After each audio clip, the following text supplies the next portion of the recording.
Mm. Dobar dan svima. Dobrodošli na još jedan Careers of the Future, sajam karijera i univerziteta, odnosno univerzitetskih programa budućnosti. Pripremili smo vam zaista zanimljiv program i nadam se da ćete pre svega uživati, saznati nešto korisno, nešto što će promeniti vašu sliku budućnosti i neke ideje koje ste imali vam pomoći da realizujete. I ostanite do kraja uz naš program i verujem da ćete saznati mnogo stvari koje su korisne i zanimljive. Moje ime je Marina Đoković i jedan sam od osnivača via Academike. Želim samo ukratko da vas podsjetim na nekoliko stvari koje možete iskoristiti na našoj platformi danas. Pored konferencijske sale, gde ste sada i gde pratite panele, možete iskoristiti premijerno i jedinstveno danas besplatno naš CV generator koji se nalazi u headeru gore. Ukucajte sve svoje podatke i generišite svoj CV potpuno besplatno. Takođe, u Expo sali možete saznati sve informacije o univerzitetima koje vas zanimaju, njihovim programima koji nude, stipendijama, uslovima za upis, rokovima za apliciranje i sl. I dalje postoji mogućnost da bukirate sastanke 1 na 1 sa predstavnicima univerziteta za slotove koji su slobodni. Samo kliknite na Book a Meet, izaberite predstavnika univerziteta, izaberite datum 20. februar i odaberite prosto time slot koji vam najviše odgovara da porazgovarate 15-20 minuta o programima koji oni nude, uslovima, svemu zapravo što vas zanima vezano za vaše studije u inostranstvu. Takođe u conference hallu gde uživo pratite naša predavanja i panele, možete sa strane u Q&A sekciji postavljati pitanja. Slobodno pišite sve što vas zanima. Naše mentorke su tu da vam i odmah odgovore, ali i da pročitaju pitanja konkretno za govornike na prezentacijama i panelima i imat ćete mogućnost da vam oni odgovore 1 na 1 direktno sve što vas zanima. Ja bih krenula onda danas sa prezentacijom u ovom momentu, samo sekundu. Prezentacija je na temu kako izabrati prave studije za sebe, kako izabrati idealan program i kako izabrati zemlju za studije u suštini. Ovo su neka pitanja koja svako od vas sebi postavlja negde kada počne da razmišlja o studijama u inostranstvu. Dakle, da počnem, šta da studiram, gde da studiram, koliko sve to košta, kako to sve izgleda. I u suštini via mentorski proces je i napravljen tako da apsolutno odgovara na sva ova pitanja koja postavljate sebi i već nakon prvog sastanka sa mentorima bude vam dosta jasnija slika o tome i šta da studirate i gde da studirate i koliko košta i odakle da počnete. Ono što mi kao via Academica radimo jesu te konsultacije, akademska i profesionalna orijentacija, pomoć oko izbora programa, studija i univerziteta, umrežavanje sa našim studentima. Neki od naših studenata koji su već završili studije u inostranstvu su i danas ovde na nekim od panela, tako da ispratite ih. Istraživanja mogućnosti za stipendiranje i sve informacije o regionalnim stipendijama, vizama i opcijama za studentski smeštaj. Zašto via Academica? Do sada imamo 100% procenat upisa. Svi koji su prošli kroz naš mentorski proces su do sada uspešno upisali studije u inostranstvu. Vrlo detaljno se bavimo svim mogućim stipendijama i umanjenjima za studije u inostranstvu.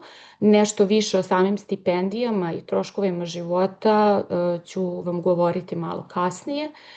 I generalno VIA mentori su tu da vi prođete kroz čitav proces apliciranja i upisa na studiju u inostranstvu bez stresa, da imate vremena da se posvetite eventualno testovima, sertifikatima jezika, prijemnim ispitima, a da neko drugi i vodi računa i podsjeća vas i vodi vas kroz svaki korak tog malo teškog i komplikovanog aplikacionog procesa, ali naravno sa našim mentorima to sve bude mnogo lakše i na kraju krajeva naš mentorski proces štedi vreme i novac. Ovo su neke statistike, do sada smo uspeli da pomognemo da preko 2000 studenta ode na studije u inostranstvu. Ove godine slavimo 10 godina postojanja i rada.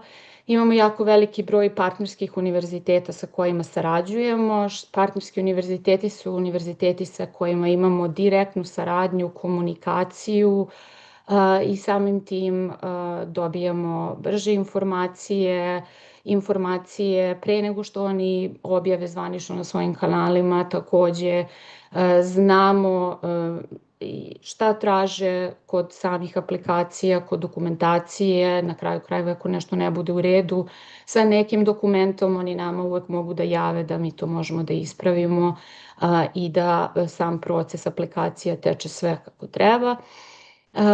Preko 20 zemalja je brojka gde se nalaze naši partnerski univerziteti na nekoliko kontinenata, Amerika, Evropa, Azija, Australija. Tako da negde sa nama imate i znanje i iskustvo i sigurnost i to je nešto što verujem da vam je ključno kada razmišljate o studijama u inostranstvu. Današnja prezentacija će vam objasniti, negde cilj je da vam dam neke ključne informacije koje uvek i negde dajem svojim studentima kada su u pitanju ta neka početne dileme, početne stvari, kako da izaberem najbolji univerzitet, kako da izaberem pravi program za sebe, kako da napravim strategiju i slično. Daću vam neke tips and tricks, stvari na koje treba da obratite pažnju kada birate univerzitet i program za sebe. Negde ću vam skrenuti pažnju na najčešće greške koje se dešavaju u ovom procesu prvom kada birate negde studijski program i načine kako da te greške i izbegnete. Donošenje odluka, ako ste negde sad srednjoškolac ili već ste srednjoškolac možda, ne znam, 4. razred, 3. razred, ovo je jedna negde od najvažnijih odluka i prvih velikih životnih odluka koju ćete doneti, ali negde naše iskustvo, a i brojne istraživanja su pokazala da veliki broj negde đaka bira fakultet na pogrešan način, da li pod pritiskom ili na osnovu nekih pogrešnih kriterijuma. Ako ste pak trenutno u fazi završetka osnovnih studija i birate master studije, ova odluka vam je važna iz pozicije toga da li želite da nastavite u istom smeru, u smislu da li je to ta oblast kojom dalje želite da nastavite da se bavite, da li vidite sebe u toj konkretnoj oblasti koju ste studirali na osnovnim studijama ili želite da potpuno promenite oblast studija, shvatili ste negde na pola puta da ili nemate strast ili to nešto ne volite ili vas ne ispunjava ili ne vidite perspektivu prosto što se karijere tiče ili negde možda želite dodatnu specijalizaciju, super ste zadovoljni osnovnim studijama, ali želite možda sada da steknete neku dodatnu specijalizaciju kako bi stekli prednost na tržištu rada. I negde je glavno pitanje koje takođe sebi postavljate jeste ta neka mogućnost za dobru karijeru, za dobar posao, za nešto što će biti i dobro plaćeno i gde ćete vi biti poštovani, gde će vaš rad biti priznat i cenjeni, na kraju krajeva gde ćete uživati i dati svoj maksimum. Ovo je VIA metod u 5 koraka koji je do sada pomogao da više od 2000 studenta upiše studije u inostranstvu. 5 koraka znači da negde rasporedimo stvari na koje ćemo obratiti pažnju u 5 osnovnih etapa. Prvi korak je da izaberete univerzitet i program i da napravite, drugi korak je da napravite strategiju. I negde današnja prezentacija će biti fokusirana na ova prva 2 koraka. Nećemo se baviti trećim, četvrtim i petim korakom u smislu dokumentacije, slanja aplikacija, vize i smeštaja, jer prosto to nije fokus ove prezentacije, ali želim da vidite onako, ovaj slajd jeste da vidite negde širu sliku kako izgleda i koje su to stvari i pitanja i tačke na koje treba obratiti pažnju kroz ceo mentorski proces. Prvi korak jeste da izaberete programe i univerzitete. To stvarno ovako kad se kaže jako zvuči, zvuči lagano, ali zapravo uopšte nije tako jednostavno. Prvo zato što je ponuda ogromna, jako puno je univerziteta, zemalja, programa i jednostavno je previše informacija i jako je teško snalaziti se u svom tom šumu i moru informacija. Takođe, previše informacija znači da vam je jako teško da napravite sintezu i da izvučete konkretno šta je to potrebno od kriterijuma da uzmete u obzir kako bi doneli pravu odluku. Ovo su neki od tačaka koje ja uvek prolazim sa svojim i via mentorke, naravno sa svojim studentima.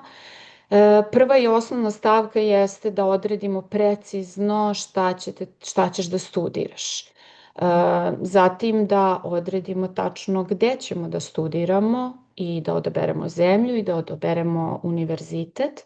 Uvek je važno da izaberete najmanje 3 univerziteta ili 3 programa na koje ćete aplicirati kako bi povećali šanse da budete primljeni. Proveravamo da li ispunjavate uslove za upis i naravno 4. tačka su finansije u smislu kako se i sve to negde uklapa u vaš budžet, da li možemo da priuštimo i troškove života i školarinu ili tražimo programe i zemlje koje nude stipendije ili određene olakšice i umanjenja. Proći ću sa vama sada svaku od ovih tačaka posebno i detaljno ću vam objasniti na koji način je najbolje da se sve ove 4 tačke realizuju. Prva i osnovna stvar da tačno odaberete šta ćete da studirate. Ovo je vrlo važan moment i negde profesionalnu i akademsku orijentaciju možete uraditi sa nama i kada ste srednjoškolac, ali i ako završavate osnovne studije i negde birate i niste baš sigurni u kom smeru biste nastavili kada su u pitanju master studije. Takođe, ako ste negde završili studije i počeli da radite, a opet se osjećate nekako nesnađeno, takođe možete da uradite kod nas tu profesionalnu i akademsku orijentaciju. Ovaj test je individualan i metod koji koristimo je dubinski intervju, što znači da je to razgovor koji vodite sa mentorom i psihologom koji je vođen određenim setom pitanja. Znači, ne postoje tačni i pogrešni odgovori i pitanja su konstruisana tako da sigurno znate odgovor na njih, ali vam ih niko ta pitanja nije postavio ranije i stvar jeste u tome da se svi odgovori na ta pitanja šta treba da studiram, čime treba da se bavim u budućnosti, na kakvom poslu treba da radim, u kakvoj firmi, u kakvom okruženju, sve se to nalazi u vama i našim testom i pitanjima mi to sve izvlačimo na površinu i možemo vrlo detaljno da damo analizu vašeg profila, vaših potencijala, nekih delova ili oblasti na koje treba da obratite pažnju i na kojima treba dodatno da radite. Takođe dobijate tačnu i preciznu informaciju koja je to oblast studija idealna za vas i gde biste mogli da date svoj maksimum. Opis te studijske oblasti, koje su potencijalna zanimanja, šta konkretno vi možete da radite Takođe i kod specijalizacije, ako su u pitanju osnovne studije, možete kasnije da pratite nakon tih osnovnih studija listu, kažem, potencijalnih zanimanja i programa koje mi negde preporučujemo u skladu sa vašim profilom i senzibilitetom i ciljevima i negde sveobuhvatnom slikom vas kao ličnosti, koji su to univerziteti i programi koje mi preporučujemo da bi bili jako dobar fit za vas. Tako da profesionalnu i akademsku orijentaciju svakako možete uvek zakazati kod nas telefonom ili online preko sajta, izaberete termin, traje sat vremena, sat i 15 minuta, zavisi. Može se raditi i online i uživo u Beogradu i rezultat dobijate na mail, to je jedan detaljan izveštaj od nekih 10 strana.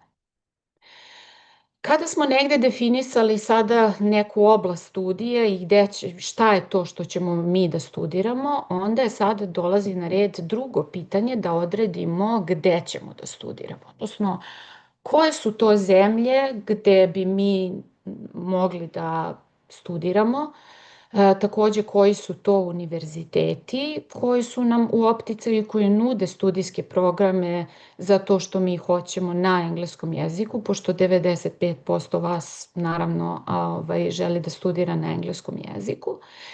I ovo su negde sad neki ključni momenti na šta treba da obratite pažnju. Ono što mi kao mentori često viđamo jeste da većina đaka, naročito roditelja, se negde vodi rangom univerziteta kada bira fakultet ili program za studije u inostranstvu, za sebe ili konkretno kad su roditelji u pitanju za svoje dete.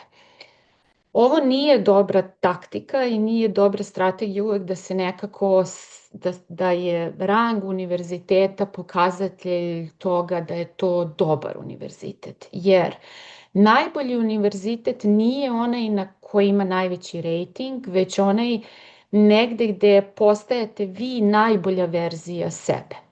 Mesto gde će negde vaša ličnost imati prostor da raste i u samim tim vrlo je važno da negde izaberete univerzitet koji je pravi fit za vas. Nije pitanje toga da li vi možete da upišete Oxford, Cambridge, LSE, Sciences Po i slične univerzitete. Stvar je u tome koliko ćete se vi tamo dobro osjećati i koliko su ti univerziteti zapravo pravo mesto za vas da procvetate. Ono što bi trebalo da znate jeste da kriterijumi na osnovu kojih se prave rang liste univerziteta su najčešće kriterijumi koji apsolutno ne utiču na vas i na vaše studiranje i na kvalitet vaših studija. Kada bih vam rekla da se negde kriterijumi koji se uzimaju za rangiranje univerziteta kreću od toga koliko metara kvadratnih otpada na svakog studenta, broj objavljenih radova, citiranost profesora, negde broj naučnih istraživanja koju je objavio univerzitet ili pojedinačni profesori. To ne mora apsolutno ništa da znači o tome da je taj profesor dobar i da je dobar u prenošenju znanja. Može da bude fantastičan naučnik, ali da bude jako loš pedagog. Tako da negde u tom momentu treba da vodite računa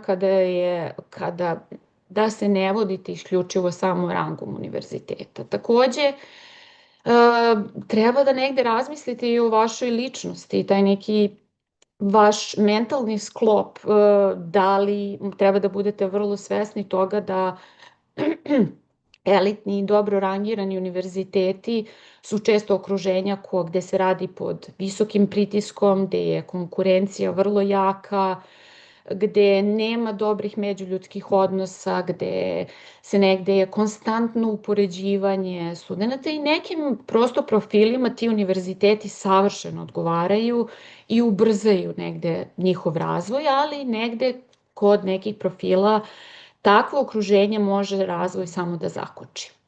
Kada birate kriterijum, prvi tip, kada birate univerzitet i program, prvi tip vam je da pogledate spisak predmeta, odnosno kurikulum, da pogledate šta ćete vi to tamo da studirate. U suštini, da pogledate detaljno koji su predmeti, da li vam sve to ima smisla, da li je to nešto gde sebe vidite, gde negde vama to negde zvuči zanimljivo i slično. Onda treba da gledate takođe i stopu zaposlenja koju studenti ostvaruju nakon završetka studija na tom fakultetu.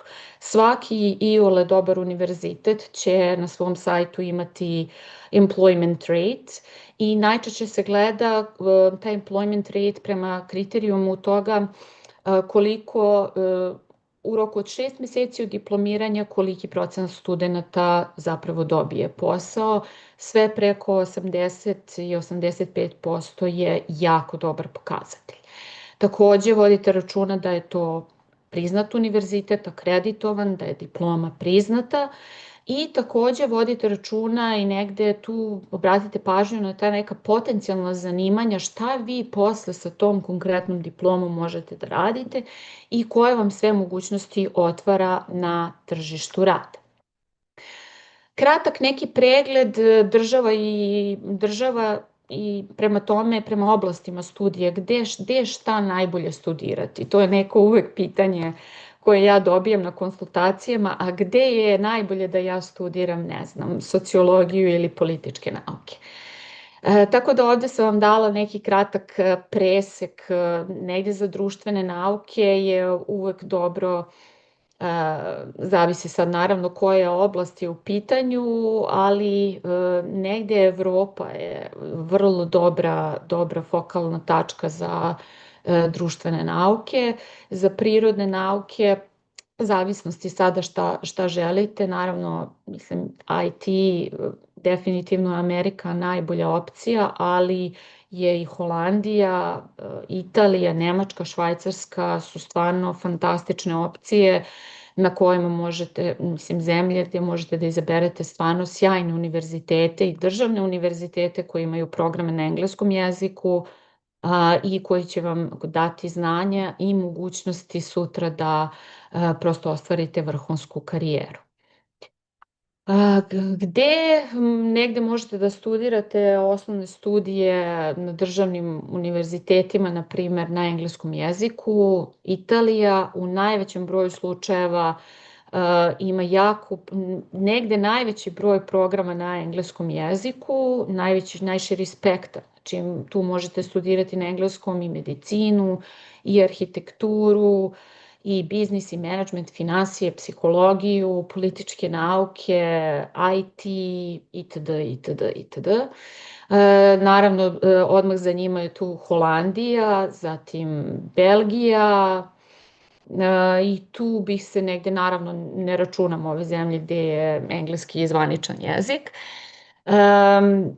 A takođe, neke zemlje koje tradicionalno gaje tu kulturu svog jezika za osnovne studije, u velikoj većini ne možete studirati na engleskom jeziku, na osnovnim studijama su Nemačka, Austrija, Francuska, Švajcarska, osim kad su u pitanju privatni univerziteti, Grčka takođe samo na privatnim univerzitetima i Španija u velikoj meri kada su osnovne studije u pitanju, studije su na španskom jeziku na državnim univerzitetima. Tako da i to je negde neki kriterijum u kojima treba da vodite računa. Treća stvar, kada biramo program i univerzitet, jeste važna stavka da li ispunjavaš uslove. Kada ste u pitanju vi srednjoškolci, treba da znate da u suštini diploma gimnazije ili diploma neke srednje stručne četvorogodišnje škole u 99,9% slučajeva vam omogućava direktan upis na univerzitete, na sve univerzitete širom sveta. Kada su u pitanju privatne srednje škole i internacionalni programi, na primer IB, Cambridgeov A-levels ili američka diploma srednje škole, Tu postoje određeni dodatni uslovi koje vi treba da ispunite u zavisnosti od toga koje studije želite. Naprimjer, ako želite na studije biznisa, menadžmenta i ekonomije, treba da znate da većina univerziteta će vam tražiti, ako ste na IB-u, matematiku na high levelu ili matematiku na A levelu ako je Cambridge program u pitanju. Ako je američka diploma u pitanju sama po sebi, za evropske univerzitete ona nažalost nije dovoljna i morat ćete da dodatno polažete dodatne ispite koji se zovu AP exams, kako bi i trebalo bi da ih imate minimum 3 sa minimalnom ocenom C, kako bi ispunili uslov za upis na evropske univerzitete. Ako ste neko ko bira master studije i trenutno ste na fakultetu, odnosno završavate osnovne studije, postoji razlika između master programa koji su akademski i specijalistički. Akademski master programi najčešće traju 2 godine, specijalistički master programi traju godinu dana. Akademski masteri najčešće imaju vrlo stroge akademske uslove, što znači na dvogodišnji master ne možete da odete ako, na primjer na dvogodišnji master iz menadžmenta ne možete da odete ako pre toga niste studirali na osnovnim studijama ekonomiju, menadžment. Znači u smislu gledaju vrlo da li ispunjavate neke te osnovne bazične kriterijume i uslove znači broj ECTS bodova iz određenih predmeta koji ste imali na osnovnim studijama. Negde je relaksiranije dosta atmosfera kada su u pitanju specijalističke master studije, to su jednogodišnje studije i oni ne idu toliko duboko sad u neki akademski sadržaj same materije, nego imaju mnogo više prakse, mnogo više projekata, kontakata sa industrijom i nekako vas direktno spremaju za tržište rada i samim tim nisu strogi što se tiče tih akademskih uslova. Tako da ako ste u poziciji, sa dosta vas sam pričala i kada smo zakazivali sastanke 1 na 1, ako ste negde u poziciji da menjate karijeru, nakon osnovnih studija i menjate usmerenje, onda definitivno treba da idete u smeru specijalističkih master programa. Takve programi se mogu naći i u Italiji, i u Španiji, i u Nemačkoj. I u tom nekom smislu imate negde, da kažem, prođu. Takođe treba da gledate naravno i prosek, određene, kao već sam rekla, predmete i ocene na određenim predmetima koje traže određeni fakulteti. Prosek je dosta važan faktor za, na primer, italijanske, nemačke, holandske državne univerzitete, gde, na primjer, za master studije je vrlo važno da vam prosek uglavnom bude iznad 7,5, ako ne i više, da biste mogli da upišete master dvogodišnji, odnosno akademski master na njihovim fakultetima. Tako da i to je jedan od kriterijuma o kojima treba da vodite računa. Naravno, mi kao mentori vam apsolutno na konsultacijama ukazujemo i onda u skladu sa tim i biramo program. I došli smo do 4. stavke, a to su naravno finansije. Vodite računa o jednoj stavci pored školarine, a to su troškovi života. Najskuplje zemlje za studiranje u Evropi su svakako Velika Britanija, Švajcarska i Holandija, dok negde onda sa druge strane imate one koje su malo povoljnije negde za život, kao što su Italija, Grčka, Austrija, Belgija i Nemačka, gde možete relativno povoljno da pronađete stan koji je najveća stavka svakako u budžetu kada su troškovi života u pitanju i naravno da negde vodite neki kvalitetan život. Tako da ako vodite računa i o ovoj stavci jer se vrlo često zaboravi, negde, kažem, najskuplje opcije su svakako za život u Švajcarskoj, Velikoj Britaniji i Holandiji. I naravno stipendije. Takođe treba da vodite računa i o tome koje zemlje, koji univerziteti, koji programi nude stipendije. jako puno zemalja negde finansira i kroz stipendije strane studente. Ona zemlja koja je možda najpovoljnija generalno za studij što se tiče školarine a i života jeste svakako Italija, ali je i zemlja koja nudi najveće mogućnosti za stipendije.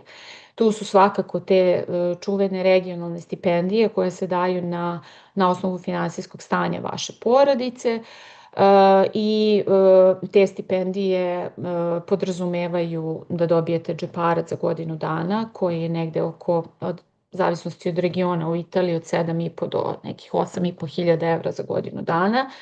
Jedan obrok u menzi dnevno i najčešće, nije uvek slučaj, oslobađanje od plaćanja školarine. I da, ova stipendija važi svakako i za EU i za non-EU državljane. Takođe, preko ovih regionalnih stipendija možete vrlo često da se prijavite i za smeštaj u državnom studentskom domu. Pored tih regionalnih stipendija, sami univerziteti stipendiraju najbolje studente i privatni i državni univerziteti, dobijete umanjenje školarine u određenom procentu ili dobijete takođe i tu taj neki džeparac, odnosno keš stipendiju koja će vam omogućiti da pokrijete troškove života i slično. Tako da je Italija tu negde najpovoljnija i najbolja opcija za studije u inostranstvu što se tiče finansija. Grčka je takođe dosta povoljna i u zadnjih nekoliko godina je jako veliki broj kvalitetnih univerziteta koji su otvorili programe na engleskom jeziku i u zadnjih nekoliko godina u velikoj meri daju umanjenje školarine za studente sa Balkana. I takođe tu su zemlje koje negde tradicionalno finansiraju studije, odnosno studente, najbolje studente i to su te takozvane državne stipendije.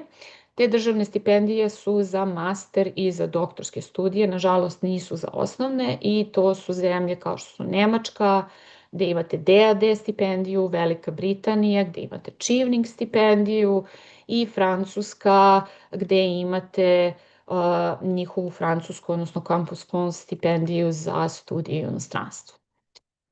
I vrlo kratko, ovaj deo vezan za strategiju. Kada ste već negdje izabrali na koje ćete to fakultete aplicirati, onda je vrlo važno da znate da li vam je sertifikat jezika neophodan u trenutku apliciranja ili ne, kada su vam rokovi za apliciranje, ako je sertifikat neophodan, onda da znate u kom momentu da zakažete polaganje, da idete na pripreme, da li je neophodno da polažete neki prijemni ispit.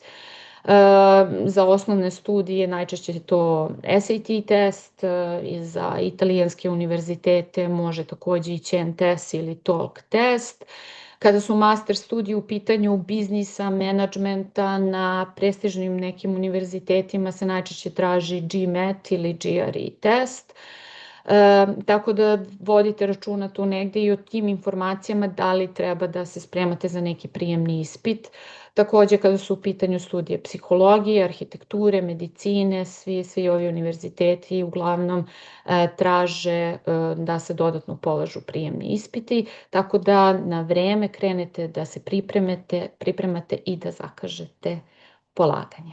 Hvala vam puno na vašoj pažnji, otvorena sam za pitanja, znam da nemamo baš puno vremena, ali možete napisati pitanje u chatu i ja i vi mentorke ćemo vam odgovoriti. Takođe možete nas kontaktirati u svakom momentu ili mailom ili telefonom za sve informacije o studijama u inostranstvu.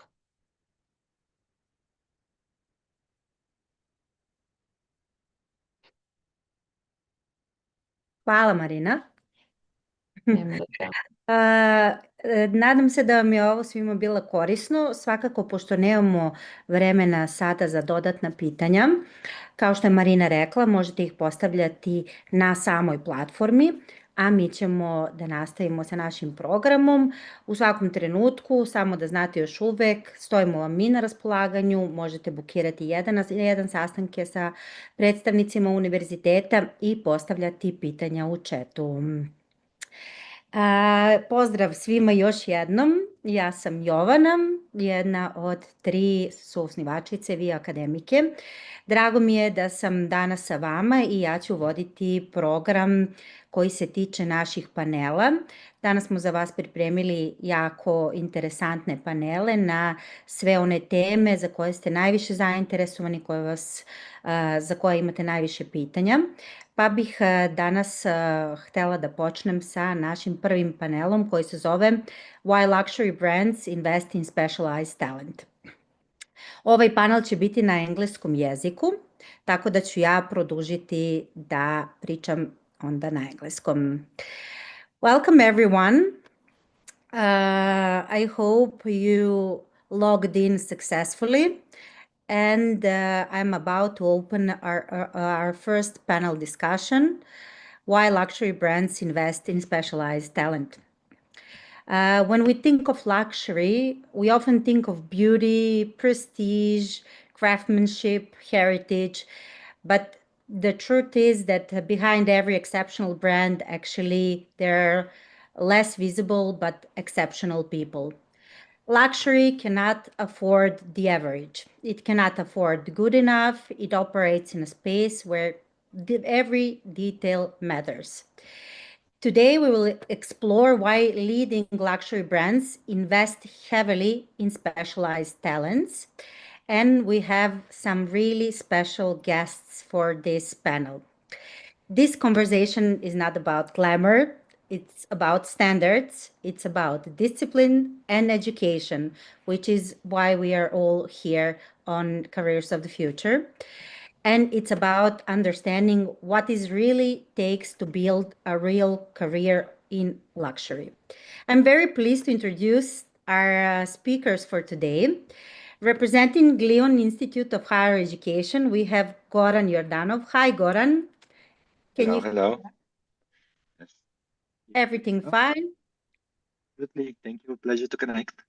Yeah. Thank you for being here. So Goran is bringing insight from one of the world's leading educational institution dedicated to hospitality, luxury, and business. So his perspective actually connects education directly with industry expectations. Also with us today is Zvezdana Jusković. She is a recent graduate from Sciences Po. Did I pronounce it correctly, Zvezdana? Sciences Po, yeah. Yeah, because it's like a bit misleading in English, like science. Yeah, because sciences, but yeah, it's Sciences Po. Yes, Sciences Po.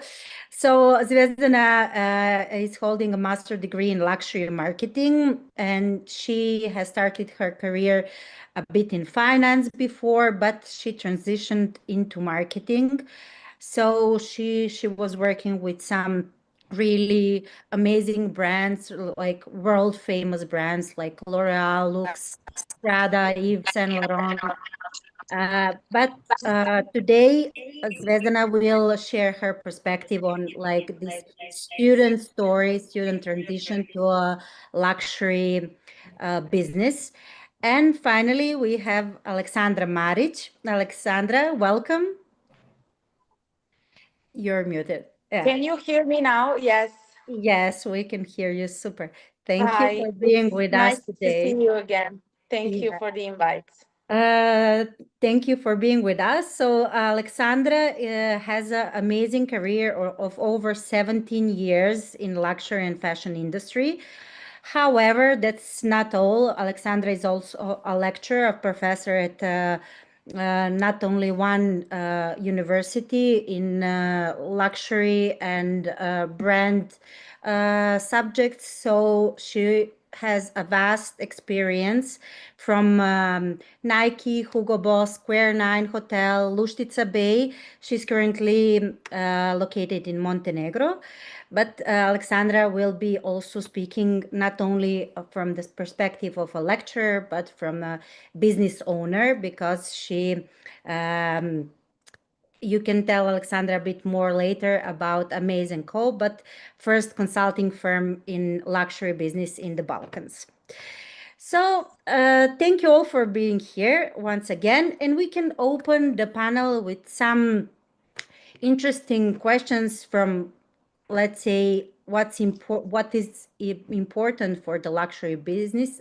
Maybe Goran can open the first discussion with why do luxury brands increasingly invest in specialized talents instead of just general business profiles. So why students should go for definitely luxury subjects or programs that offer like luxury programs rather than a pure business programs. Thank you, Giovanna, for the first of all for the invite for this lovely panel. It's an honor to be here with Zvezdana and Aleksandra also. I'm looking forward to be together sharing our expertise. Now, the question is very important, and it is why Glion, more than 10 years ago, branched into education in luxury, because we noticed that luxury brands consistently came to recruit with us because they saw something special in our students. And that special ingredient was the mindset that puts the customer in the focus of everything. And it comes from hospitality, no?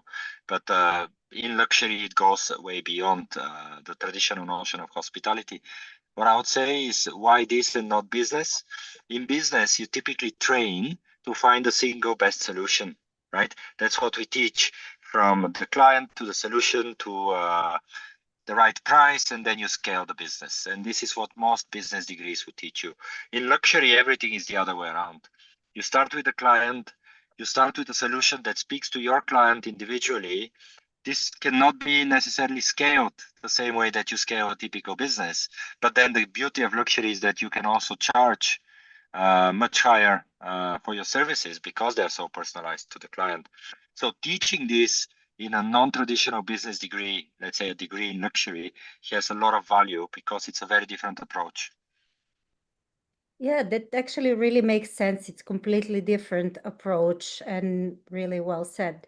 And what specific gaps do you see in graduates entering the industry today, Zvezdana? Since you are the one who recently graduated, how do you feel about that? Well, first of all, thank you so much for having me and for inviting me to be part of the panel. And now on to the question. Now we can look at that from different perspectives. First of all, from the perspective if you were specialized, if you were educated in luxury. And second one, if you want to enter luxury, but you were not specialized in the luxury through your educational journey. So first of all, if you studied luxury, or especially like in the field where I was and I am in marketing, I would say that I see a lot of gaps that people do not have the background or any education in, like I would say, finance part of the entire business, analytical skills and all of that. I'm not sure that many of them are aware that when you want to work in luxury is very analytical in a lot of senses, and you really have to have those analytical skills in order to be doing your job the right way. Because, for example, when I started at L'Oreal, I wasn't aware how much time I'm gonna spend in front of Excel sheets, reports, and all of that, because every single decision that you're making, before making any campaign, you have to base all those decisions on the data that you have. So that's a gap that I see a lot, and a lot of people entering are not aware that they actually need those analytical skills. And also for recent graduates, I would say Excel. Excel is a big deal, as a majority of fashion houses require it. I mean, you cannot probably even pass the first interview without having good Excel skills, because majority of recruitment processes, you're gonna face the Excel test, maybe the first interview that you're gonna do. And if you don't pass that, you cannot prove yourself in any other way. So I would say those are the things that people should really pay attention when wanting to enter the industry. But for example, the people who who are not specialized in luxury and who were not on that journey before. Something that they're lacking is, I would say, deep understanding of the luxury fundamentals and the mindset of people working in that space. And they're maybe not aware that they have to pay attention to the heritage, to the craftsmanship, to the brand equity, long-term values creation, etc., that luxury brands really put focus on and that are important for them. Well, this part regarding Excel sheets, I think we all can agree it's kind of mandatory for any job. And also our students are aware that they cannot progress any further without the skill. Yeah, but I wanted to also add one more thing. Yeah. You can know like basic Excel formulas and all of that, but they're very specific from the industry to industry. So I would say if you want to go into fashion, try to learn more about the specific things that people are requiring from you in terms of Excel. Now I'm talking in the fashion industry. Like what are the specific terms and the formulas that they're using, because that's what they're going to be asking you on the interviews. And if you don't know beforehand those things, you're just not going to be able to pass further. Yeah.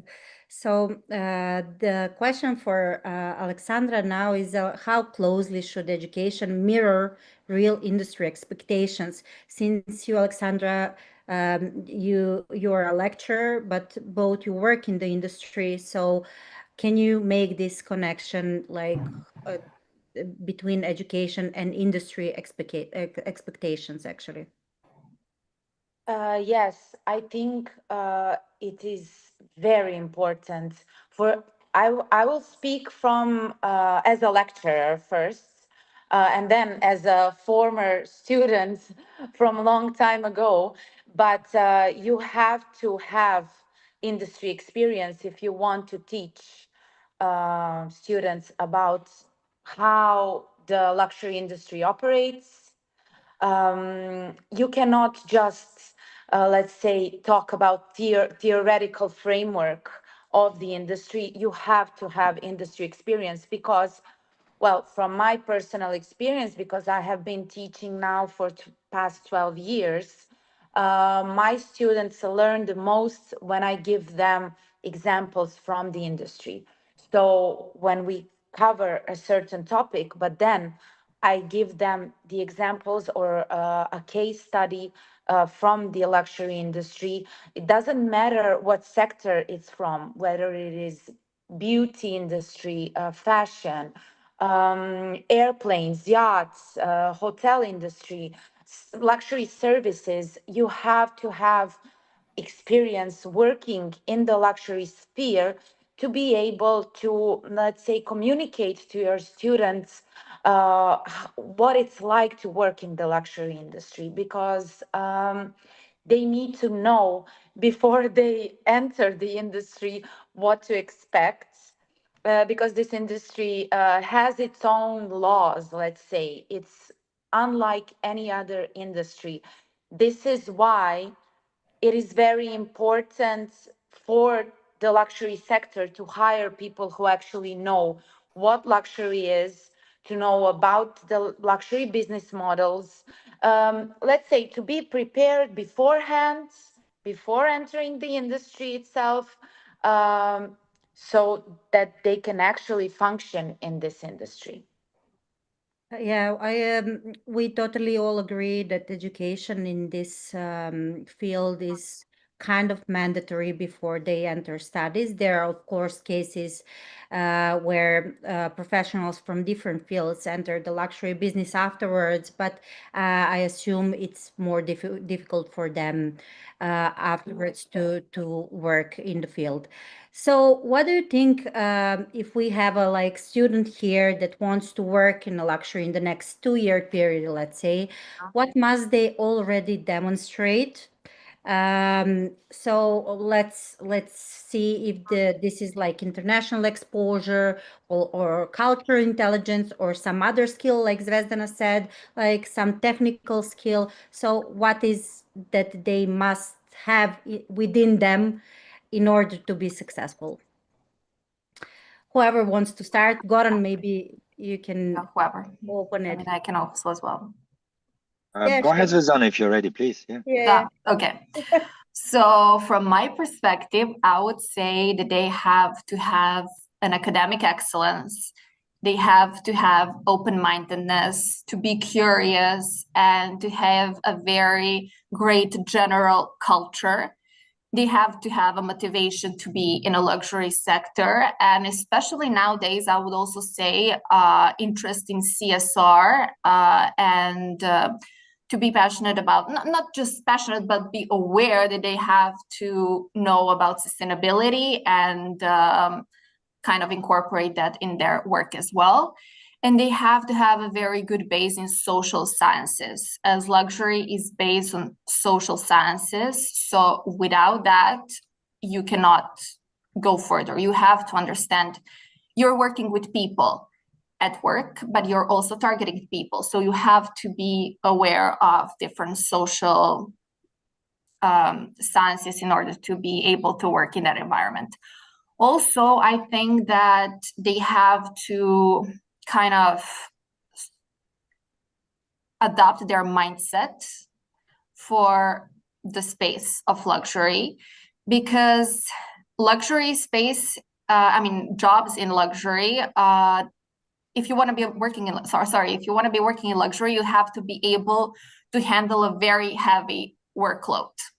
And it's a very highly competitive environment, and you need to be mentally prepared for that. And I noticed a lot of my friends, including maybe me, even though I had a previous experience in audit in Big Four, but you kind of maybe are not there aware that it's going to be that high intensive and that dynamic when you actually enter it. And therefore, it's not enough just to like luxury. You really have to be passionate about it and be ready to give, all of you in order to be part of it. And something specific to this sector, and something that they started, I would say, programming us from the first day at that master's, is that quest of perfection. As you know, they're all aware that nobody's perfect, but you have to be striving to perfection. You have to have that wish for perfection in everything that you do in order to be part of it and to be successful in it. Goran, do you agree about this all things regarding when you see the students before you, like if they actually have all these things within them? I think it makes sense. I have a note here where it says perfection / kills general businesses, perfection / thrives in luxury. Because it's true, if you strive for perfection in your day-to-day general business environment, you are going to kill the business. Businesses do not thrive on perfection, they thrive on efficiency. Whereas in luxury, it's exactly the other way around.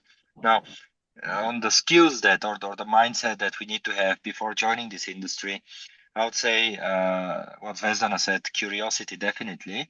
I'll even go one step further and say cross-cultural curiosity about other cultures, about even weird things like art and other stuff. You need to be very generally, let's say, educated and curious about things, because you don't know who is sitting in front of you and what level of knowledge and mindset they have. And when you have a luxury customer, you need to connect with them at some level. Also, business acumen. This is the general skills that Zvezdana mentions, whether it's Excel, whether it's understanding basic marketing. This can always help, because you can build on that.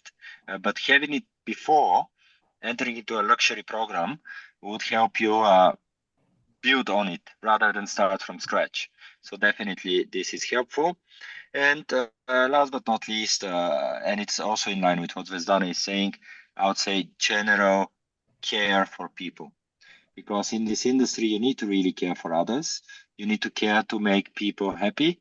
And to the beauty of luxury is, if you care for this deeply, in luxury, you have the means in terms of finances and almost unlimited resources to deliver happiness to people. I mean, I'll give you an example. There was a student of ours who worked for a concierge agency out in Los Angeles, and they organized a birthday party for a client where they brought an elephant show of course. That was a bit extreme, but he said, when I asked him, what do you do as a concierge company? Anything that is ethical and legal was the answer. So you can really go above and beyond in luxury and deliver amazing things, but you need to have that passion to see the satisfaction in the eyes of your customer. Yeah. I really like this part about like it kills the general business, but actually it thrives in luxury. That's so true. I can speak from our part of business.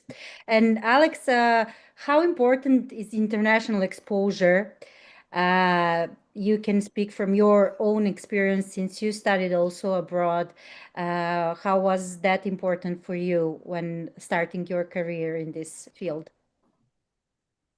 I think it's extremely important. That's why I would recommend everybody, whoever wants to learn about luxury or to study luxury, to go somewhere abroad. Doesn't matter what country they come from, they should experience living in a different country, hopefully one that actually has a luxury industry, so that you cannot so that you can learn from the real life examples that you see around you, whether it is hospitality, whether it is fashion, jewelry, whatever it may be. But just being exposed to other cultures is super important. I agree with Zvezdana that a person that wants to work in luxury, first of all, needs to be cultured, needs to understand different perspectives, because there's, in my opinion, there's two things you need to understand if you want to learn work in luxury. That is customers, and the other thing is ins and outs of the luxury business. But when we talk about customers, you have to not only know the various types of customers there are, what drives their purchasing habits, what makes them spend money on a luxury goods or services. But also, you have customers that are from different countries. You have a customer from USA is completely different from a Chinese luxury customer. Then you have various generations. Millennials don't spend the money the same way as boomers, as Gen Z, etc. So this is what I mean when I say you need to be cultured. You need to be exposed to different nationalities, to different cultures, to be able to understand your future customers that you're going to be dealing with in the luxury industry. And then you have the business side, which hopefully you will learn during your studies. But I would like to answer the previous question also. What does a person need to do if they want to start working in the luxury industry in the next 2 years? And I'm going to say what I tell all of my students, and that is go and work, do an internship, volunteer. This is what your 20s are for just soaking up knowledge and getting as much experience as you possibly can. Luxury industry is very competitive, so it's not easy to even get an internship in the luxury industry. But your future employers are going to be interested in seeing that you were willing to start working and kind of immersing yourself already in the work environment while you were studying. Of course, it's not easy to study and to work, but it is one of the things that is kind of a requirement when it comes to luxury, because once you're out of university, you finish your master's degree or your undergrad degree, and you start applying for jobs, the other candidates that have actual experience in luxury are going to come before you. So this is why you need to try to get as much experience as you can. And the only way you can do it is if you start doing internships or working while you're studying. Yeah, that's a very, very good point. I mean, it stands almost for every student. We always encourage them to look forward to internships. And maybe, Goran, you can now tell us a bit more about study system at Glion Institute of Higher Education, because internships is actually a part of the study program. Absolutely, Jovana. I think this is very important. At the bachelor's level, we have a bachelor's in luxury business. After every academic year, students have to work for 6 months. So they graduate with 18 months of experience before they hit the job market. Very valuable. At master's level, they also have to do an internship, but they also do consultancy projects, applied research. And I have prepared a small document to share with you today, if you allow me just 2 seconds. But I think it's very interesting. This is showcasing projects that our students undertook with brands, developing different solutions for them. So we believe very much into taking a very hands-on approach, what Aleksandra mentioned earlier, during the education, working with the industry on different projects to help students develop real world experience. So we do work with a lot of brands to help our students get exposed to the industry, talk to real leaders, and deliver consultancy projects for them. So this is part specifically of the master degree program. At bachelor's level, they have the internships, where at master degree, they have to complete a consultancy project with a luxury business. And Glion has quite a good list of partners, as you saw in the document, from all around the world of different luxury ecosystems, from experiences to products, retail to private jets. We have a very nice opportunities for students to get deeper experiences with the business. And yeah, I saw the list of these companies. I mean, it's really important to be somehow exposed to also these companies during the career fairs, during the studies. So that's also like all these companies are coming to the career fairs of the university, and they actually are headhunting for the students. Absolutely. No, I agree. It's important, and I echo what we've been discussing. Real life experience and having a chance to enter those brands early on in your career, position yourself in front of them is quite valuable. And Zvezdana, what do you think, is attitude more important than the technical skill when you work in luxury? Yeah, I would say that it is. Technical skills you get, but that is something, as luxury sector is very fast-paced environment, and those things are changing. So you have to continuously learn and improve them. But therefore, having those social aspects and attitude, how you carry yourself, how you develop your personal brand, etc., are far more important, I would say. I can speak for the Paris luxury kind of job market and the brands, how they function. Everyone knows each other.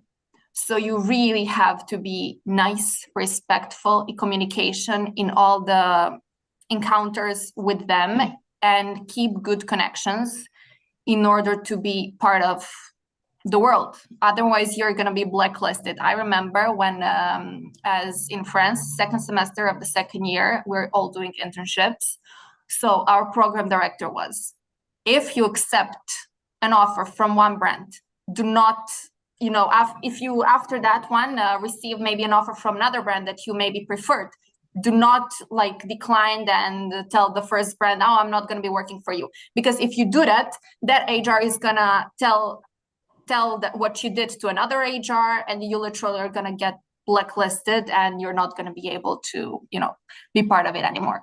So I would say those social skills and your attitude are far more important than technical skills. I mean, technical skills you have to have, it's good to have, but they are not the most important thing.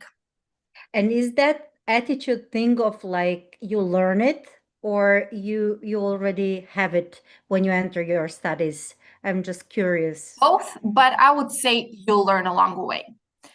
as you're getting exposure to the things that you maybe never thought you were going to be exposed to. So you learn, you observe, see how other people are behaving, what is expected from you, what somebody might prefer to see from you. You adapt and learn along the way, I would say. And yeah, I mean, everything, you can learn everything. You don't have to be born with any of the things.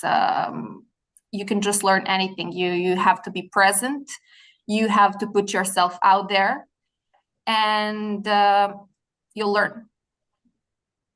And can you, Aleksandra, tell us about, I know that you studied in Italy yourself, but and Zvezdana is mentioning France, and Goran is representing an institution from Switzerland. Are there any specific, like, luxurious locations, countries where one should go to in order to thrive in luxury business, or it's not landlocked in one location? Can you just, tell us more about your experience and how you see this? I've heard about good schools, like for example in US, somewhere in a certain part of USA, where they study about luxury, and they have excellent programs. But the thing is that it's always kind of easier if you are in a city that actually has luxury industry present. Why?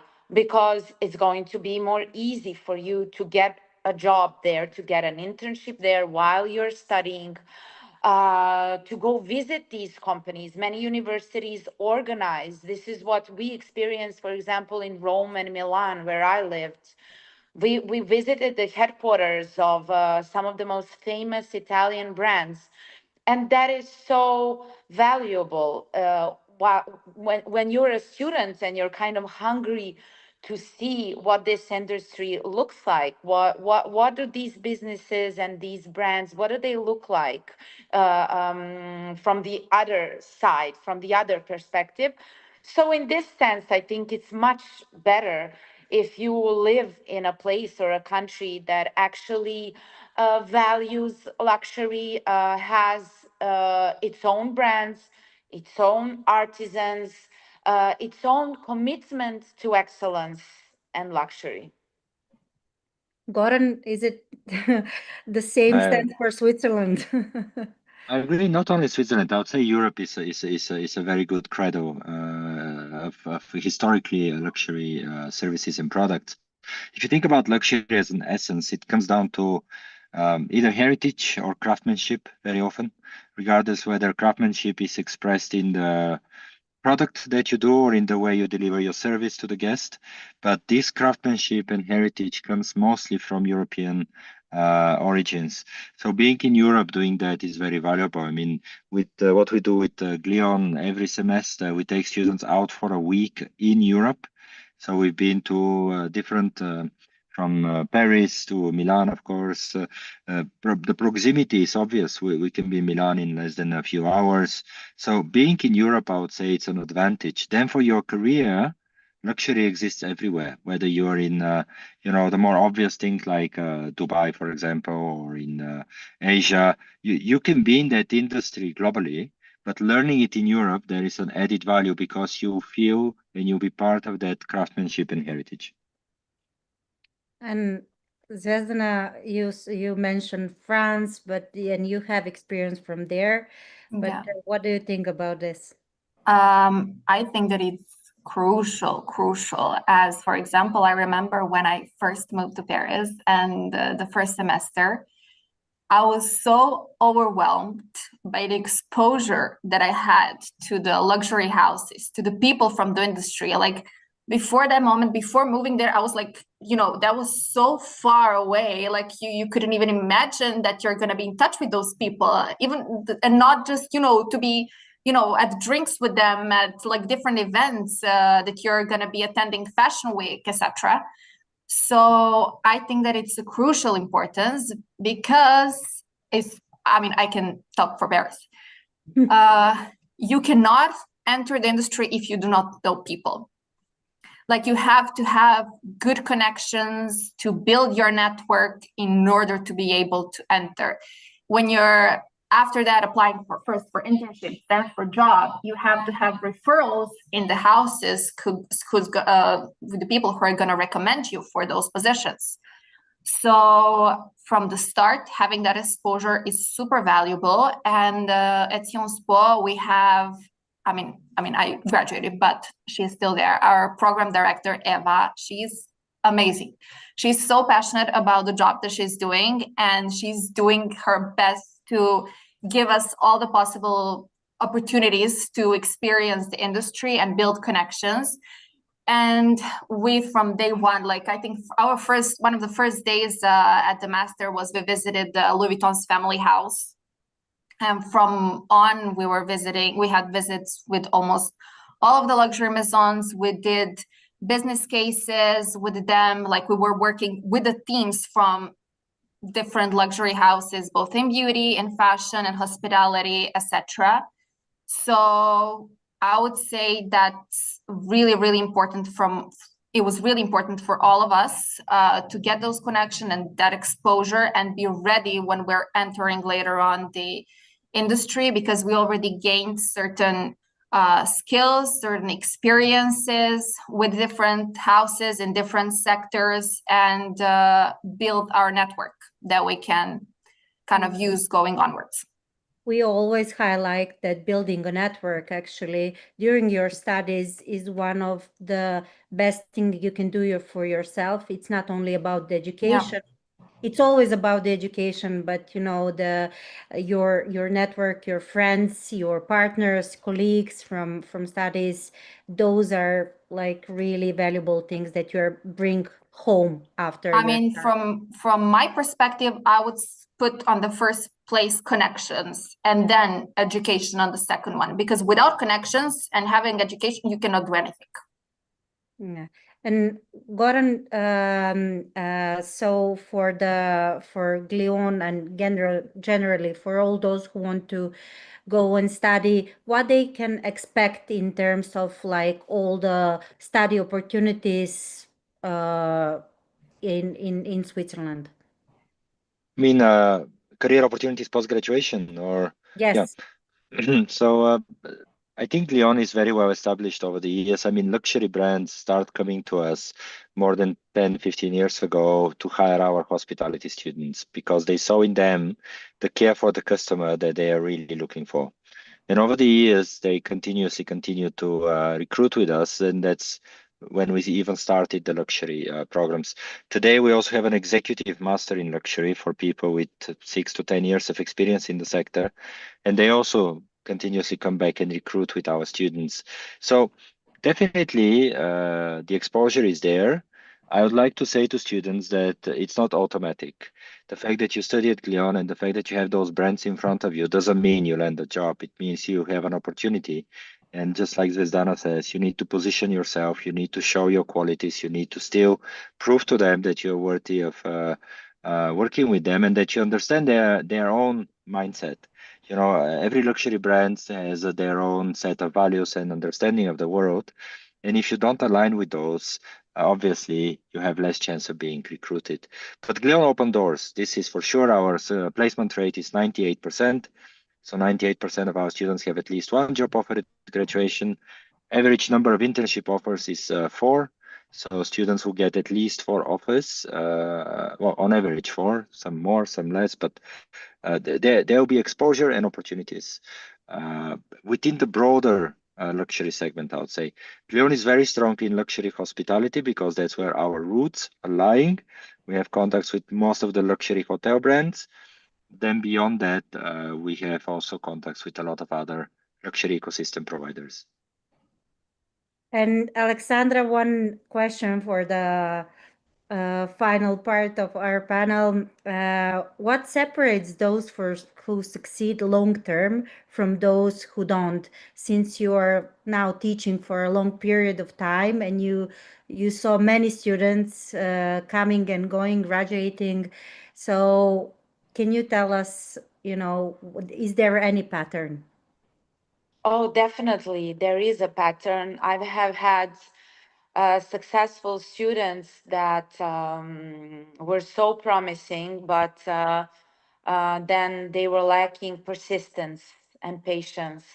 And then they would try, they had the enthusiasm. I mean, everybody who enrolls and wants to study something, I hope they have the enthusiasm when it comes to that topic. But luxury is a very interesting topic. So all of my students usually have enthusiasm and cannot wait to start working, but many of them unfortunately give up after a while just because this industry is not easy.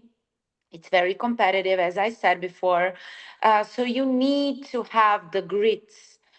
You need to be very persistent and very determined. But the number one thing, so patience and persistence is what it's like a given, you have to have it. But the most important thing is willingness to constantly learn, because the luxury industry is changing and evolving constantly, whether it is new tools, how to communicate, whether it is the political global situation, some, the fall of the level of consumption or the rise of the level of consumption. We had a pandemic that we had to go through as well as an industry. So there's always something happening. It's never boring, but willingness to adjust and to constantly learn is what separates the successful ones from the, let's say, unsuccessful ones, or I would rather say the ones that kind of give up at some point. So it's commitment to this overall excellence that you need to have if you want to dedicate your life to this industry. Zvezdana, can you agree with this? Yeah, I completely agree. And I recently actually read a LinkedIn post, and it was explaining how in luxury they're more prone to not go for, I would say, specialized people. They're specialized in a certain field, but more for the people who are adaptable, who are analytical, who are ready to learn. As what Alexandra said, the world is changing so fast, and they really need profiles who are able to adapt and learn as we go. Thank you. And Goran, what advice would you give to the students who are now at the entrance of their undergraduate or postgraduate program in luxury? First of all, I want to say that I have persistence and patience in colored fonts on my notes. So I echo the same thing. And by patience, just to further specify, patience in the sense of going long term, having a long term vision and not expecting that in 5 months you need to get a promotion because you're very good at your job. This will come, but you need to be patient.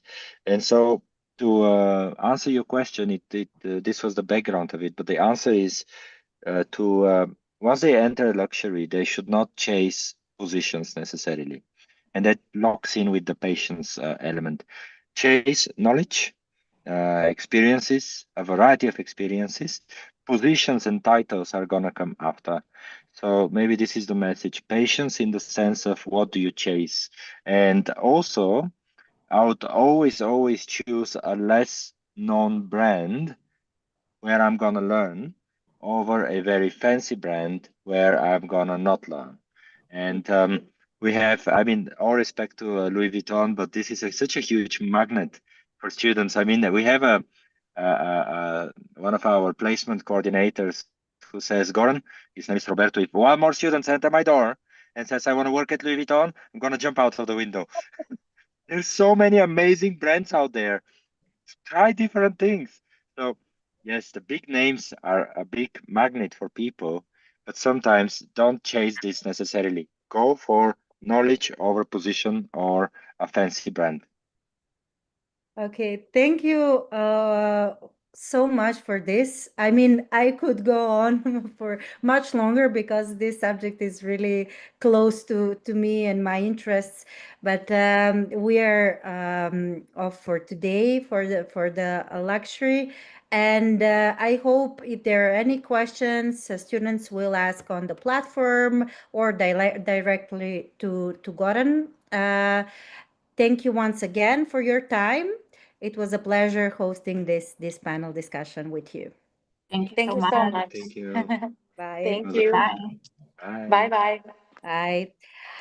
Nadam se da vam je bilo korisno i da ste uživali, kao što sam i ja, mnogo toga smo naučili.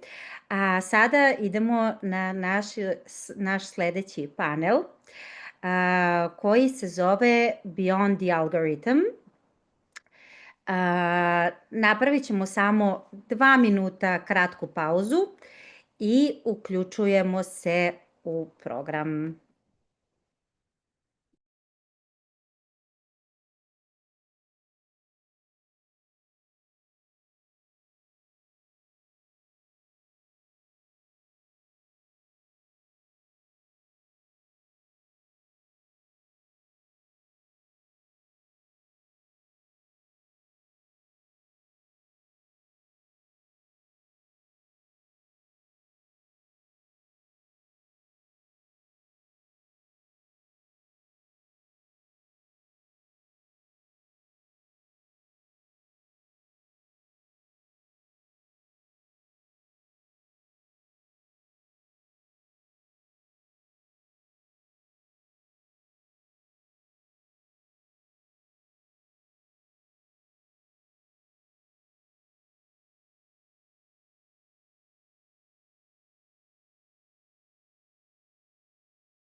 Welcome, everyone.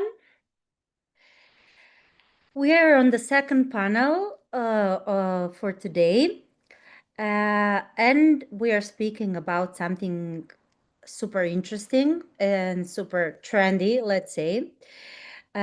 So artificial intelligence is no longer a distant concept. It's actually embedded in how companies operate, how decisions are made, how markets are predicted, and how competitive advantage is built. But we all know that AI is not only about algorithms, it's about people who know how to work with them. The question is no longer whether AI will influence your career. It absolutely will. It influenced all our careers so far. But the real question is whether you will be prepared to work alongside it, manage it, use all the tools, and create value with AI. Today, we will explore what careers in AI, data, and business analytics truly look like, what skills are in demand, and how education combined with practical experience can directly shape career opportunities. I'm very pleased to introduce our speakers for today. We have our alumna, Mia Protić from University of Padua and a former Via Academica student. Mia now works for Beyond 42, our platform provider, actually. So Beyond 42 is one of the fastest growing software development company in the Balkans. And through her internship opportunity, she actually transitioned directly into permanent role at Beyond. Also with us today is Jacky Álvarez from PFH, Private University of Applied Sciences. Welcome, Jacky. It's good to have you for the first time on our virtual platform. And we have also Fatme from Tilburg University from the Netherlands.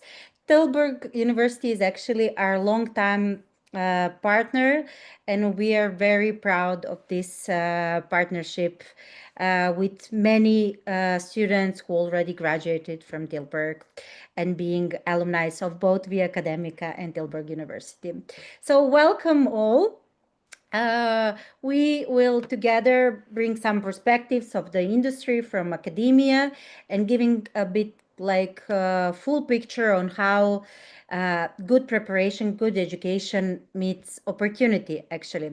This panel is not about some buzzwords. We're not going to speak in some technical terms. It's about clarity and skills and for the students to position themselves if they want to pursue their diploma in AI or some similar field of study.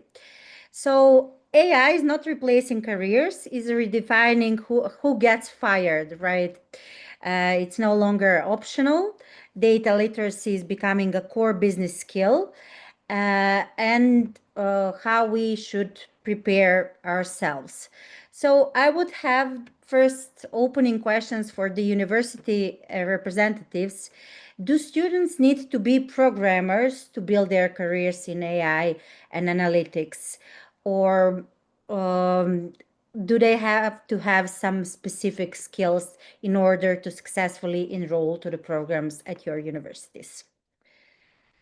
I think you've made a very good introduction that AI can no longer be a bubble of its own that we ignore and put aside. And that applies similarly to education as well as careers. But students who want to be programmers, they for sure should, and they should pursue that. However, if we have these really diverse students who are looking for a very interdisciplinary approach and they know about AI and they want to use it, but perhaps the programming is not in their desires, then they don't have to be. Not everyone has to be a programmer, or not everyone has to code all day and look at the lines and what if formulas. They can and they should know about it. They should inform themselves about it. They should know what's out there and how they can use it. But it can be applied in so many different fields, not only from programming side, but business, academia, research, ethics, philosophy, and so much more that it just gets exciting to think from how many perspectives we can integrate. Yeah, thank you, Fatma. Jacky, do you agree with this? Yes, 100%. I agree as well. I think there's a misconception, like Fatma was saying, that, okay, I need to be a programmer. If not, I'm not even able to apply, which is not true, which is a good thing for the new incoming students as well.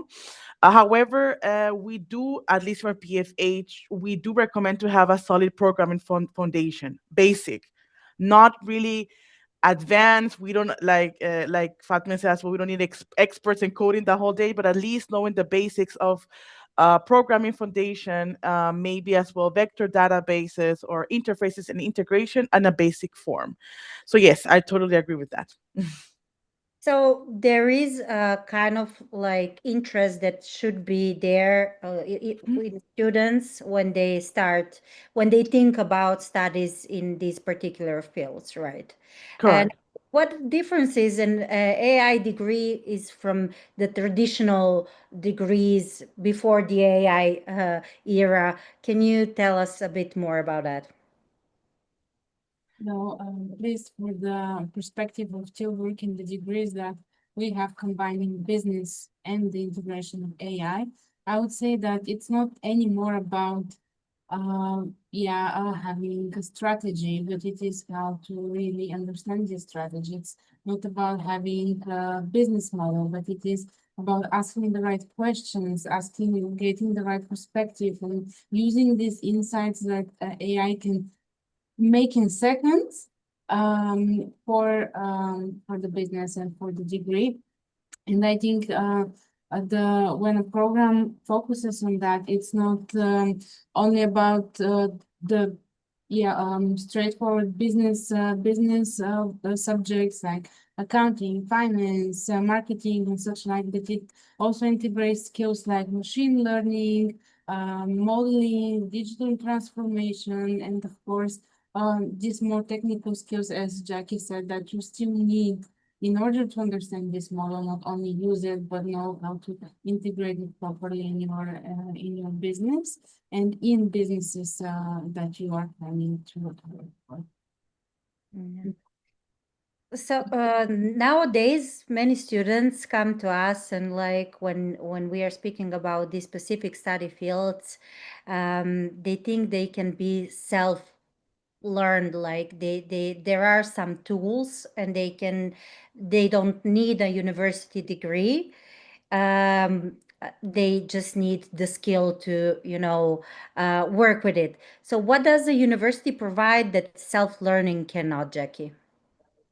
Yes. So I'll say it first of all, of course, you will learn critical thinking of AI. You just, okay, no, a self-learner, especially nowadays, it's now easy. You just can Google it and try to find general information. However, I see it as well myself that you will need more critical thinkings. We will then teach you, of course, for example, some principles. Why you will have always AI tools that this will be changing every 6 months or every even month. But if you have the principles that we as universities will provide you, you have the mentorship, for example, from professors. We do have a career service that will help you in real world situations.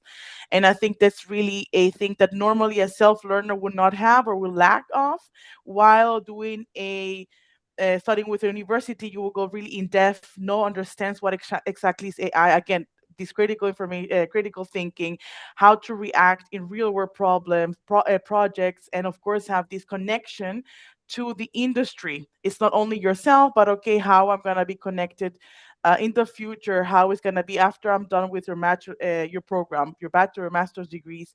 So this is something lacking, in my opinion, as well for the lack or self-learners in compared to a university. And what about does the university adapt enough to compete with online education?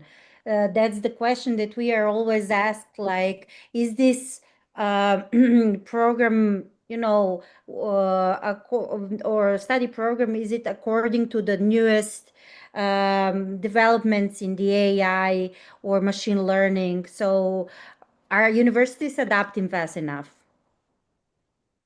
Yes, I will say yes and no. Of course, AI is completely new, which is hard to keep up, to be really honest. We're trying, of course, our best to keep our, for example, professors up to date, to bring all this new information. New laws are coming as well to Europe on how to use the AI in the future in your real world.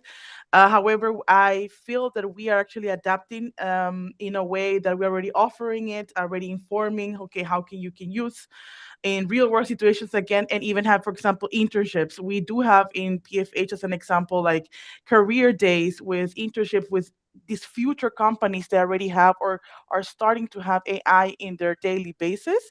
So I think we're starting and going the right path. Of course, it will be great that we all come quicker to this new AI that it's going The fast around. pace. Yes, yes, yeah. It's a fast pace for all of us, but just universities as a like concept and the degrees, I think it's not easy to keep up, but definitely they are going in the right direction. What do you think, Fatme? What about Tilburg University?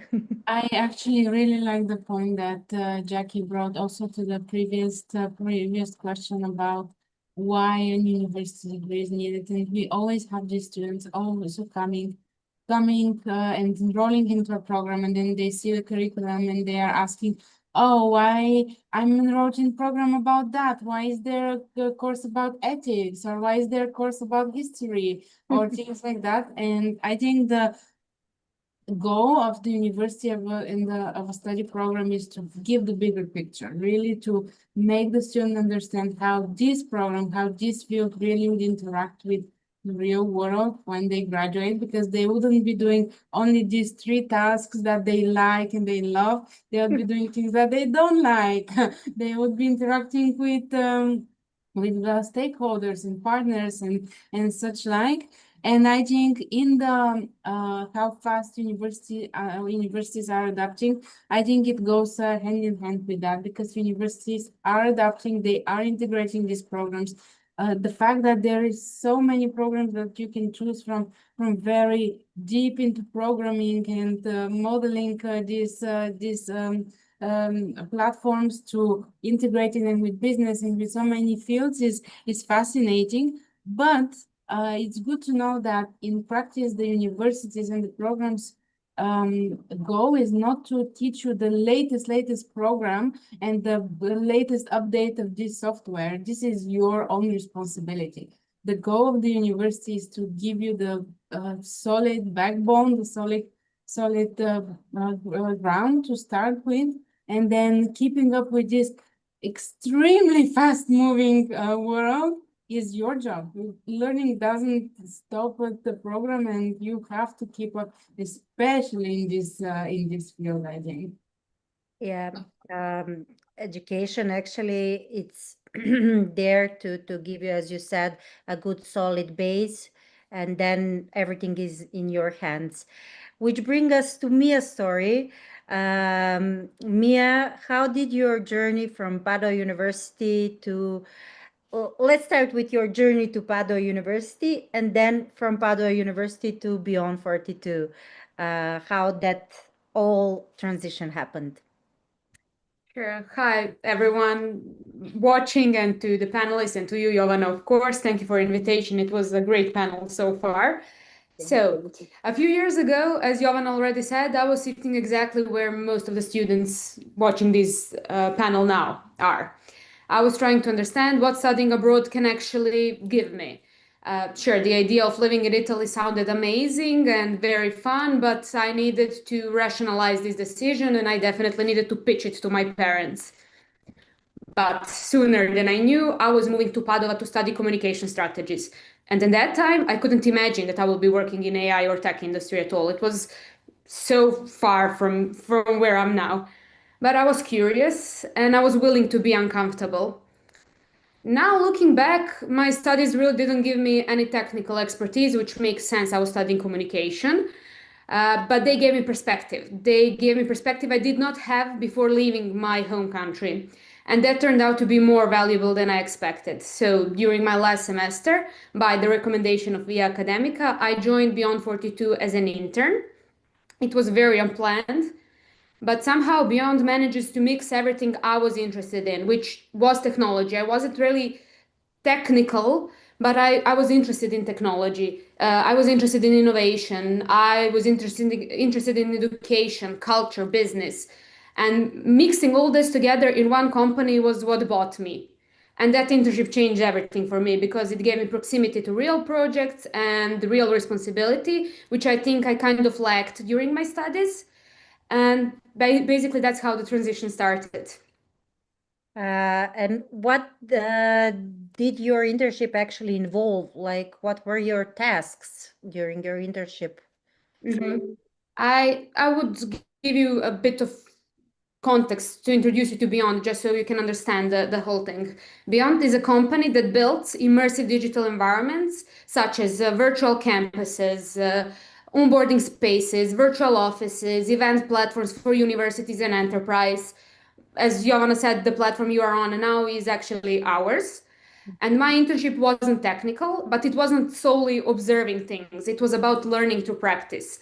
I worked on positioning these digital twin solutions, writing product narratives, preparing sales and marketing materials, participating in strategy discussions, writing for LinkedIn, and many, many different things that introduced me to the technology very early. They basically exposed me to how technology decisions connect to direct business goals. And that was very important. 3 months later, I was offered a permanent role. And 6 months from that, I stepped into the role of marketing manager where I'm today. Wow, what a journey, right? Yeah. And Jacky and Fatme, I wanted to ask you also what internship options are students offered, or they have opportunities during their studies to acquire some professional experience. Is that part of the curriculum, or how it is at your specific universities? Yes, great, great question. Exactly like Mia says. First of all, Mia, congratulations. This is the perfect example of how important are internships, especially when you're studying as a student. We as a PFH University, we do have a career service that will help you throughout the way, and you see how important it is. The perfect example, again, Mia. Normally you can start, I mean, we do have on campus like career service fairs where companies come and look for internships, not only for AI as well for other programs that we actually offer. And we as well have while they're studying time for our students so they can go and do an internships. And that was at least in Germany, some of them are even paid. So it's actually perfect for the students because they can not only learn as well have something like extra money coming. Of course, it's not a lot, but at least it's something that we offer, and helping with the career service since the beginning. Then you can start. I do have students, for example, that start maybe in the second semester to not only apply, but even knowing exactly, okay, where I want to go, and knowing as well this experience, like a real world experience. So after they graduate, they know what to expect. So this is actually what we're currently offering almost every semester for all of our students. Great. Fatme, what about Tilburg University? Yeah, maybe a bit of perspective on the setting at the Netherlands. Bachelor's degree is a 3-year program, and Tilburg as a research university doesn't have integrated internship in the program for bachelor's level especially. However, with how flexible the education is and how much fewer contact hours students have compared to especially high school, but also other forms of universities. Students are very possible, can very much join an internship, and we have a career service center as similarly to what Jacky shared that helps students, but we also have program advisors in each study program that help students to integrate a part-time internship or part-time program next to their studies. So for the students who are keeping up well with the study program and they are looking for this extra challenge to add next to their studies, they can do an internship throughout the study year. However, I see mostly with students that come from abroad that once they're here, they want to use their time as much as possible to integrate in the country or get the most out of their experience. So many of them stay for the summer and they do summer internships, which is a very popular option for, especially for bachelor students. And in the Netherlands, similarly to Germany, some of the internships are paid. So they also get these extra finances and a little bit of incentive. And then for master's programs, it is very integrated, and it is very possible for students to do an internship as part of their study program. Great. And what skills, Mia, did you realize were more important than you expected when you started your internship and then your job after your studies? Well, that's That's a great question. Let me think for a second. I would say communication, because when I first joined Beyond, I expected I would need to understand technology very well. And you need to understand it. You just don't have to work directly with it. What I did not expect is that the clarity is the core of everything. So let's take an example. One of our main solutions is Campus Twin, and it's basically what it says, a digital twin of a university campus. So I needed to present it in a way that it's simple and that people who actually, that it's built for, actually understand it and know how to use it.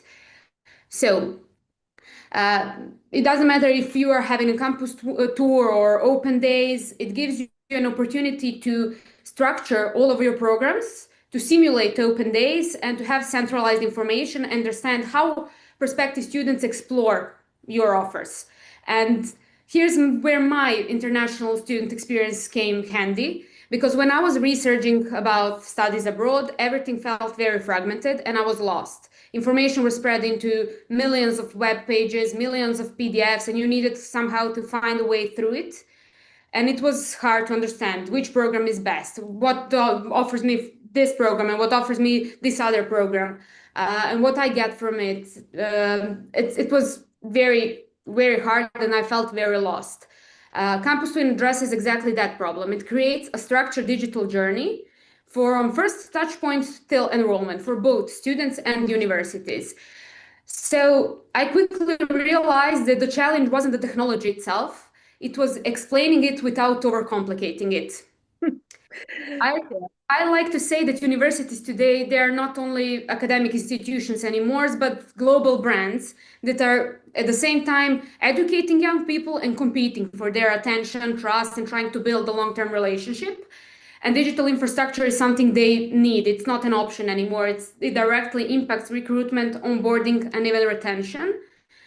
And regarding the skills, I would say the ability to simplify complex things, strategic and critical thinking, then maybe communicating between technical and non-technical teams and trying to balance that, and being comfortable when things aren't fully defined yet because the field itself is not fully defined yet. So as you guys said already, in tech company, it's not important to only be engineer or data scientist or, I don't know, studying STEM science. It's important to have people who know how to connect this technology and STEM sciences with real human behavior. And that's what really, really surprised me. Yeah, that's a really good point. And not only that nothing is defined in AI, nothing is defined also when you work for a startup and you work on something new, so you have to think fast and to react fast. So definitely that's the skill we all look for when searching for somebody. And what do you think about the students who are now thinking of enrolling to your programs, Jacky and Fatme? So are they exposed to the industry afterwards, especially in Germany and in the Netherlands? For those two specific countries I wanted to ask. Absolutely. I think in this new technology era and with this very new field, you cannot really dive deep in the history of academia to come up with the examples and with the new techniques that are taught.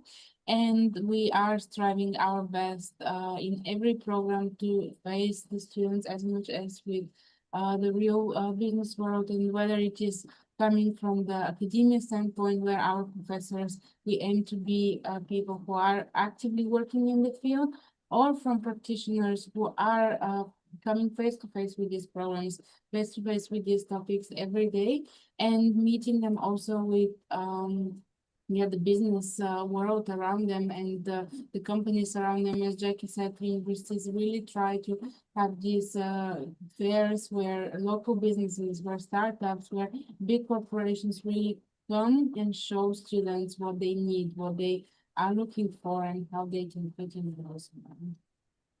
Yeah. Jacky? Yes, I totally agree as well as Fatma says, especially as well for us in PFH University. All of our professors are from the industry, as well AI, even though it's just new as well. They train themselves. They're working in companies as well that are doing AI, like AI risk manager or just AI governance, for example. And then they're teaching with us, so they bring this new as well perspective and insight to the students with this new, like we were saying before, fast pace, um what which AI is. So yes, we actually are offering, of course, we expect to have more in the future and always be up to date with the professors, with the career service, and even ourselves. So yes, we're doing our best to provide to the students the best of what we can offer. Yeah, and Germany as a, let's say, as a country, is there any, like when we think about the tech, the AI, all these industries, do you think it's a leading country for these specific fields? Because, you know, the environment is also important for the Of students course. picking their studies. Yes, great question. Yes, normal. Germany is known as well for the technology advantages we already have, and they're always up to date, especially with the AI. I've seen it myself living here in Germany as well to see what are the new companies are offering that maybe they didn't offer 3 years ago or maybe 1 year ago. So they are trying to adapt to this industry, going continuously changing, providing new information, changing even the laws in Germany to be able to provide more AI in the work environment. So yes, I think Germany is going to the right pace. Of course, that is why we need a course, in our case, as a master program, to inform the students what are the ethics of AI, how to use it, how to use it wisely, and not only have it, for example, AI, because it could be that you get biased information. So all of this, of course, we need to train our future AI workers for the German market or even the Europe market for this. So yes, I think Germany is under great pace. I wish they could be more faster, but of course, we're on it. Great. And Mia, how Beyond 42 uses all the new technologies? I know that you're making new technologies, but can you explain a bit more about what do you do like on a daily basis regarding AI in your company? Yeah, I mean, we try to keep track of everything and go step by step as trends evolve. And my role was not about coding and building algorithms, but I work with people who does exactly that, like on daily basis and with different product teams, and trying to understand and translate that complex technology into a clear narratives is basically what's my part of job. But people working with actual technology are more technical than me and can give you a better answer than me, but they are trying to keep up with everything happening right now and to follow trends and to see how we can integrate these different AI technologies while building our own solutions, and basically trying to somehow keep pace with this very fast-paced environment. Yeah. And do you all three think that we are at risk of overproducing AI graduates, or we are lacking enough of educated people in this sphere? Mia, you can start if you want. Yeah, well, but that's a question that was very relevant for every new position that appeared. So I don't think so, because you will never have many educated people, too much educated people in the world. I mean, that's impossible to happen because I think that this industry will evolve. Like it evolves daily. It evolves in front of our eyes. Meaning, well, tomorrow there will be people who know something I don't know, and I'm like very young still. So I think that with years ahead, that will happen too. So I don't think that we are educating too many people in the field of AI. I think it would be barely enough to follow everything happening right now. Yeah, I think I agree with you. Jacky, Fatme. I agree as well. However, I think the focus is more, are the companies ready for these new work pay like environment, because we can have the AI, and in one way or another they will go to each company, even if it's a startup, even if it's an old company, or a family company. So that's the question I always ask myself, like, are they ready for this new incoming things? We're preparing ourselves for this future, and I hope the industry will prepare ourselves for these new students, which I see, at least again here in Germany, I've seen that even old companies that were like, oh wow, then they're already implementing this in a daily basis, opening new job positions. So yes, I hope the industry will as well keep up with all of this. Fatme? I couldn't agree more with me and Jacky, and I think they gave a very good overview. But as we also try to explain to the students, perhaps that this is an ever-changing field. So the things that they'll study today, they'll have to keep up. The skills that they will build today, they'll have to keep up with how the world is evolving. And perhaps what they study today will not stay the same in the next 10 years. But as long as they're keeping up and the industries and the business world recognizes that, I think we would indeed not have ever enough, as Mia said. Yeah. Yeah, I completely agree with this. We need educated people, especially in these new fields. So I truly hope that students will try to focus on these fields more. And I invite all of you who are listening, you can go to the Tilburg University virtual booth and PFH University virtual booth, check out their programs, and you can speak directly to the representatives, ask questions. So feel free to use today to get to know more about study possibilities. Thank you once again. It was a pleasure hosting this panel with you. I hope you enjoyed as well. Thank you for sharing your stories, Mia. And see you ladies at the platform. I hope you like it as well. It's thanks to our partners at Beyond 42. Bye. Thank you Bye. so much. Have a great day. Bye bye. Bye. Everyone. Bye. Nastavljamo sa programom posle kraće pauze. Sledeće predavanje, odnosno sledeći panel se zove From Classroom to Boardroom i nadam se da će vam biti interesantan kao i prethodna dva panela. Pozivam vas naravno da u međuvremenu iskoristite platformu na najbolji način, zakazujete 1-na-1 sastanke samostalno i možete na štantovima univerziteta skinuti brošure i informisati se više o studijskim programima. Vidimo se za 5 minuta.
Welcome, everyone, to our panel discussion from classroom to boardroom. I hope you can hear me well. Yes, we are all here. So we are today speaking about choosing a business and management studies that lead to real careers. Business and management are among the most popular fields of study worldwide. We can assure you of that. And this popularity does not guarantee the impact. A business degree can open doors, but it can also lead nowhere if chosen without clarity, ambition, or strategy. And the real question is not simply where you study. It's how your education prepares you for responsibility, leadership, and real results in the marketplace. Today, we will explore how to choose business studies that actually translate into careers and not just gain a diploma. I'm pleased to introduce you today to our speakers. Ador Kociraj. Ador, are you with us? Always. Great Not to from the hear campus, but the background is pretty nice as well. Thank you so much, Jovana. Yeah, welcome on board. So Ador is a representative of University Cattolica Del Sacro Cuore and alumni of the same university. But Ador is also alumni of the Academica as well. Yes. So after completing his studies at Cattolica, Ador secured an internship at the university, and which later turned into a permanent position as a university representative. And this is a clear example of how academic excellence and initiative create opportunity. It's always a pleasure to have you, Ador. Likewise. Thank you, Jovana. Representative Geneva Business School, we welcome Lolita Krugliakova. Lolita, hi.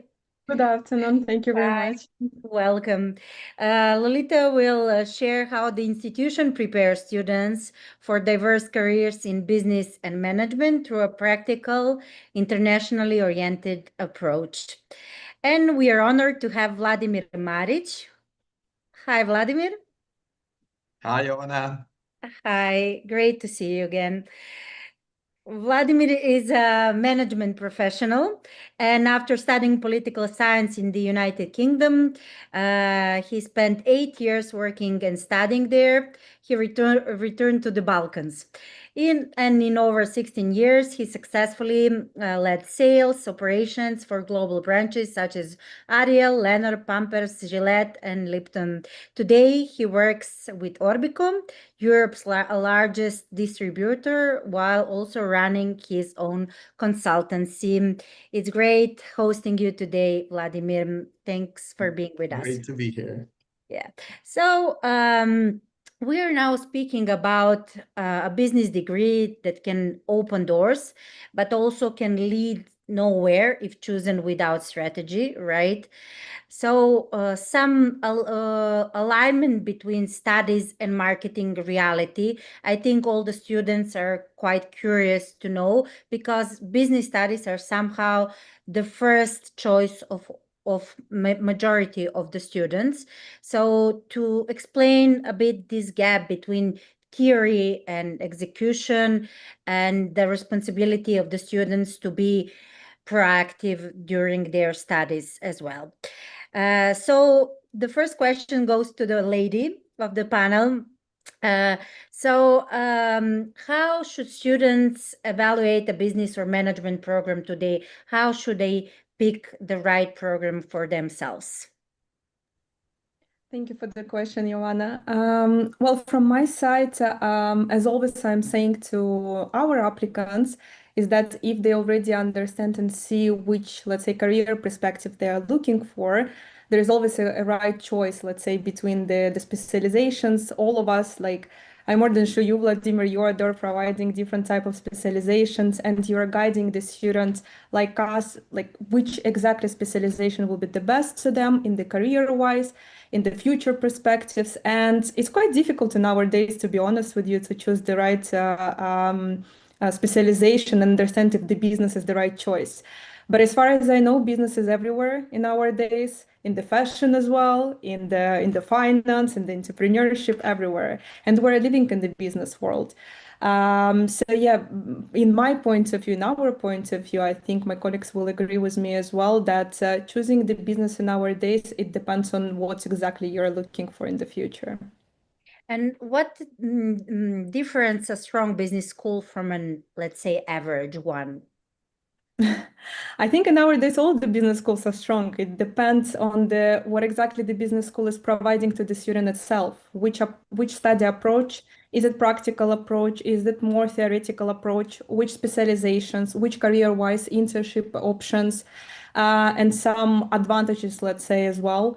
For example, us as Geneva Business School, we're providing the more like a practical approach, let's say dual degrees. Other institutions, private schools, they might provide the options for the students to work during the studies, for example, rather than just doing the internships. So it's bad to say that, like one business school is good, another business school is bad. Each of us have advantages, different type of advantages. It just depends again on the criteria which business school is providing for the students. And I'm more than sure that the student will find the right choice, will do the right choice, and find the right business school anyway. Yeah, but you know how students operate. They come to us and they ask which business school is the best. So according to this, yeah, I mean, we always tell them there is the best solution for everyone. It's not unique. It's, according to your personal interests. But yeah, definitely, I agree with this that you said. And what do your institution does to ensure students are employable afterwards? Not just educated, that's of course for sure, but employability, how that works. Official partners. First of all, this is what we're providing to the students. For example, in Geneva, we have official partner is the United Nations, and all our students can do the internships in the United Nations as usual. In Spain, we're working closely with the World Football Summit, with the Business Volley in Madrid, which is located just 20 minutes away from us.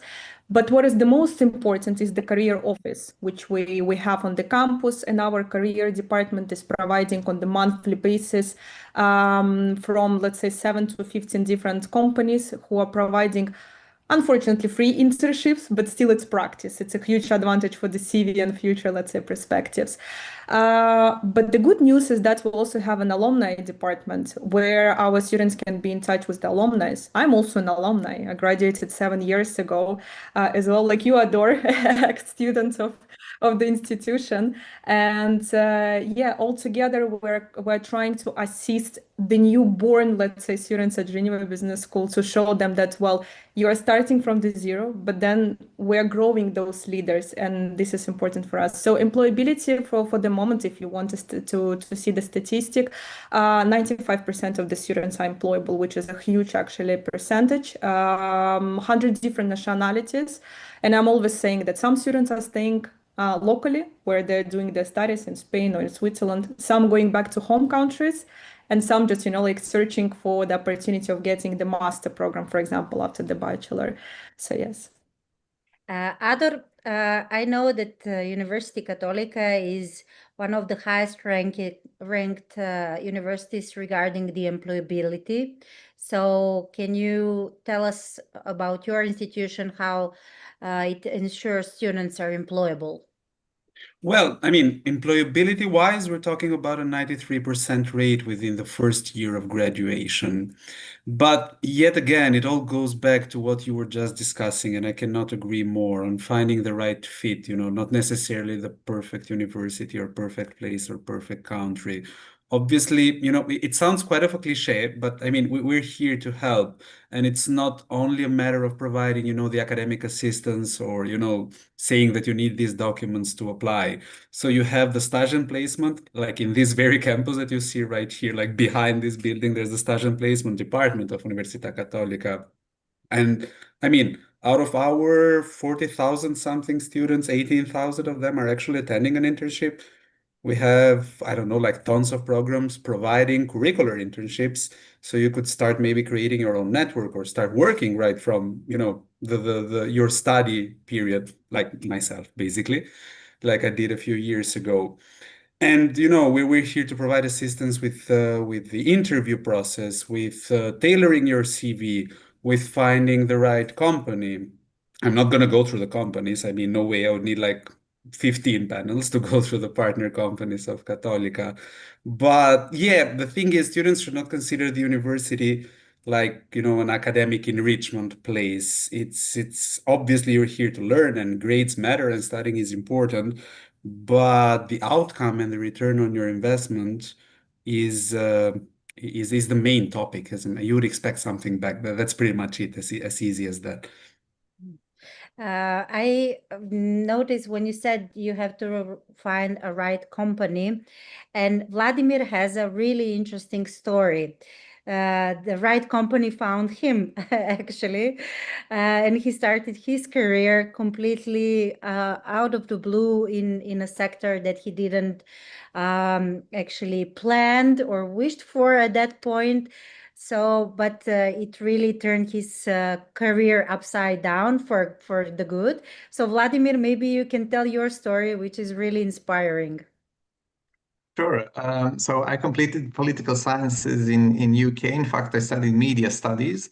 I wanted to be a journalist, a TV presenter, and soon I realized that it's not so easy to get into the news presenter job or the journalist job, being a foreigner in a different country and not speaking the local language perfectly, as well as everybody else.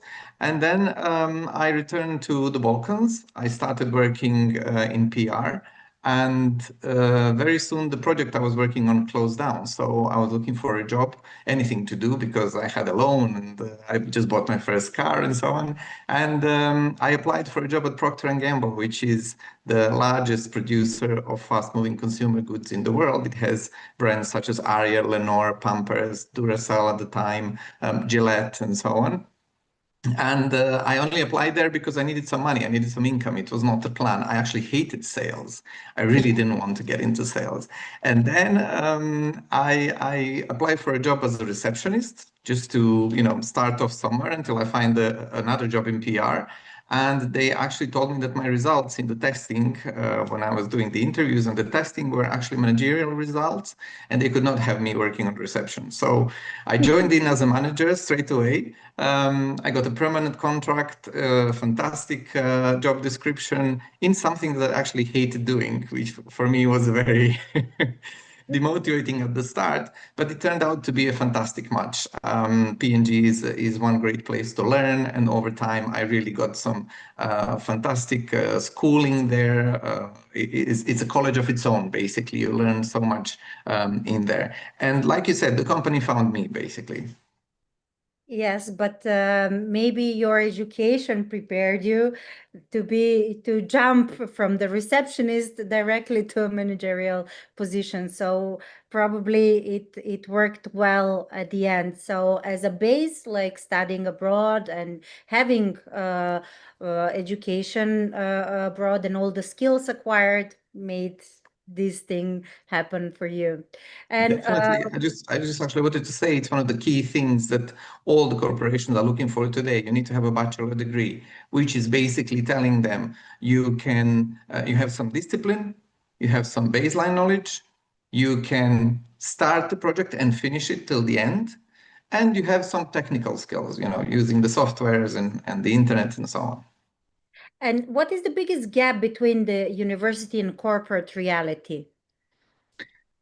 I'd say from all the people who come in straight from university into our company and other companies I worked in, the biggest gap is actually a lack of feeling of a sense of urgency. You do learn how to deal with a situation at university. So these people came with some experience. They've been to some work placements and so on. However, majority of those work placements were actually simulated environments. And in a simulated environment, you do not get to feel all the pressures coming from all the sides. So these graduates that came in working with me on various projects, they were pretty shocked at how much fire is thrown at them when there is a crisis situation. And they still needed to learn how to, get this sense of urgency and to start, dealing with stuff and not just putting them off and panicking. And I think this is the biggest difference. So if you are looking for an institution that will give you the right education to be able to deal with the corporate world, you really need to get into an institution that is going to put you in a work placement, but into real life situations, not simulated environments. Yes, I completely agree with that. Yeah, simulated environments, it's the same in business and entrepreneurship. You have to, put yourself in fire in order to learn something from it. And Ador, since your experience at Cattolica is slightly different, so you transitioned from studies to internship, from internship to job, can you tell your story behind how it happened? Well, I love telling stories, especially mine. No, but that jokes aside, and I was actually thinking about this very morning, Jovan, as a matter of fact, like how much has not necessarily the higher education landscape changed. I mean, we've known each other for I don't know how many years now, but how much everything has changed and how fast everything has become. And I consider and I put my own story, into perspective. I started in Cattolica in 2018. I've studied economics and management my whole life, as a matter of fact, right from my bachelor years to a master I attended before even going to Italy. And I started doing what I'm currently doing as a part-time job while I was still studying here. And I got well, stuck in a positive sense, obviously. And I'm still here. And the thing is that it always goes both ways. Like, you need this sort of mutual understanding. Okay, you can put yourself out there. You could be as proactive as you want, which I always try to do. And I always tell students that proactivity is like the number one skill, second only maybe to being able to adapt to all situations, as a matter of fact. But again, and we go back to the finding the right fit, even in terms of the company, because I consider Cattolica as a company, not necessarily at a university from my point of view now. So I try to consider my internship as I was part of a team, as an actual full-time job there. So I was not like, doing the bare minimum or being there for like those 3 hours and a half. But again, I tried, I had fully trust on the company, but I was lucky enough that this trust was mutually given to myself as well. And that helped a lot, not necessarily only building the career that is now, but building the first few steps at Cattolica, which were fundamental when I decided to go full time at this very same job. And again, once you graduate, as I said, Cattolica works with like 25,000 companies out there. It's not like I had no other options. And being in Italy, I also speak Italian, so I could opt for even Italian, realities or Italian companies as well. But, putting the person first, not necessarily only the student, but even an employee, a teacher, part of the administrative team as well, is what really made the difference and what really, convinced me to go from the part-time to the full-time experience right on from the graduation. And well, I mean, I'm still here, so it clearly works, Yeah, amazing story, actually. And Lolita, what is your story? You're also an alumni of Geneva Business School. Well, I will try to be short and sweet, but it was the COVID period of time, back to the COVID, a very harsh time for everyone, for the educational agencies, for us as well, for the representatives.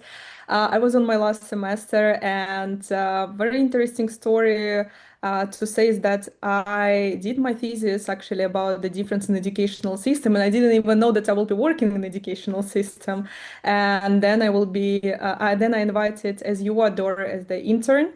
So I was assisting the manager. And then somehow actually I graduated and I received a very nice invitation saying that, Lolita, we like you. Would you like to continue? And I said, well, I like you. I like Geneva Business School. It's my family. So we matched together, let's say. And then my story started 5 years now. I'm part of Geneva Business School. I'm part of the educational system, and I was growing from the intern, and now I'm associate director of admission. So it took me a lot of actually time. But I'm always saying one thing: to dream is not always enough. You need to fight for this dream. And I was actually fighting to be part of this educational system. I'm always saying that we're not competitors. There is zero competitors in this system. We should be friends because we're doing the same job. We're bringing the students on board and we're assisting the students to reach out their dreams. So this is, yeah, short and sweet story, but I think that Vladimir and you, Ador, will agree that, yeah, this is how the system works. Those stories are actually very inspirational when students hear that, you know, after or during their studies, they can do something and they can end up with a full-time job afterwards. So it's really meaningful. They're investing in their education and they're taking something from it, right? And Vladimir, after 16 years of managing some really major global brands, what do you look for when hired? What hiring like? Or, you know, getting new people in, what new skills, what is something that that person across of you has to have in order to be on board to work with you? Sure. Well, like we said earlier, the first thing is the bachelor degree. So the minimum of a degree you can get is very important. This kind of gives us a lot of information. However, that's less than 30% of what we're looking for. The second thing is we want quick learners. We want people who can adapt very easily to new processes, new ways of working, new software, new procedures, and so on. And this we can figure out very easily through different kinds of puzzles and tests and situations that we'll put these people in through the interview. And there are a lot of these tests actually on the internet and also on your phones that you can download and practice. And I think it's important to do this to see how quickly you can learn, and you can actually practice your brain to do it. So for us, it's important that this person can adapt very easily to a new job that's coming. And this brings me to the next thing, which is agility, which I think Ador mentioned earlier. You need to be so agile that very easily, a couple of months into your job, you could be told that your job doesn't exist anymore. This is the world we live in today. So your response to this should be, oh, what a shame. What else can I do? You know, just to offer yourself to adapt to something different. And agility also comes in a sense that you should be agile in terms of where you live. How much time you spend traveling. So we are looking for people who can move easily, because when we find the right talent, we want them to expand, we want them to grow, so we send them to different countries. We also want them to be able to travel, so to not to moan about having to, you know, spend 50% of their working week traveling abroad. And the last thing we also look for is the culture fit. So you should check what kind of culture is required for the job or the company you're going for. If you want to work in sales, for instance, you just cannot be a shrinking violet. You cannot be an introvert and work in sales. It's not going to work. So you could try, but the system is going to spit you out very easily and very soon. So I would say these are the four things. So the degree, the agility, the culture fit, and also the quick learning skills that you need.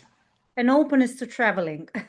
Yes, that comes with agility, I'd say. Yeah, so be agile where you work, what you do, how much time you spend traveling. Yes. Yeah. We know a thing or two about traveling, I guess. All of us here. Wanted to mention that, yeah, part of your job, Ador and Lolita, is actually traveling a lot. And can you tell us, like, does this influence your satisfaction at job? Would you like it differently? or you think that's actually something that you will, if you change your job sometimes in the future, will bring something valuable to your next position? Oh, the question for me. Sorry. For both of you. Yeah, Lolita. Yeah. Ador, sorry. No, Yeah, no. Ador. Please go You heard- ahead. Please go ahead. No worries. Sorry, I heard Ador Lolita, sorry.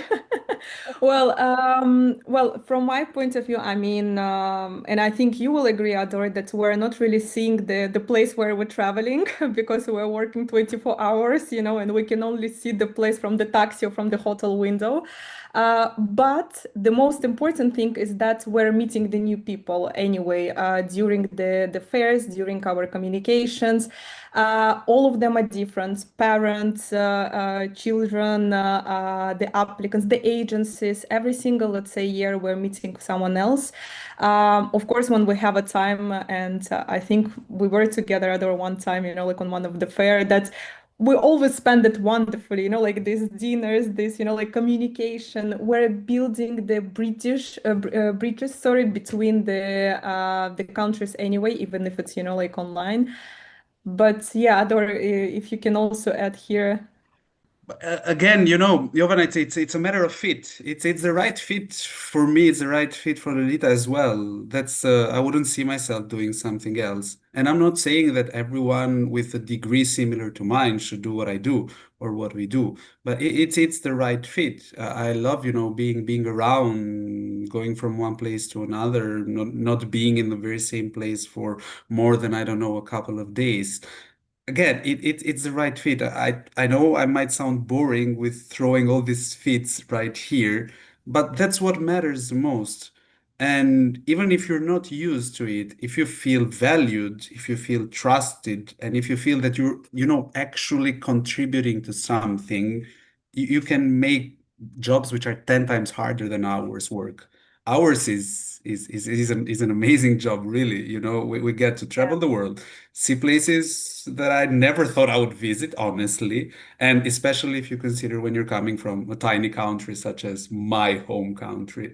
So, I mean, there's no complaint to it, not even one.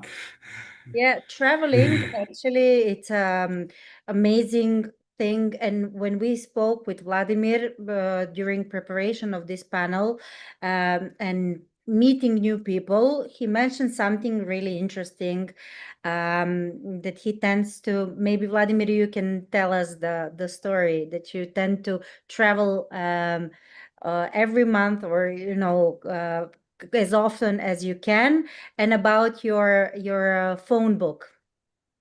Yeah. So ever since I've gotten my first mobile phone, which was actually 1996, when I was living in the UK, which at the time was very affordable, I started putting the contacts into my phone book. And everybody I met, I would take their phone number. Over time, an app showed up, which unfortunately has since been acquired and disappeared, but it was an app called Plaxo. And Plaxo was a place where you could synchronize your phone book in the early 2000s, and it would actually send out an email to everybody in your contact book and ask them where are they working at the moment, what is their date of birth, you know, where do they live, and so on. So you always had an updated phone book of where everybody is. And unfortunately, this has been now taken on by Facebook, by LinkedIn, by Gmail, and so on. It's kind of gone separate. But today I have 3,500 contacts in my phone book, and it's something that I'm very proud of. Every city I go to visit, I have somebody to call for a coffee, and I think it's important to keep these contacts up. I am continuously being in touch with everybody, so I'm not the kind of person that will ring somebody when I need them. I would actually ring them to have a coffee just to hear where they are, what they're doing. So far, I've connected hundreds of people together in different industries, areas, and so on. A lot of people found their job through me, and so on. So it's really important to network. This is just impossible to put how much important this is. Yeah, networking and studying abroad go hand in hand, I think. And this is one of the most valuable things of studies abroad. All three of you studied abroad, actually. So yeah, I think that's something that really afterwards makes your career different completely and your perspective global instead of local. So this is something that we want our students to take from every panel today, that what they will get after their studies abroad. And for the let's say closing round, in one sentence, what should a student start doing today if they want to move from classroom to boardroom? And for Vladimir, when they're in the boardroom, what should they start doing their first day at work in order to climb the ladder, how they say? Whoever wants to start, maybe Lolita, because you're the lady of the panel. Thank you.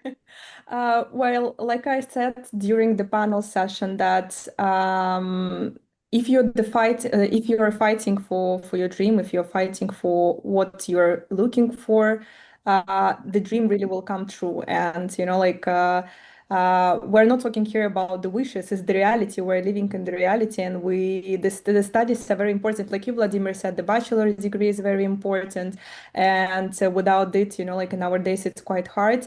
But in my point of view, that all the students who sees the perspectives, if you see it, just go for it, and everything will be actually done if you will put your hands down and think, okay, it will be happening by itself, and it will come to my lifestyle, by itself. It's not going to happen, unfortunately. So fight for your dream, fight for what you're looking for, and the education itself will assist you. All the professors, all the networking, because today we're also talking about the networking, all the admissions like us will also assist you. And on our examples as alumni, we can also provide assistance and support to achieve your dreams. So yeah, this is it's not in one sentence, sorry, but I was trying it doesn't have to be say. one sentence. It's really on to the point. Ador?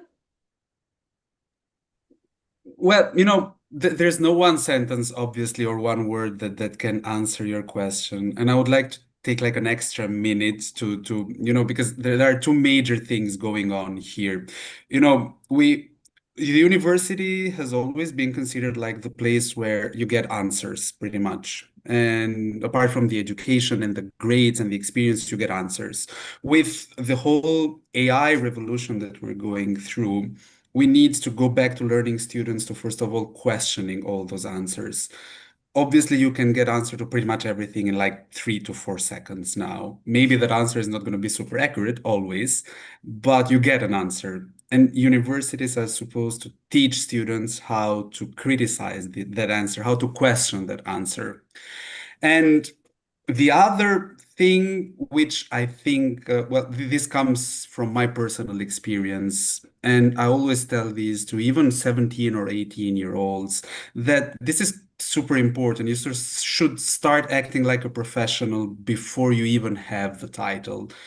And I know it's quite of a cliche. It sounds like a motivational post from Reddit or from LinkedIn, but being always curious, being always proactive, being always willing to fail is what really makes a difference. I did nothing differently from what hundreds of other students might have done before, and it really works. Trust me. And it's like a Bible. You have your own Bible in hand, have your own guidelines. They do work. They really do work. Being always curious, being always willing to learn and to fail, this is what makes the difference. Grades are important, but again, you can find excellent study programs pretty much everywhere. Even if you stay within your hometown, I'm pretty sure students in Belgrade can find an excellent academic program, and they can be quite satisfied with it. But that's not enough. That's not the curiosity I'm talking about. Yeah, definitely. Curiosity is sometimes really the key. And Vladimir, what about the first day at job? Ask questions, listen to the answers, and learn. There is no university that can prepare you for the corporate world or exactly a certain industry or a certain company. So you really need to get into the, don't start with suggestions the first day or the first month. Some companies will actually let you listen for 3 months before they will start taking input from you. And when I say learn, it means go and learn how the company functions from the bottom up, right? So don't learn from the CEOs, don't learn from the managerial positions, learn from the people who are working at the lowest possible position in the company and try and understand what they're doing and how it all contributes to the functioning of the company. This is my advice. Okay, thank you very much. It was really insightful for me as well. I hope you enjoyed. I'm sure our students enjoyed as much as I did. And I invite all the students to go to our platform. Lolita and Ador will be there for one-on-one meetings, but also you can go to the virtual booths of their universities, download the brochure, and get to know more about your study options. Thank you once again. Have a great Thank day. you. Thank You too. you. Bye-bye. Bye. Ciao. Ciao, ciao. Bye. Hvala vam još jednom svima koji ste pratili ovaj jako interesantan panel vezano za biznis studije. Sljedeći panel počinje tačno u 15 časova, a do tada iskoristite vreme da klikćete po platformi, probajte naš novi CV generator koji će biti dostupan besplatno samo danas, tako da napravite svoj CV, vidite kako će izgledati i javite se našim mentorkama za sva dodatna pitanja. Vidimo se za 10 minuta.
Hello, everyone. Welcome again to our next panel, Designing a Creative Career, Fashion, Design, and Visual Arts today. Just a second so we can all hear each other well. Okay, so creative industries are often seen as exciting, expressive, and glamorous, but behind every successful designer, artist, or creative entrepreneur lies discipline, resilience, and strategic thinking. Talent may open the door, but structure, education, and persistence build a career. Today, we will explore what it truly takes to transform creativity into a sustainable profession, and how education, entrepreneurship, and industry experience intersect in fashion, design, and visual arts. I am pleased to introduce our panelists for today. First of all, welcome Marta. Marta is representing Instituto Europeo di Design, and she will share with us how structured design education prepares students not only creatively but professionally for global interested industries. Welcome, Marta. Hi, Jovana. Hi, everyone. Thank you so much for inviting me to this very interesting panel. Yeah, thank you for being with us today. Marta is our long-term partner at the IED University, and she will definitely share some insights very useful for future students. So pay attention, guys. Other than that, we have two more panelists, but as I got from my technical team, they have some struggles getting into the discussion. So I will just continue with Marta for now, and we will, when other two panelists enter the room, we will introduce them as well. So, Marta, regarding, I made an opening about how creativity is not only the talent that drives everything, and it has to be a structure that builds a career. What is the myth of the natural talented artists? So, regarding the students that come to you and say, I'm talented in this and this, is that the only thing they need in order to get into their desired studies and then into the successful career afterwards? So, yeah, thank you, Jovana, for the question. Actually, as you also partially said, I also believe that talent is, of course, important, but I would say that it's just one piece of the puzzle. In order to truly succeed in creative industries, you actually need more. You need to work around your inherent talent and combine it with, first of all, a very solid and all-rounded method. So a very solid technical and methodological foundation, but also with your own creative vision, no? Your own voice, your own creative identity that, of course, you need to develop through a more structured process and pathway. Then you need, of course, a robust network. In creative industries, networking is of utmost importance. And so building a professional network is something that is essential to be a successful professional in this field, along with marketing skills and a certain kind of business acumen. And finally, but not less importantly, a lot of determination, passion, and motivation to go ahead. And what makes professional design education different from being self-taught? We have all the time the students, as for many other fields of studies, like AI, for example, they come and like say, I can learn this and that online, or I can be self-taught. So why actually a formal education matter, and what makes these professionals different than those who are self-taught, let's say. Yes, so also regarding this, I think that there are at least a couple of factors that distinguish professional education from being self-taught. First of all, it's a matter of method and cultural exposure, because university education means not only acquiring technical skills, which let's say are the ones that you can more easily also learn, let's say as a self-starter, but it also means learning through a series of cultural subjects, from theory of design to history of contemporary art, strategic marketing, and also very importantly, develop what we can call critical thinking skills. So really be able to read and interpret what happens around you, what happens and what will happen. So be also able to predict somehow what the trends, the future trends will be, also at the behavioral point of view in society. And so in a nutshell, building with all of these self-critical thinking and methodological and cultural subjects, an all-rounded method, a methodology that will serve to a designer as a very strong base throughout their whole career. And in a nutshell, it is what at ID we call design culture, which basically means not only be able to realize things, but also, and even more importantly, to conceive them, to think of them, and so come up with better projects, with something that will really make an impact on people's lives, on society. And you can do that only through culture, study, research. Yeah. And then, formal education. Yeah, exactly.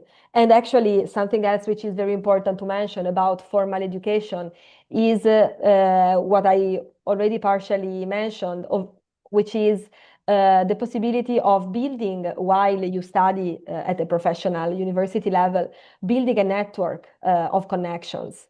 In this industry, we can say that who you know matters almost as much as what you know.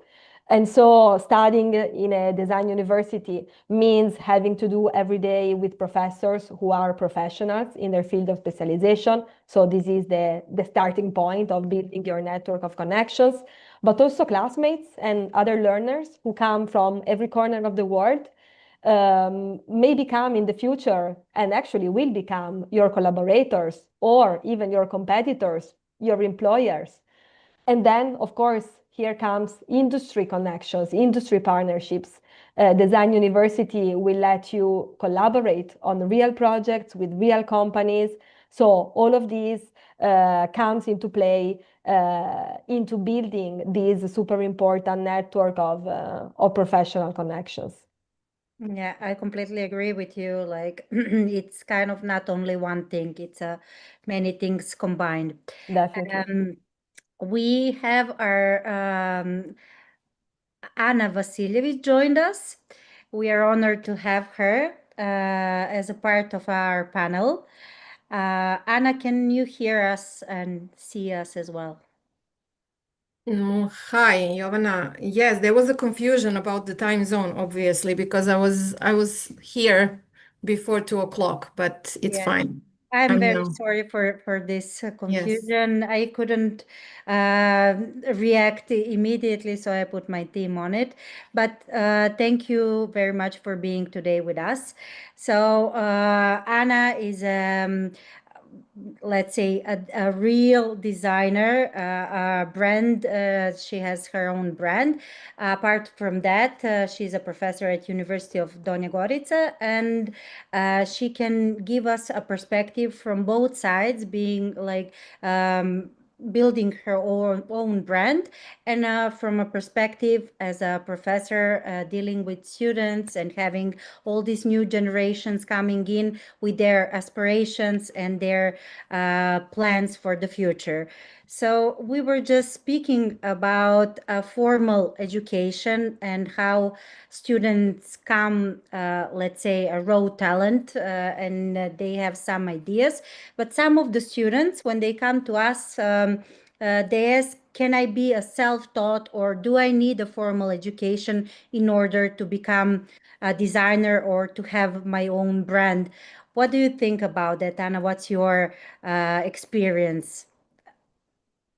Well, I finished formal education, but of course that was 20 years ago. So the time changed a lot. And now we have a lot of options, a lot of educational platforms, courses. And even to my students at the university, I recommend doing the courses in specific areas. For example, if they lack some technical skills, etc., if that's not sufficient during the classes at the university. But I also own educational platform for informal education. So for many years, and it's one of the first in the Balkan region. So of course, I think education should be available to anyone who feels they need to. It's better to have even informal good education than none, because today it's impossible to work without any basic knowledge in this industry. Talent is not enough. You need basic information, you need basic technical skills, you need the base. So the idea of these courses in informal education is basically that to be available to anyone who feels wants to try, because many people are not sure they want to do this. They're not sure what it's supposed to be or what they want, exactly what they want to do. Fashion industry today is much bigger field than 20 years ago. You have many more professions than when I, for example, was studying. So they want to explore, and maybe these courses are even good idea before taking the formal education to explore, to see if that's for them, and then to take a path with the formal education. Marta, regarding this, I know that you have also some kind of like summer courses. So the students who are, as Anna said, somehow interested, but they're not sure about is that study path really for them? How they can actually try it out during the summer period and maybe see if they're the right fit for the study program. Yeah, this is actually a very good point and a very good suggestion that I also personally make to students when I see that they are interested in any of the creative and design fields, but maybe they are still young or they want to study in these industries, but they don't know yet exactly in which direction. Also because, as Anna said, there are so many options, so many pathways, so many specializations that you can take that it might even feel overwhelming. And to start from somewhere and get some initial ideas and to taste what it really means studying and working in design. A summer program or even a semester, so slightly longer programs, might be a very, very good help in understanding that. Yeah. And how do you prepare creative students, because they all have to have the creativity part, right, for the business side of the design? So it's not only being a creative, there are a lot of technical and business skills that they have to have or acquire during their studies. Definitely. Yeah, we prepare students, let's say, for the business side of fashion in a bunch, again, of different ways. First of all, starting from the programs themselves, from the study plans. All of the programs that we offer, ranging from interior design to fashion design, fashion styling, communication design as well, they all envisage in the study plan also some specific strategic subjects, as we can call them, like strategic marketing or business thinking and management, which are the subjects that will help the students to learn how to manage the next phases of the creative process. So how to present your project at best, how to render it and present it confidently to your client, to the final target users. And of course, when you are already in the creative process itself, you really need to make your project work. And this is based on the market's expectations, on the target users' expectations. And here, once again, comes the cultural side of design, researching, learning.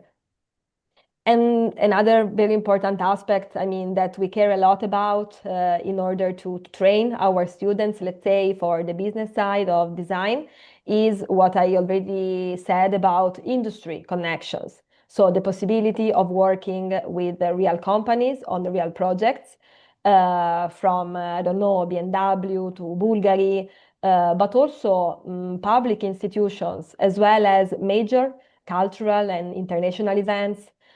To give you just one example, which is very much, let's say, actual, right now for the Winter Olympic Games in Milano Cortina, a group of students at IED Milan, ranging from graphic design students to communication students, interior design, so coming from different disciplines, they are being involved in a project with the Olympic Games, more specifically with the Olympic Broadcasting Services. So they are there on the field at the Olympic venues, involved in different tasks related to broadcasting the transmissions, let's say, all over the world. So all of these, let's say, international real opportunities and exposure is once again something that only professional design education can offer you. Yeah, what an opportunity to have a project at the Olympics. Yeah, Great. yeah, it is. And Anna, how important is international exposure in fashion, based on your experience and your personal story, or how it's important? Where are you located, maybe, or is it important, the location, when speaking of fashion design? I don't think it's today. I don't think it's important where you are. To be honest, I teach students in Montenegro at the moment, so I tell them they are coming from a really small country, but it doesn't matter because the competition is worldwide competition. So once they decide to go out to present their work, whether it's through the fashion show, social media, they're exposed to anyone. They're exposed to clients worldwide, and they're exposed to potential, I don't know, companies who might be interested in what they do. I personally grew up in a country in a time when we were isolated from the world. But I honestly never thought. I was very eager and looking forward to the moment when we will open up a little bit and I will be able to sell. So from the start of my career, I was actually being exposed to the fashion fairs through the companies that I worked through. And then I was making contacts. But later, as an independent designer, I actually really quickly exposed my work through social media and through those contacts, and I start selling outside of Serbia. I think maybe there are fears when you are coming from the Balkan region that maybe you are in some different positions. Actually, I don't believe in that because I believe that good design is a good design. If you're a good designer, it doesn't matter where you're coming from. And I try through my personal example to show them to be brave. And if this is good, it will go anywhere. So it doesn't matter where you're coming from. Yes, there are some technical issues when you're coming from the non-European country, for example, but that's more within the sales, within the taxes, within the business side. But you can overcome everything. And I personally never, even today, after 20 years of doing this, I'm always looking forward to the, I don't know, fashion exhibitions or fashion shows to compare myself, to see where I am at the moment, to see what's new, what are other designers doing. I think that's keeping you to go forward, to make steps forward. Yeah, so some exposure, it's like good to think globally, to track global trends, but not to And to see where you are, yeah. where is your design at the moment? Can you improve? I believe, and I always believed in a healthy competition. And I think everyone has their own story.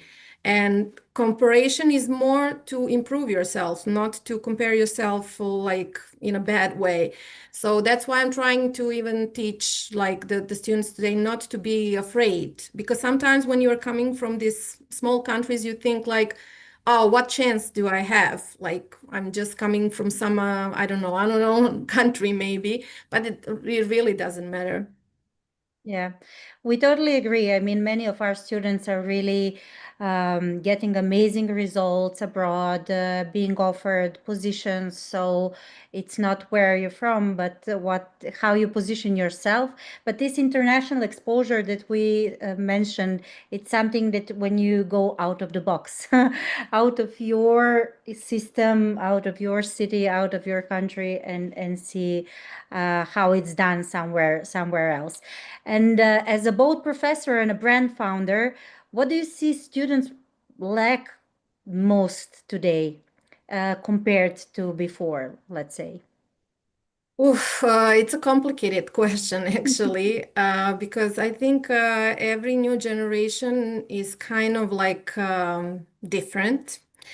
I think at the start when I see they lack depth, I sometimes within these new generations, which are overwhelmed with information everywhere, sometimes they get pleased with the first informations that they get. Like somehow, like we were taught at once while I was studying, with the deep research, with the thoughtful research, with really, going down to the bottom of the story and making it as much original as you can at the moment. Also technical stuff. I think, especially fashion designers, when they come, I think they're not completely aware how much technical background they're supposed to get.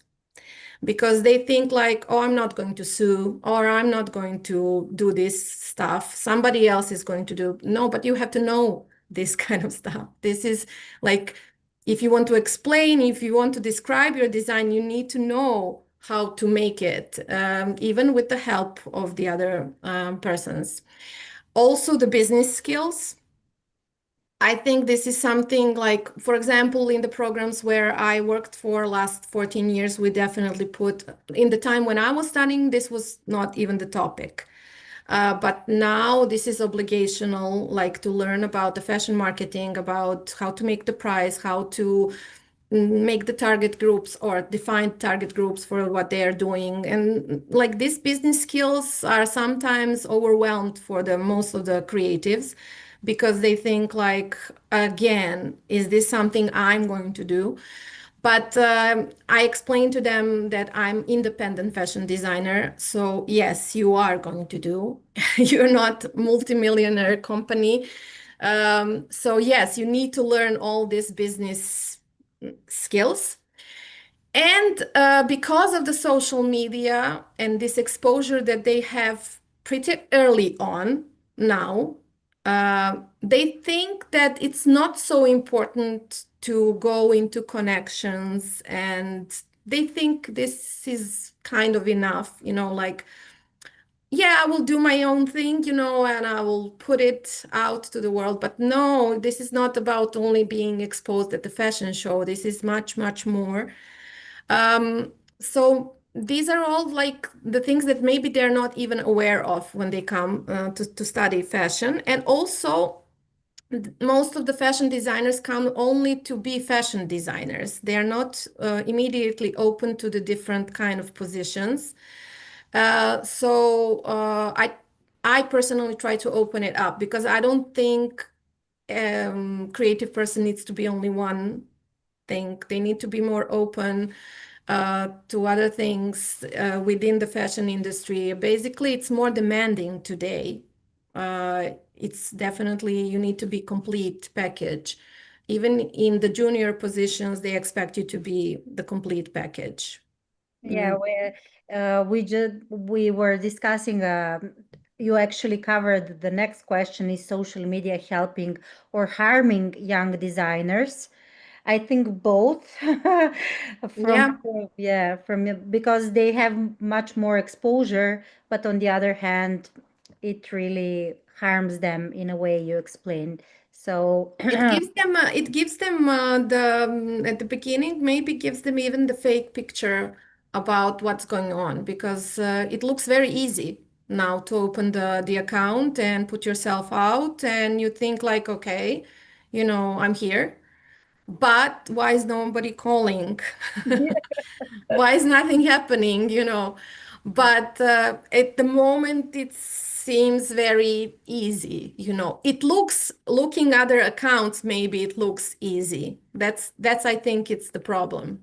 This is the problem. Yeah, I completely agree on that account.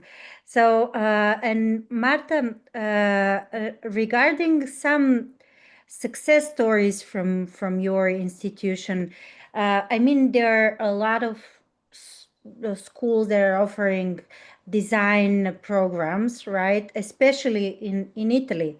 Italy is like a hub of the designers and the best known design shows. So can you tell us why should students go for Istituto Europeo di Design instead of some other institution, or what are the success stories of your institution?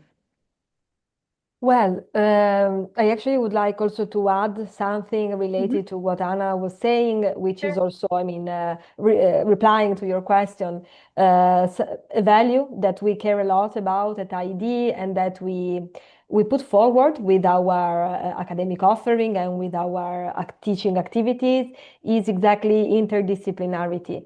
So letting our students, of course, specialize in the specific field that they have chosen, but at the same time, learning and being contaminated from other disciplines as well. Because as Anna said, creative careers today are no longer linear as they used to be. So it's more and more important to also be skilled in other fields of creativity, ranging again from graphic to communication, media, and so on. So ID offers so many courses in so many areas. Our academic offer comprises 9 different subject areas, from interior mobility and transportation design to fashion, jewelry and accessories, to fashion marketing and fashion business. So 9 of them. So it's really a lot. And our students, regardless of the specific pathway that they choose, they have the chance through interdisciplinary activities, workshops, special visits, and again, master classes. They get the chance to collaborate with the students from other fields, from other courses. So this interdisciplinarity aspect is something that will give them a boost during their university career, but then which will be, let's say, very relevant and very helpful for them in their professional life. Yeah. And one example also to think, I mean, to mention some success stories. I'm thinking of Emiliano Ponzi, who is an Italian illustrator. Actually, I mean, he studied in Italy, Milan, illustration. And then he moved quite a lot of years ago to New York City. Now he is a super successful illustrator and graphic designer. His work have been published on the New York Times, the New Yorker, but he has also collaborated with a lot of fashion brands, with Gucci, with Bulgari, again, because his skills and his set of competencies can apply to a lot of different industries. And actually now he's one of the founders of Salotto, which is a cultural hub in New York, where we also we opened Casa Yed, we called it like this, which is indeed a cultural hub where we really want to give voice to the local scene, in this case that of New York, but of course blending it with Italian design and Italian heritage. So it's a very nice, interesting combination of, let's say, approaches and personalities. So we're going to do lectures, activities, workshops. And again, here comes once again the topic of internationalization. I also believe that international exposure and having this kind of international connections is very, very helpful if you want to work in these fields. Yeah, for this field, I think it's especially very important. Anna, since we don't have quite often a real fashion designer being one of the panelists, can you tell us more about your day-to-day job, what it means to be a fashion designer, to have your own brand? Well, last couple of years, this is complicated. I live in Barcelona last 7 years, and my main workshop is still in Belgrade. This was a business decision simply because the prices of production are much suitable for me than in Spain. Since I'm not doing mass production, I'm a sustainable fashion designer. My line is sustainable. And plus, when you have a team that works with you like for 15 years, then it's much easier. I didn't comprehend with the change here in Barcelona to put it here. It's complicated in a way that I changed my direction like 4 or 5 years ago when I finished the PhD in sustainability in fashion. And that required me to change the complete approach of the business model that I had, to slow down, to be more focused on the small collections. To actually, it feels like I'm going backwards in like more to be an artist, less to be like in like production. But yeah, still, even with the slow motion, it looks very dynamic because I'm actually now preparing the new collection that will be presented at the Fashion Week. And some of the models are already, I have like signature items that are like in production for the last 10 years. So I handle this communication from outside.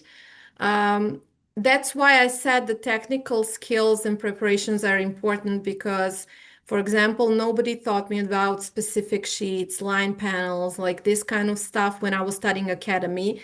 And this is something I learned actually from the fast fashion brands. And now it's very useful, even though I'm a small brand and you are far away, to control things from outside in a very good way. So yeah, orders, new collection, and I'm actually like in Barcelona, I also have a showroom. So that's the new thing because during the COVID, everything stopped. So I think also one of the things for the designers that maybe they're not aware is how much they need to adapt to situations and changes.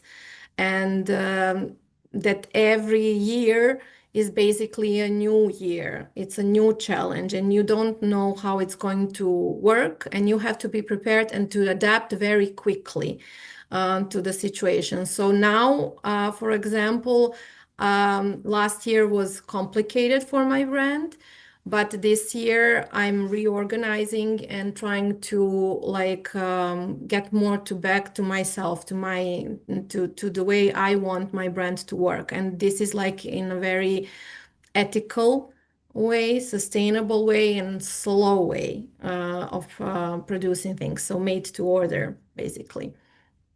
And you told me during our call when we prepared the panel that every student that is enrolling to studies of fashion design, they want to have their own brand. Yes. What is the step between like studies and actually being like having your own brand? Because they think it's only one jump. They think they just dive in, they just enroll to the studies, and here they are having a brand. That's a big difference because, like, for example, when I studied, nobody thought about this. We all were thinking how to find a job in the fashion industry to get practice. But now everybody comes with an idea like, I want to have something on my own. But once we start with the lecture of the fashion business, which I don't do in the first year, we leave it for the second and the third because I don't want to disappoint them quickly. Because once they hear the reality, how it looks to build a fashion brand, then what are the steps they need to do, and what beside the creative part? For example, my famous sentence is like, you will design only to 10% of your time. And then they're like, what is the point of all this? And I'm like, yes, but this is what we learn now, how to use this 10% of your time in the best quality way. And without the background, without the knowledge, you will not be able to be a good designer if you don't know how to use this 10% of the time in a proper way. And 90% is organization, discipline, building basically your fashion story, because they don't build their fashion story during the studies. They're just exploring the fashion stories and now it's time to actually get to know themselves. But they think on the first year, I actually have now the student who is finishing on finishing year, and she was like, from the first year, she was telling me like, I know exactly what I want. This is what she was telling me like the whole first year. I'm into vintage. I like I know exactly what I want. And now when we're doing the final work, she's like, I didn't even know that I'm capable of this kind of things. And now I'm not ready to open my brand at all. I need more time. So yeah, most of them, they change their mind after the second year. They're like mostly like, oh, I have no idea. When I ask them, for example, when we start the second year, what do you want to do now? And they're like, I'm not sure. I'm honestly not sure, but I know that this is not enough time for me to give this answer. But the first day, they always say like, I want to have my fashion brand. Yeah, that was very interesting when we spoke. You told me, and I was like, what? How it's possible? Because it's not easy at all. At least it doesn't seem to be easy. And I have students that started the brand during the studies. They actually they were so like, it's a small number, but they tried and they didn't succeed because because of the lack of the skills, right? Lack of skills. I don't, as I said at the beginning, I don't think the studies are enough. You need practice. You need to start actually working, even for someone, or practicing whatever it is, to be able to understand what you really want. Like that, you need more time. Yes, of course, in the Balkan region, that's complicated. When you are abroad, I'm now in Barcelona because I collaborate with LCI, for example. But I know they have a lot of practice for the students, as Marta said. Like this is something that it's, for example, we have fashion shows. They do practice this kind of things in the backstage and in front, but there are not many production companies. That's the issue. So they don't have this kind of experience. And I think that's, for me, for example, I started working for another brand. I didn't open my brand immediately. So I was first practicing to see, and I learned a lot. And I think, but through the stories, at least they can understand this is not going to be easy. But I don't want to disappoint them at the first year. Lower the expectations. That's the thing. Yeah, not maybe lower, but better understand how the system works, because I don't think most of them understand how the system works at all. Well, students don't usually, this is why we are organizing this event, so they can hear before they make any decision, that they know they can try it out, see what they are fit for, and maybe do or enroll to the program that is the best fit for them. And Marta, you are hearing a lot of students because they come to you before they enroll. And what are their stories? Like, do they want to become designers, or they want to work for big fashion brands, or what do you hear the most when you speak with students today? Actually, I think that most of them are, I mean, they still don't know. They are, let's say that they are guided by their motivation. So they know that they want to study in this field. They are highly interested, but they don't have a clear idea yet of their future careers. And actually, many of them still, let's say, wonder and are still worried about which job opportunities do I have. I mean, I very much agree with Anna that also at ID we see more and more students who are for opening their own brand. So they want to go for that direction rather than working for the company, but developing their own unique creative identity and launch their own brand. But it's actually a process that happens after they have started their studies. So when they are in the second and mostly in the final year. But when they come, I mean, when they still need to get in, they worry about the job. Which job opportunities do I have? And so it's also a matter of letting them know, and I mean making them aware of how complex and I mean big and diversified the job market nowadays is. Yeah, that's the thing that they have to know at some point. But yeah, as soon as they get into the study program, they start asking about the jobs. So I completely know I think parents are worried also a lot, Yeah, because totally. it's an unknown to most of the parents. They're not coming from creative fields, so for them it's completely unknown field, and they feel uncomfortable, Exactly. also sending their children, because they're like, okay, now it's not only creative industry, it's also far away from home. But I think, and I always, when usually parents, programs are quite yeah, expensive. Yeah. and also that. But I also, when they come together, I always talk to the person who wants to enter the program, because I always ask her or him, do you love this? Because I tell him, like, even after 25 years of doing this, I'm still in love with this. So you have to love art, fine art, not just fashion design, if this is fashion design, because we are like fine artists more than just designers. You have to be like interdisciplinary. You need to work on different fields, on different things. So I always think the passion and for the thing is this drive that will take them and make them successful. Because if you don't have this as a starting position, if you come like, I don't know, if you're uncertain at the start, your parents will decide for you, For you. and Yeah. not you. They will easily stop you, because they will find another path for you that maybe doesn't suit you. Maybe you're the most talented designer that we are waiting for, but you have to fight for this. You have to fight for this. Yeah.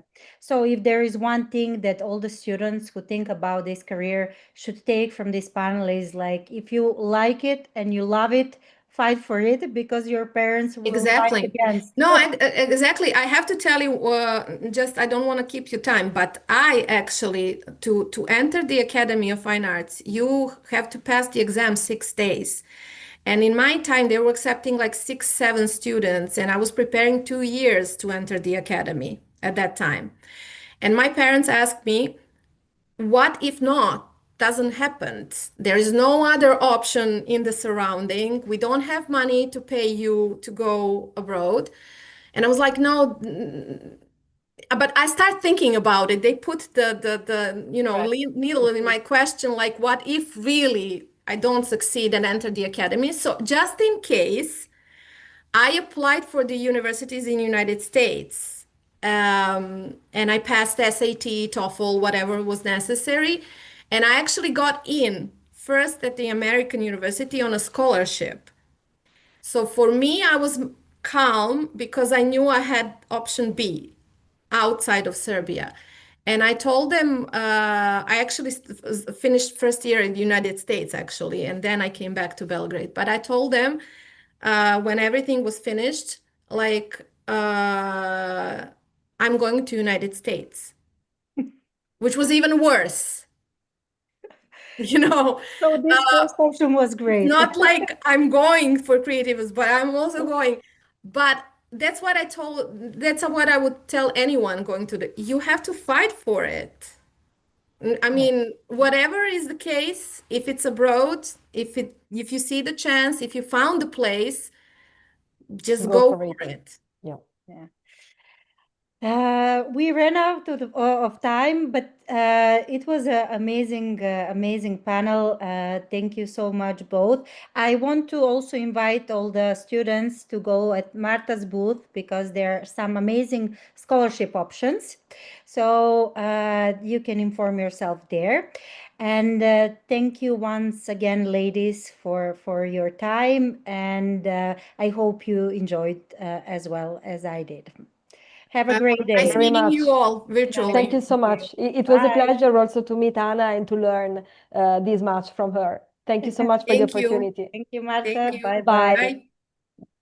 Mi nastavljamo odmah na naš sljedeći panel koji je vrlo interesantna i goruća tema, a tiče se preduzetništva. Znači, naša tema ovog panela nazvali smo je Entrepreneurial and Innovation Mindset, Think, Build and Lead, je sljedeća na redu. I danas se često govori o preduzetništvu kao o slobodi, o kreativnosti, o uspehu, ali u realnosti stvari stoje malo drugačije. Mnogi naši studenti dolaze iz porodica koje su također preduzetničke, pa na neki način osjećaju da je to lakši put, ali preduzetništvo znači odgovornost, znači donošenje odluka, bez garancija, znači istrajnost i kad entuzijazam nestane. Ideja je samo početak.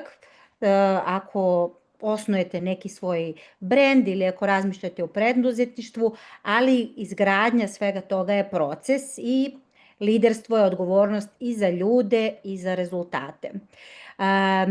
Danas ćemo upravo o tome govoriti.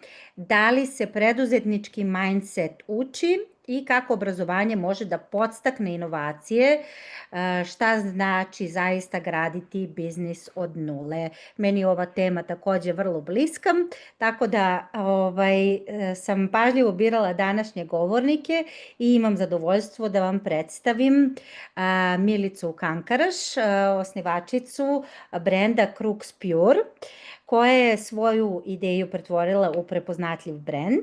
Zatim Milana Trbojevića, preduzetnika i osnivača firme Knjiški moljac, koji će sa nama podeliti svoje realno iskustvo pokretanja, a i vođenja biznisa.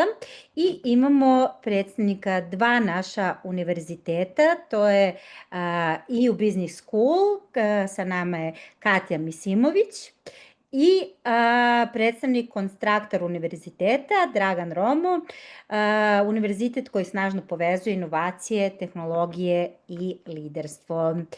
Dobrodošli svi, da li se čujemo? Čujemo se, bar s moje strane. Dobar dan svima. Pozdrav svima, jako mi je drago da ste se odazvali našem pozivu i hvala vam još jednom na tome. Meni je, kao što sam rekla, i ova tema vrlo draga i vrlo bliska, tako da se nadam da ćemo podeliti naše preduzetničke priče, ali i čuti sa strane univerziteta kako to izgleda kada se preduzetništvo na neki formalan način uči. I da preduzetništvo nije samo trend koji je sada aktuelan, nego je i velika odgovornost. I sada, ajde pitanje za naše preduzetnike ovde, da li se preduzetnički mindset može naučiti ili je to stvar karaktera? Ja bih prvo ovo pitanje postavila tebi, Milice, kao osnivačice brenda Crux Pure. Samo inverziju reči sam napravila. Nema veze. Pa mislim da može da se nauči, s tim da je vrlo važan taj mindset. Generalno ima mnogo faktora. Ja smatram da postoje neki prirodni faktori, ali postoje neki koji mi možemo da nadogradimo. Zavisi od porodice, odrastanja, nekih uverenja, kako smo mi vaspitavani pre svega. Kod mene lično je to bila blokada za ovo kasnije, ali hoću da kažem da je u tom još možda jednostavnije kada neko odraste možda u preduzetničkoj porodici i već to ima kao neku stvar koja je logičan sled u budućnosti, kao nešto što je u redu raditi, ali u svakom slučaju može i da se nauči ako mi radimo na sebi i otrgnemo se tome i prirodno pokažemo neke afinitete. Postoji taj neki prirodan mindset u tome da stalno nešto inoviramo, želimo nešto bude bolje, radimo u nekoj kompaniji pa nas nervira kako tamo sve funkcioniše, nervira nas taj sistem i znamo mi bi to bolje i tako dalje. U tim momentima mi možemo prepoznamo da smo već u tom nekom preduzetničkom mindsetu, a takođe može da se, ajde da kažem, razvije u smislu nekom psihičkom radom na sebi i time što, na primer, ćemo da se odbijemo od nekih uverenja, od nečega što vidimo. Ranije je važno da je preduzetništvo loše, to su bili, zvali su ih šverceri, ako nešto prodaješ, odmah švercuješ, na primer.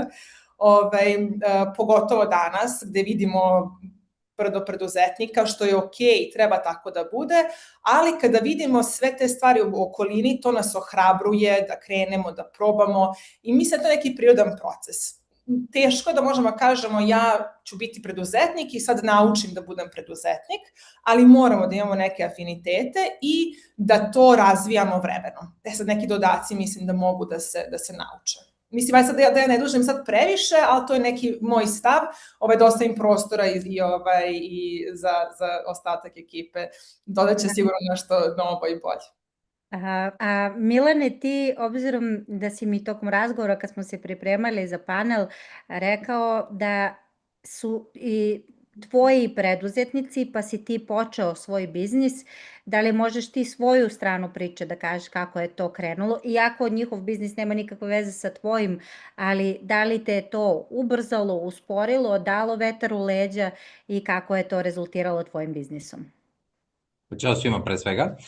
Pa sigurno jeste, sad nisam se baš vraćao u detinjstvo gde su me okinuli na preduzetništvo, nisam toliko duboko išao realno, ali mi je bilo jasno da i ja nisam zamišljao da mogu da radim za nekoga i to mi je definitivno bio okidač. Tako da sa ove strane, da li preduzetništvo može da se nauči ili je isključivo stvar Božijeg dara ili nekog takve stvari, pa nije, može da se nauči, naravno ukoliko imate prirodnu sklonost ili talent, bit će vam sigurno lakše kao i za sve, ali definitivno može da se nauči i spoje svega i ono što je jako zanimljivo je to što generalno, ja mislim da ne postoji bolji program ličnog razvoja na svetu osim preduzetništva, jer vi jednostavno toliko morate da radite na sebi da biste dalje išli, da je to fascinantno, verujte mi.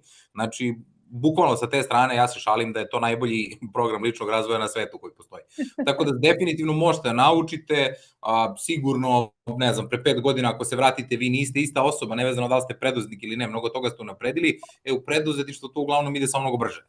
I jednostavno morate mnogo brže i nemate toliki komfor baš da sad kao vi razmislite, uzmete pauzu, udahnete, 6 meseci promislite o svemu, uglavnom mašina melje sa te strane. Tako da jednostavno, mislim, ona glavna neka stvar o preduzetništvu, znači to je ujedno da sam u principu sad kad bi se vratio kao nazad, da sam znao da je ovoliko teško ne bih ni počeo, a da sam znao da je ovako lepo počeo bi ranije.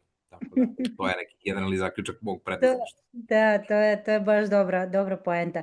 Katja, čao, mutirana si. Pridružila nam se Katja sa...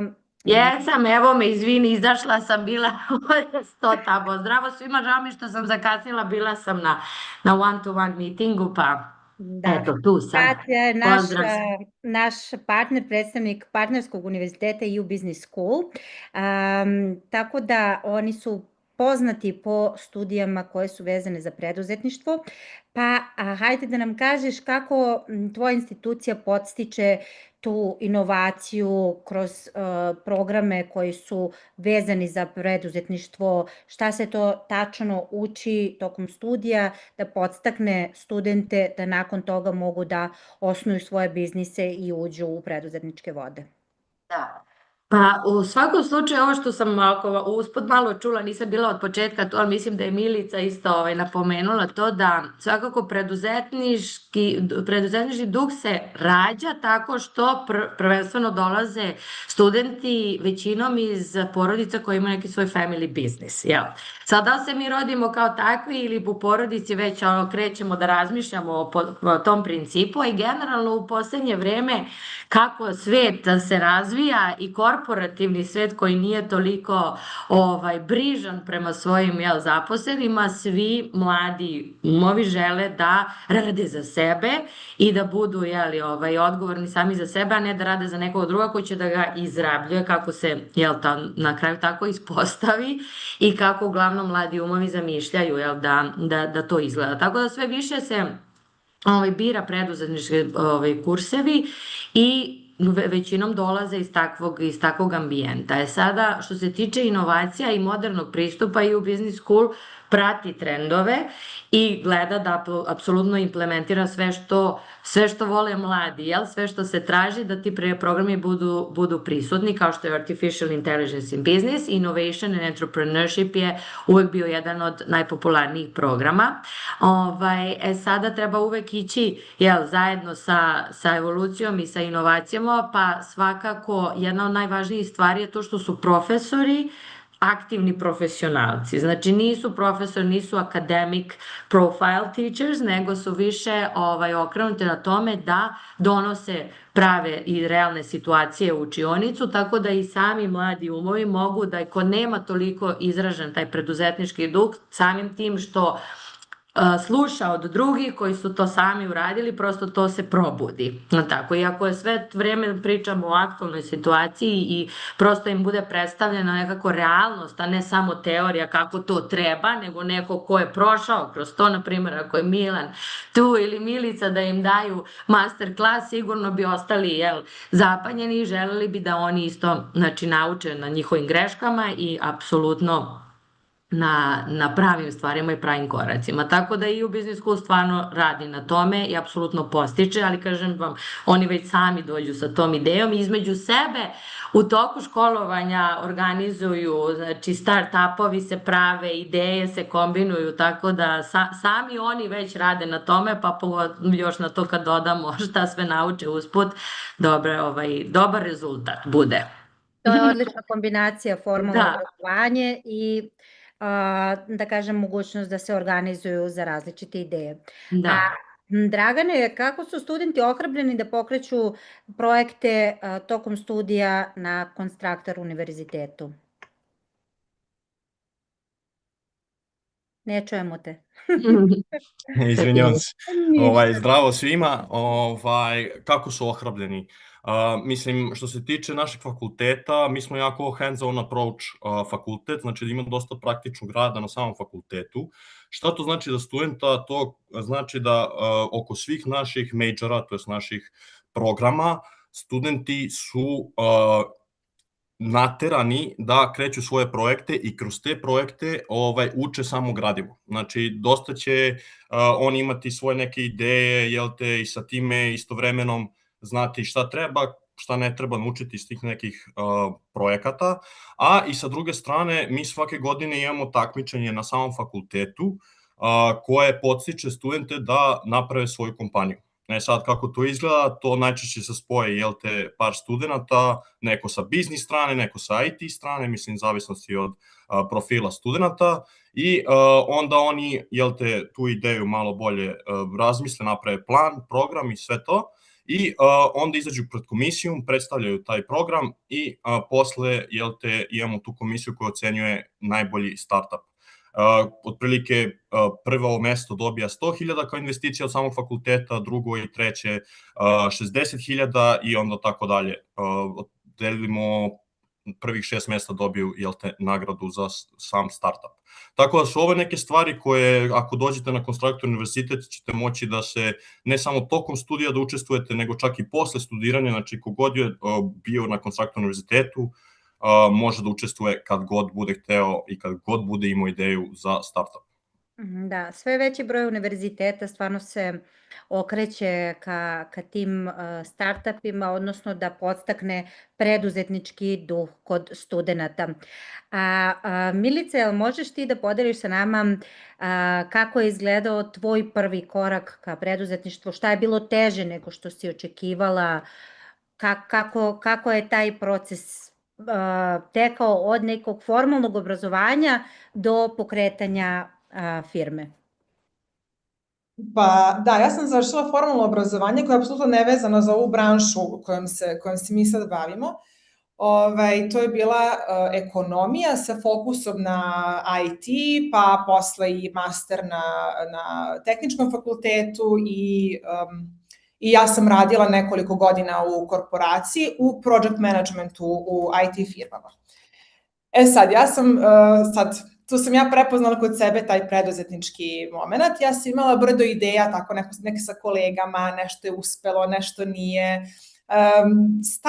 Stalno se nešto dešavalo van toga i ja sam videla da ja nikad nisam, mislim kasnije kad sam razmišljala i kada mi neko kaže mi smo znali da ćeš ti biti drugarica, jedan profesor, kuma, mi smo uvijek znali da ćeš ti da se baviš nečim svojim, jer ja ni u jednoj kompaniji nisam bila srećna. Ja sam davala sve od sebe, ali eto, kao to je posao. Povišice, možda ne mora, neće mi promeniti život, jer zapravo ja nikada nisam ni želela da ostanem u korporaciji. Ja ne kažem da je to loše, znači mi možemo biti preduzetnici u korporacijama, ako pokažemo afinitete tome, možemo doći na neke vrhunske pozicije, mislim da je svaki CEO donekle preduzetnik. Ostao mu još jedan mali kratak korak preuzimanja rizika da samo ima svoju kompaniju, ali to je taj mindset, to hoću da kažem, menjanja inovacija, unapređenja i tako dalje, i da se kreira i napravi nešto novo i bolje. I ja sad različitim kompanijama, naravno sam imala ideje vezane za IT, za aplikacije i taj neki segment. I u nekom momentu smo suprug i ja bili u Makedoniji i tu se zapravo razvila ta ideja. Mi smo videli neki kolagen tamo, to je bio naš prvi proizvod. Sad ajde, ovde ljudi, ja sam sa tobom Jovana pričala, pa možda ne mogu sad se setim da li ljudi ne znaju u stvari ništa o tome.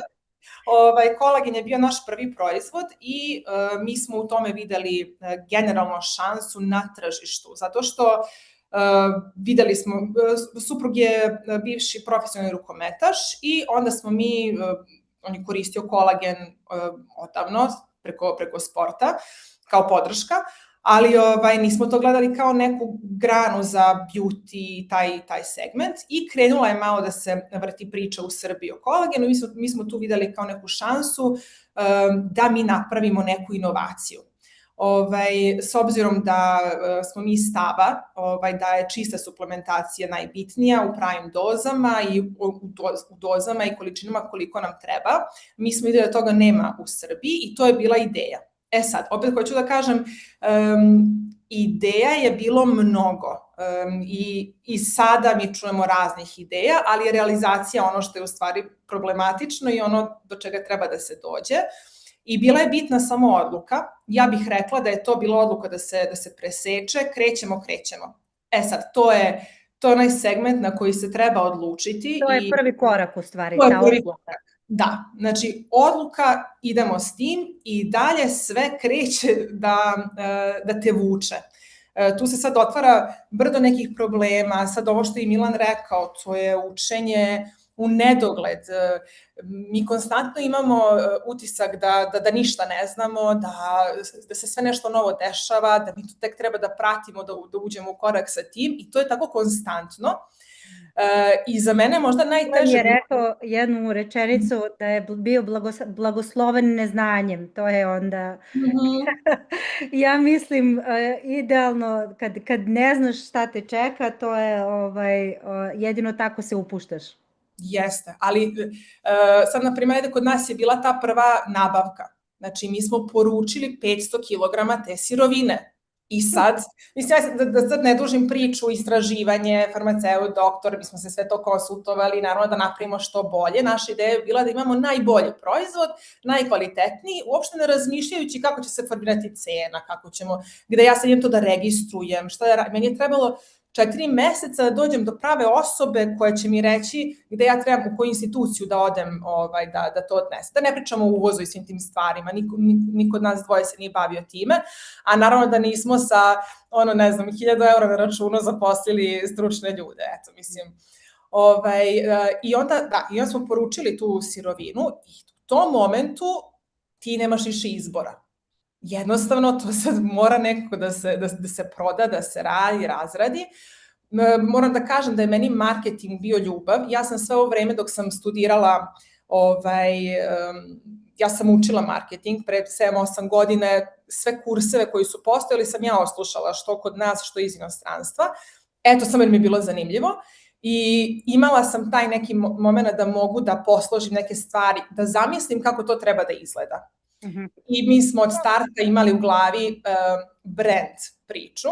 Da, samo bih se nadovezala ovo sada što si rekla za marketing, zato što i u business school i na konstruktoru imaju, u stvari studije su interdisciplinarne.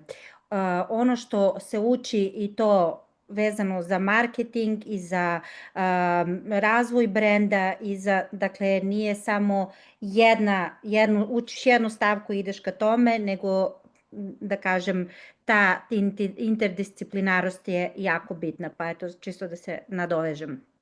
Meni je malo, znači to je jedino što mi je žao u životu, znači sve ostalo su mi, smatram da su bile koliko toliko dobre odluke što se posla tiče i škole, ali jedina stvar za koju mi je žao i to tako će ostati je što nisam otišla negde da studiram na neki fakultet koji se više bavi praksom. Makar to bilo master studije ili doktorske, šta god, ali neka tako praktična znanja, jer fakulteti jako znače ako su dobro organizovani, ako je praktično provučeno kroz teoriju i tako dalje. Meni marketing na fakultetu, ja se ne sećam uopšte profesora ni kako izgledao. Toliko mi je meni to bilo iskreno da kažem, mislim, ajde, možda ću podceniti, eto, bar neki predmet na mom fakultetu, ali to je tako, mislim, to je istina, ja sam ja posle kursevi, mislim, eto. A Katja, ajde, onda ti se sada ubaci... Baš sam sad htela da kažem, nikad nije kasno, Milice, možeš da dođeš kod nas. Stalno razmišljam o tome i meni bar 1-3 puta godišnje prođe kroz glavu da ja idem... To ti je onako dobar izgovor, razumeš, jedan dobar MBA i godinu dana u Barceloni. Ne moraš godinu, 3, pošto vidim da imaš porodicu, 3 meseca mogu da te puste Nema još dece, tako da bi bilo super. Odlično, znači tamo onda iskoristiš malo i kontakti i apsolutno za promociju, nikad se ne zna dok će taj kolagen da stigne, jeli, za evropsko tržište. A Katja, reci samo detaljnije kako na EU Business School u stvari taj praktičan deo koliko se insistira na tome i koliko je zaista važan. Insistira se, u stvari to je glavni i glavni osnovni deo školovanja, mislim poslovne škole mora da bude praktični deo i taj pragmatični pristup je nešto što stvarno se potencira i često imamo feedback studenta koji dolaze sa, kažemo, ajde ja mogu da poredim sa naših fakulteta koji dolaze na master ili ko se prebaci da, kažemo, krene prvu godinu kod nas pa ipak uspe posle da dođe u Barcelonu ili Minhen ili Ženevu, bilo koji od naših kampusa, je taj osjećaj te praktičnosti kako je sve, kao što sam napomenula na početku, znači sve vezano za neke projekte i biznis planove koji se stalno događaju u toku školovanja. Znači profesori su interaktivno je učenje, profesori daju njihove iskustva, znači dele sa studentima njihova iskustva i stalno traže od studenta da razmišljaju kako bi oni u toj situaciji reagovali, šta bi oni tu uradili, tako da apsolutno angažuju studenta i 25 studenta po grupi, znači učionice su fizički male, ja kad dođe neko da vidi kampus, kažem, apsolutno ne može da stane više od 25 studenta i tako može da se praktičnost uopšte da se izvede. Jer kod ja kad sam bila na fakultetu, univerzitetu u Beogradu, 100 studenta u amfiteatru i to što Milica kaže, znači profesor, sad se apsolutno ne sećamo ni imena, ničega, ali oni nisu znali naša imena i bilo je, nisi mogo ni da dođeš do izražaja, niti su tvoje soft skills i uopšte sve što bi trebalo da se izuče u toku školovanja nije moglo da dođe do izražaja.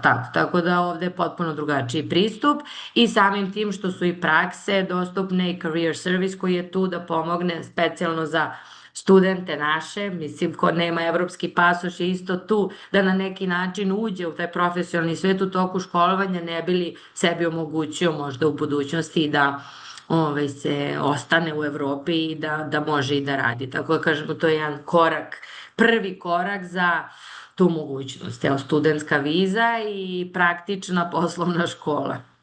Super. Sad bih pitala Milana, da li si bio spreman kada si počeo?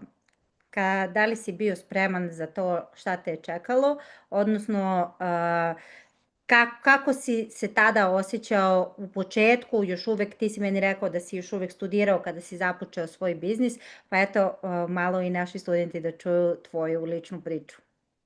Pa, apsolutno sam bio spreman, koliko sam nespreman. Tako da, što se spremnosti tiče, u mojoj glavi jesam ja bio spreman, ali to je bilo blagosloveno neznanje šta me sve čeka. Tako da spremnosti nije bilo ni malo, mislim, osim želje. Jedna je, recimo, jako bitna stvar za preduzetništvo je taj karakter, koji ćete takođe moći da gradite vremenom. Nije to nešto što sad kao vi ćete odmah imati od starta. Opet, super ako ga imate, ali generalno to da ste malo istrajni, uporni, tvrdoglavi, malo ste arogantni. Znači, sve te neke stvari koje će vam reći da su možda negativne, neke doze toga su poprilično lekovite da imate za preduzetništvo.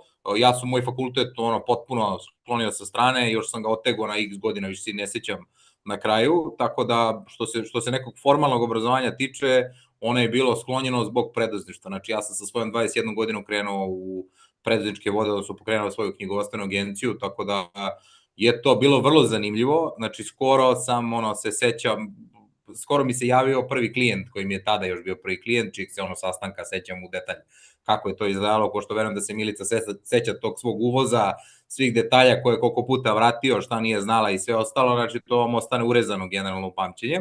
Ali glavna stvar u tome je što nekako bio sam spreman, bilo mi je stvarno blagosloveno to neznanje, onako kad imate 21 godinu, poprilično ste vi samo uvereni, mislim, bar sam ja bio takav, mislim da to ja ću ih razbijem, to niko ništa ne zna, međutim to realno nije tako u stvarnosti, mislim, ali mi je recimo to što sam bio, hajde da kažem nadme, nisam to pokazivao s polja, ali interno u sebi sam verovao da niko kao ja sa te strane. I to mi je recimo bilo jako korisno jer je bilo epizoda koje su onako vrlo zastrašujuće, tako da nije bilo toga toliko jakog, ne bi preživao ja te zastrašujuće. Tako da tu negde potencijalno gradite i svoj karakter, koji će vam zaista kasnije trebati. I on je nekako ključ. To što nemate veštine ili slično, pa ne znam, ja u okolini sam imao samo jednu osobu, koja je bila starija osoba, ja mislim da je tada imala jedno 85 godina i da je bila, šta, ima želju, ovo ostalo će naučiti, to nije bitno što nema pojma ništa drugo. I to donekle jeste tačno, sad nije 100% tačno, mislim, voleo bi da sam neke stvari radio drugačije, ali u principu sa čim sam raspolagao i koliko sam ja bio svestan, izvukao sam šta sam mogao najbolje u tom trenutku. Tako da, sa te strane, to definitivno će vam uvek značiti to da imate karakter. Ako imate još okruženje koje sam ja tek par godina stekao, da možete da vidite dalje, to je super, jer meni neko okruženje, znači meni otac u principu bio preduzetnik i to vam je u principu štap kana preduzetnik, da ga ne uvredim, sad tata volite sina najviše na svetu, ali to je objektivno štap kana sa te strane i prosto to je generalno bilo dostupno znanje u tom trenutku, znači to je 90. početak 2000-ih nije tu bilo nekog epohalnog znanja kog ste vi mogli do kog je on uopšte mogu da dođe sa te strane i jednostavno ne mogu da kažem, on imao tu inicijativu, tako da s neke strane mi on pomagao, međutim, vrlo brzo ta njegova pomoć je meni izgledala strano i odmah sam počeo da tražim. Pa da, nije to, prosto ne delujemo, onako više dobijate roditeljski savet, sine, samo si ti meni živi zdrav, a to nije baš neka pomoć, ne treba meni da sam ja živi zdrav, ipak imam 20 koju godinu, objektivno treba mi 100 evra, živim kod mame i tate, znači sa 100 evra sam car. Tako da, u principu, nije mi to trebalo i onda jednostavno počinjete da tražite, istražujete i to je to što vam kažem, lični razvoj nikad neće prestati, odnosno ta edukacija. Pa sad tu je odličnog razvoja do nekih tehničkih veština koje steknete. Ali suštinski, mnogo je bitnije da imate karakter, a tehničke veštine sve brže i brže možete da radite. I baš ovo što mi je zanimljivo, šta sad potencira u formalnom obrazovanju, što ste prosto i pominjali ovde, je to da ćete imati ljude, konekcije, vežbaćete neke meke veštine. To je nešto što će vam biti potrebnije nego samo tehničko znanje. Znači, ne znam, skoro sam nešto povezivao, tehničko čisto znanje, neko povezivanje sam ChatGPT mi je objasnio za 15 minuta. I sad, kao nešto znam ja od toga, nisam baš totalni laik, ali objektivno nije mi trebala nikakva pomoć. Znači, s te strane bojim se da će tehničko znanje biti još više dostupnije u budućnosti, ali kako mi nešto primenjujemo, kako ćemo izgradimo karakter, kakve su nam meke veštine, gde mi zaista nešto mora da uradimo i da prosto provežbamo to, da postane sastavni deo nas, to je nešto što će biti cenjenija stvar u budućnosti nego što će biti sad sama neka tehnička veština koju realno ste i pre samog ChatGPT-a sticali, pa ne baš toliko lako, ali ne baš ni toliko teško. Niste morali da obiđete celu biblioteku i prekopate sve knjige šta tamo postoji. Jasno. Upravo ovo što si sada rekao, vezano za okruženje i te sve veštine i ceo to iskustvo koje se dobije recimo sad na studijama u inostranstvu, pa bih pitala Dragana, pošto znamo da Konstruktor univerzitet se nalazi u Nemačkoj, u Bremenu i Nemačka je generalno poznata kao okruženje gde upravo ti mali biznisi tako cvetaju. Možeš li da nam kažeš malo više u toku samih studija i nakon studija kakve mogućnosti se sve otvaraju za studente koji su onako, da kažem da imaju preduzetnički duh, ali da su prošli formalno obrazovanje kod vas? Pa naravno, što se tiče prvo na samom fakultetu, kao što sam rekao, mislim, oni će imati razne neke projekte tokom studiranja i onda će tu otprilike, kao što je Milan i Milica otprilike objasnili, imaće neko prvo iskustvo kako da diluju sa svojim prvim projektom, sa svojim prvim biznisom i tako dalje. A što se tiče malo kasnije u 3. godini studiranja na fakultetu, imaće to obavezno ili stažiranje ili da naprave svoju kompaniju, to je startup.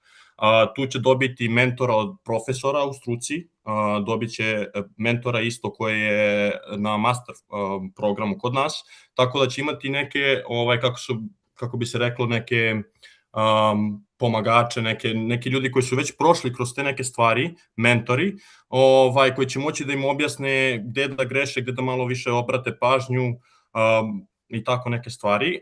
A što se tiče samog, to je posle fakulteta, kad završe fakultet, koje su uopšte sve otvorene, kako bi se reklo, opportunities, izvinjavam se meni, ja samo se izvinim svima, meni srpski nije prvi jezik, pa mi je malo ponekad teško, Ali, opportunities koje će imati posle fakulteta u samoj Nemačkoj, mislim, kao što si ti rekla, to je jedna od zemalja u Evropi pogotovo gde se započinju razni neki biznisi.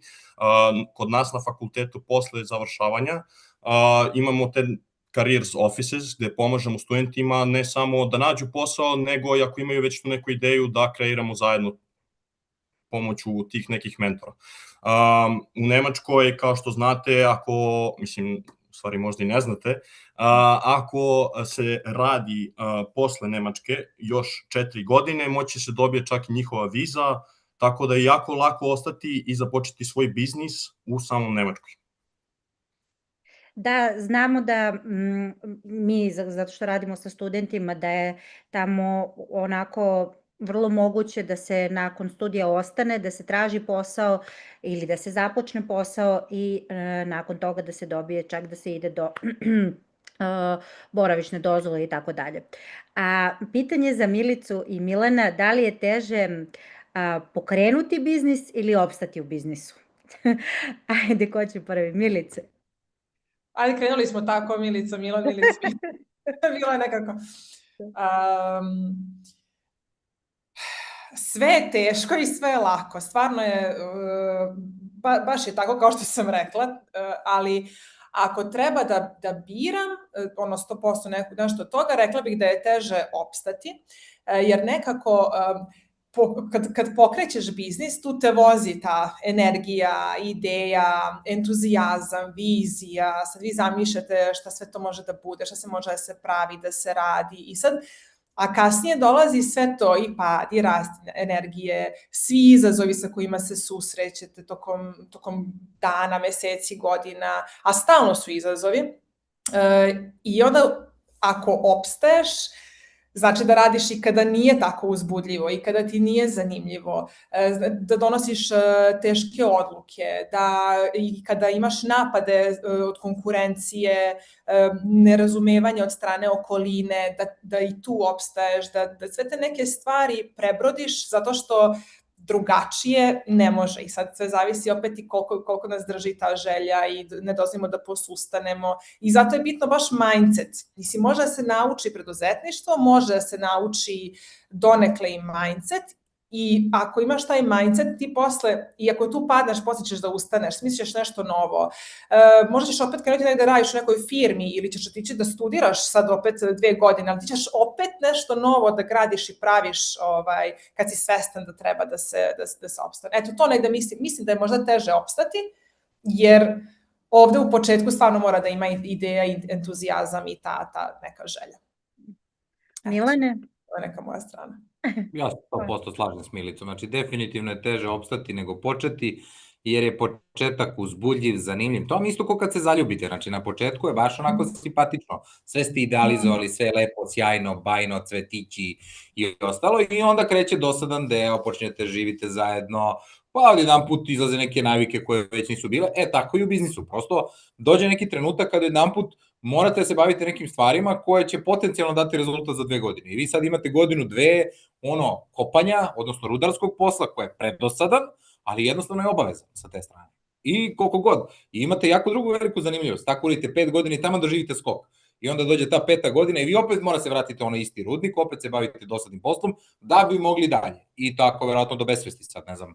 Ja sam tek prvih 15 godina trenutno u biznisu, tako da ne znam kako je u 30 i slično, ali generalno dolazite do toga da su vam dosadne stvari. I ja, recimo, jako puno preduzetnika koji poznajem, otprilike oni dovode biznis, ta prva faza, to je otprilike zaljubljeni smo, i čim otprilike treba pređemo na nešto ozbiljno, ajmo da ga prodamo ili da izlazimo iz ovoga. I to je nešto što, druga ključna stvar vam je tu da jednostavno budete li tako radili, samo radili tu početnu fazu, nikada nećete uspeti ono što ste realno mogli da uspete, jer vi ćete prvih imati par neki uzlet i taman je nešto došlo i sad trebali biste da krenete da imate profitabilan biznis, ne znam, da radite neku strategiju, da osvajate više tržište, da možda idete nešto dalje i tako, i vi završite, tu idete u sledeći biznis. Za koliko god vi bili preduzetnički orijentisani, to da skačete s teme na temu non stop, mislim, nije dobro, opet treba prođete sad sve one početne dečije bolesti, opet pređete u drugu delatnost, morate prođete te dečije bolesti. Znači, koliko god mislili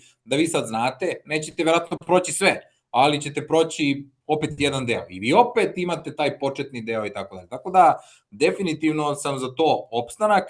Nisam sad za to da po svaku cenu ne trebate nikada menjate delatnost, ne trebate nešto da radite, ali opet kad malo porastete u biznisu, vi imate lagana pomeranja, nema više, znači ne vozite vi skuter po vodi pa sad idete levo-desno, nego taj brodić je malo veći pa to skretanje izgleda, ipak ide polako dok vi skrenete i ako ne krenete na vreme imate ko Titanik da pogodite glečer i gotovi ste.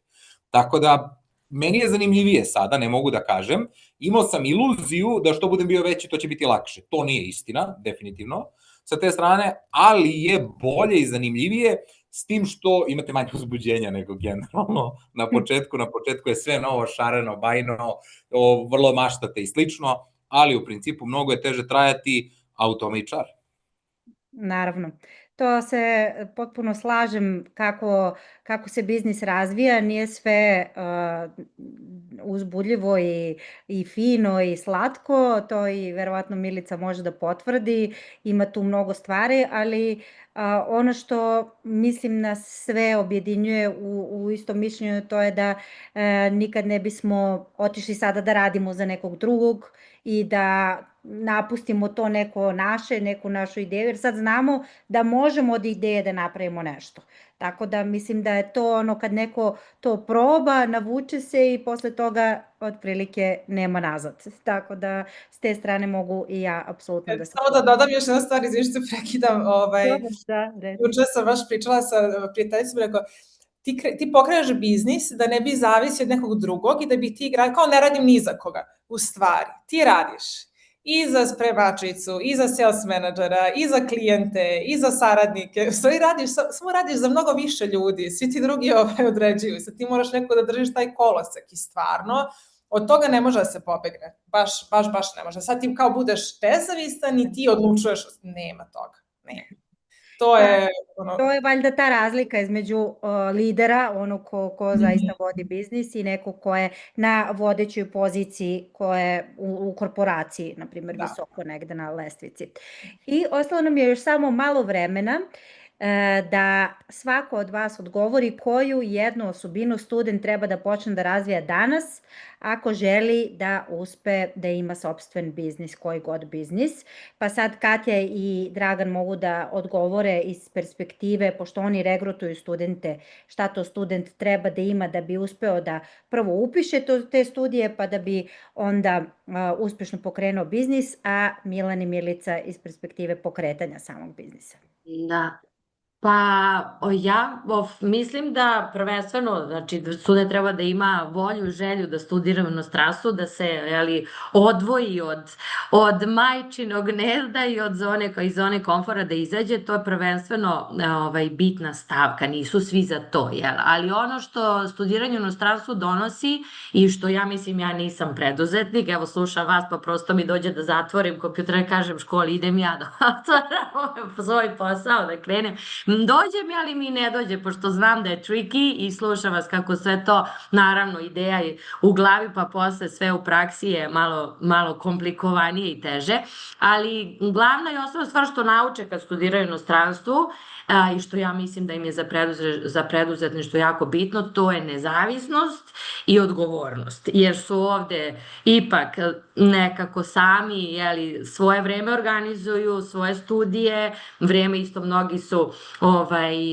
mnoge stvari okolo se dešavaju kad niste tu kod kuće i negde gde ste navikli, ali potpuno studiranje u inostranstvu se vidi ko je za to i ko je da iskoristi prilike koje mu se pružaju u toku školovanja.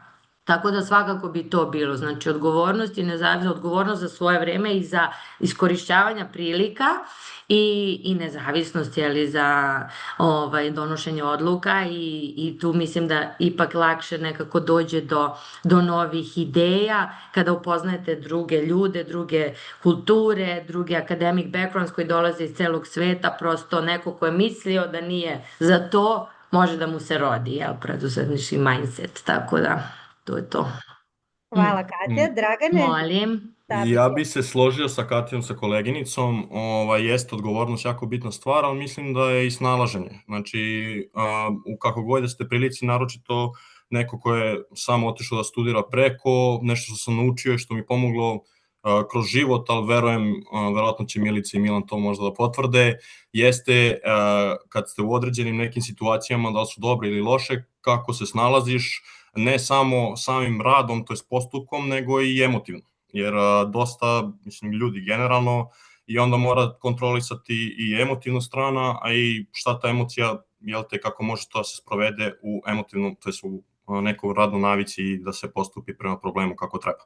Tako da mislim da je to jako bitno i naročito, mislim, verovatno će koleginica Katja da se složi sa mnom, kada se ode tako u inostranstvo da se studira i kad ste sami i kada nemate, jel te, roditelji iza vas odmah da gledaju svaki korak, malo se to nekako naturalno, kako bi rekao, podstiče, da se snalažite malo više i prema drugim ljudima i prema samom sebi ćete dosta različitih stvari otkriti i razviti.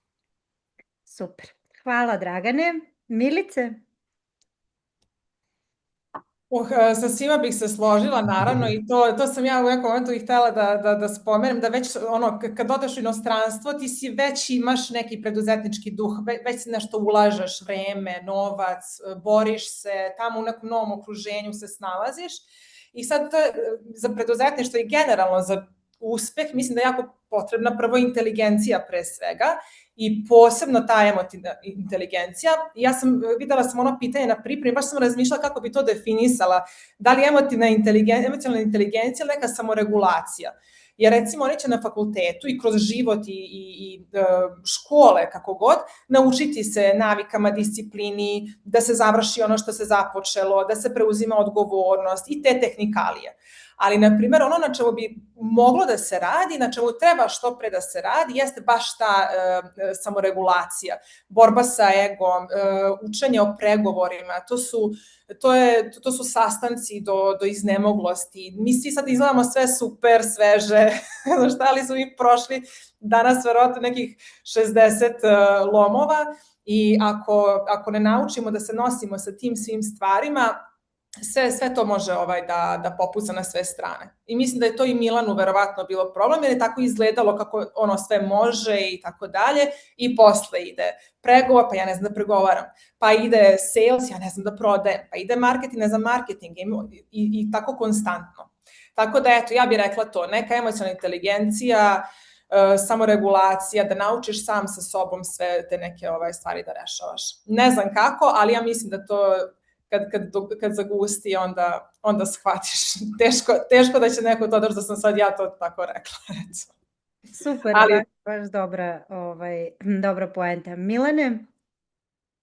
Pa sve zajedno ovo što su prosto svi prethodnici rekli, a to vam je definitivno da vam jača karakter i da imate što veću toleranciju na frustraciju za različite vidove stvari. Znači to vam je prosto kad odete, sami ste u inostranstvu, pod jedan put osetite odgovornost, znači mnogo je bitno da sad vam je hladno i vi morate sami da se pobrinete za grejanje ili šta vi treba da uradite, od jedan put ste gladni, a baš ničega nema u frižideru, a prva prodavnica je ko zna gde i tako dalje i tako bliže. Znači definitivno tolerancija na frustraciju i jednu meku veštinu koju bih vam savjetovao da naučite, a mislim da je jako dostupna, to je brzo čitanje, jer ta meka veština može da vam razvije mnogo drugih tehničkih veština koji će vam značiti, znači brzo čitanje, kucajte na Google, nađete neki kurs, ja sam stvarno ima 20 i više godina kad sam to završio i to je nešto što mi je drastično pomoglo, nikakva kvantna fizika, ne trebate budete nikakav genije da imate IQ 200 i slično, znači čista vežba i vidjet ćete, ne znam ni šta postoji od tih edukacija, ali to definitivno, što će vam pomoći za studiranje,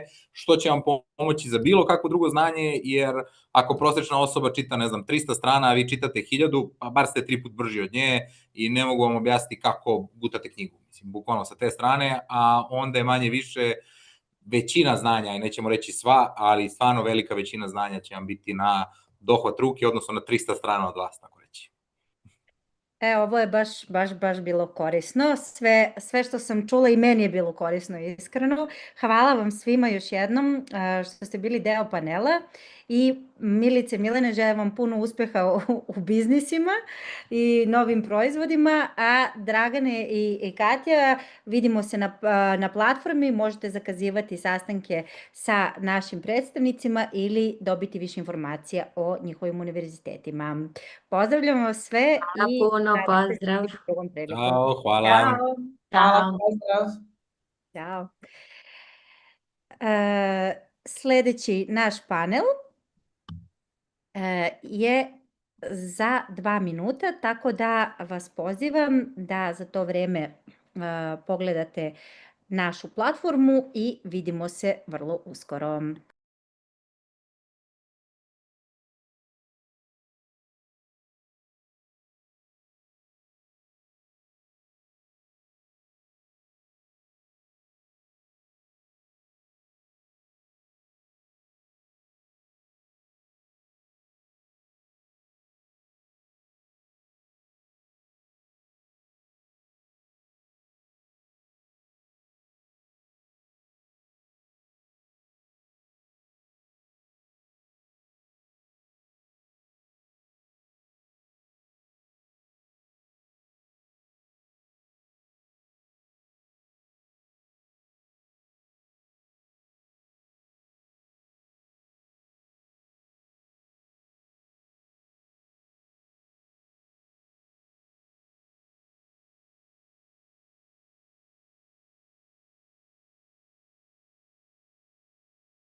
Pozdrav svima još jednom.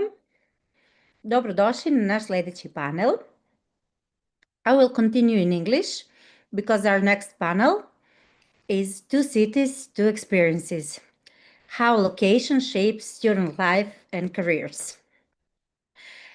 When choosing a university, most students focus on one question: what will I study? But an equally important question is, where will I study? because the city shapes your daily routine, and location is actually the thing that we ask students about when they come to us for the first time. So the exposure to industries, to cultural awareness, independence, professional network, it all influences the internships you access, the people you meet, and the mindset you develop. Today's panel explores how location is not just a simple question. It's an active factor in shaping students' life and future careers. Today, I'm pleased to introduce our speakers. Representing Vienna, Webster Private University, we welcome Sofia Budeva, who will share insight into studying in Vienna, a historic European capital known for diplomacy, business, and international relations. Hi, Sofia, can you hear me? Hi, yes, can you hear me? Yes, yes. Welcome to our panel. Thank you for being with us today. Thank you very much for the invitation. Along with Sofia, today we have two representatives of University of Nicosia. We welcome Maria Kosmadaki. Hi, Maria. Hello, thank you for inviting us. Yeah, thank you for being here. And Daphne, who will represent the University of Nicosia, but the medical school. Hello, Daphne. Hello, Ivana. Nice to meet you. Nice to meet you too. So we today are speaking about two cities. One is in Central Europe, one is in the Mediterranean.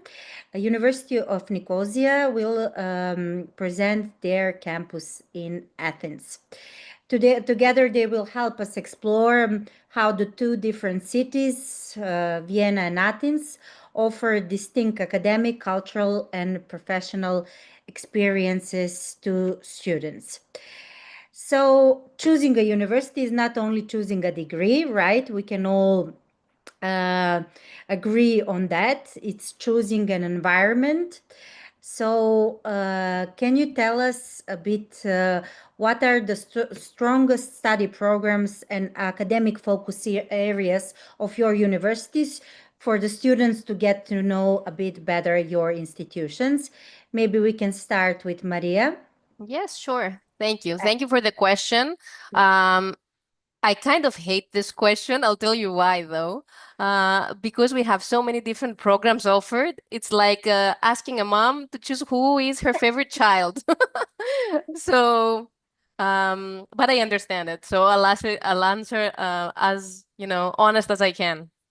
Now, but I will kind of rephrase it because strongest programs is for us, it's not fair because I believe that all the programs are equally strong. But I would say what are the most popular ones, if you allow me to make this change. Absolutely. Yes. So definitely our medicine, which Daphne will discuss about in further detail. But then again, the university operates in Athens, operates in Cyprus as well. And in both destinations, the programs that are more popular and in demand are definitely business that you can find everywhere. Computer science, data science, and programs that have to do with engineering. Okay. So we have a number of different options available, and we see that, students across the globe are going for mainly these degrees. Okay. And Sophia, what about Webster University? So I'm not going to ask you to pick your favorite or the best, but maybe for which program the university is recognized for most, let's say. Yeah, I do agree with Maria, but I think the two programs that I think you should study in Vienna based on location, experience, and everything, that is definitely either the bachelor's or a master's in business, of course, and international relations. Those are the things that you want to study in Vienna, in my opinion. Yeah, it definitely makes sense for Vienna. How internationally oriented are your campuses? How many different nationalities you have on campus? So when it comes to us, just like we said, we have two different campuses in Cyprus and Athens. The reason I'm mentioning this is because Athens is a very newly established campus. So at the moment, we don't have international students as it started operations last September. We didn't have time. But when it comes to the campus in Nicosia in Cyprus, we are a multinational, super international campus. We have students coming from 100 different countries, more than 2,000 different hometowns. So we are very proud of how international and diverse our student body is. In fact, 55%, if I'm not mistaken, of our students are coming from abroad.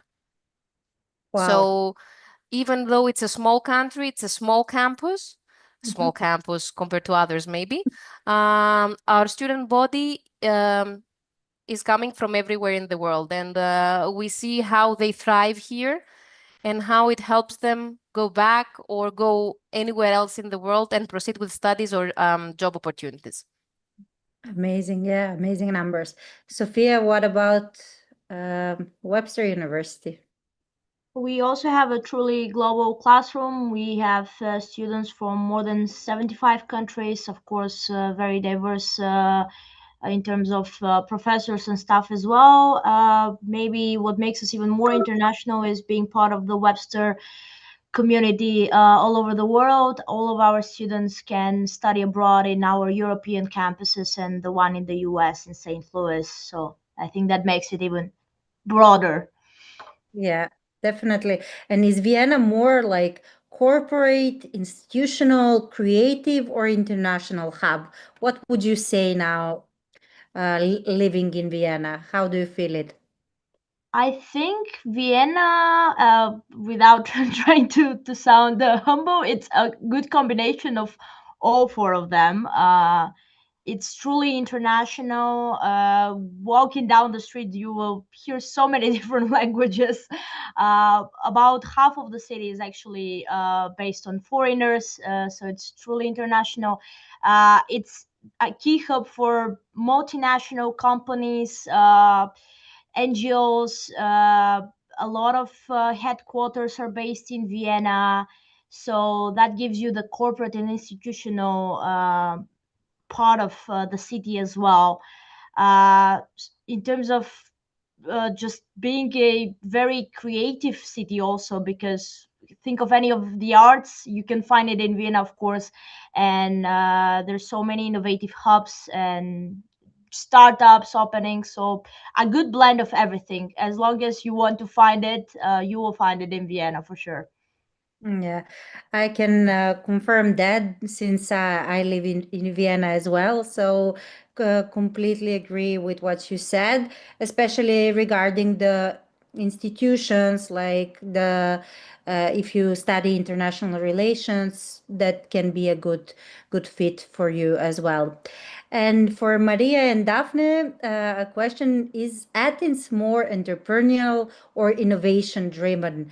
I was wondering that when I was preparing the panel, thinking how must be like to study in Mediterranean, so close to sea coast, and does that environment influence student life, and how much? It definitely does, but how much?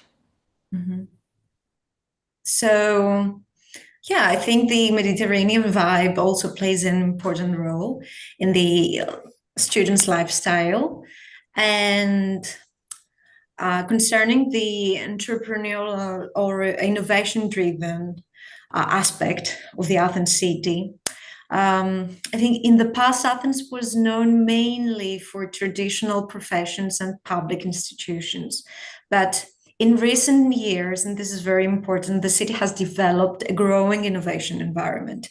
I mean, we have fintech, we have digital health activities, startups, and also research projects connected to universities and private sectors. So we have evolved a lot. And this means students are exposed not only to traditional career paths, but also to new and developing fields where flexibility and interdisciplinary skills are important. Yeah.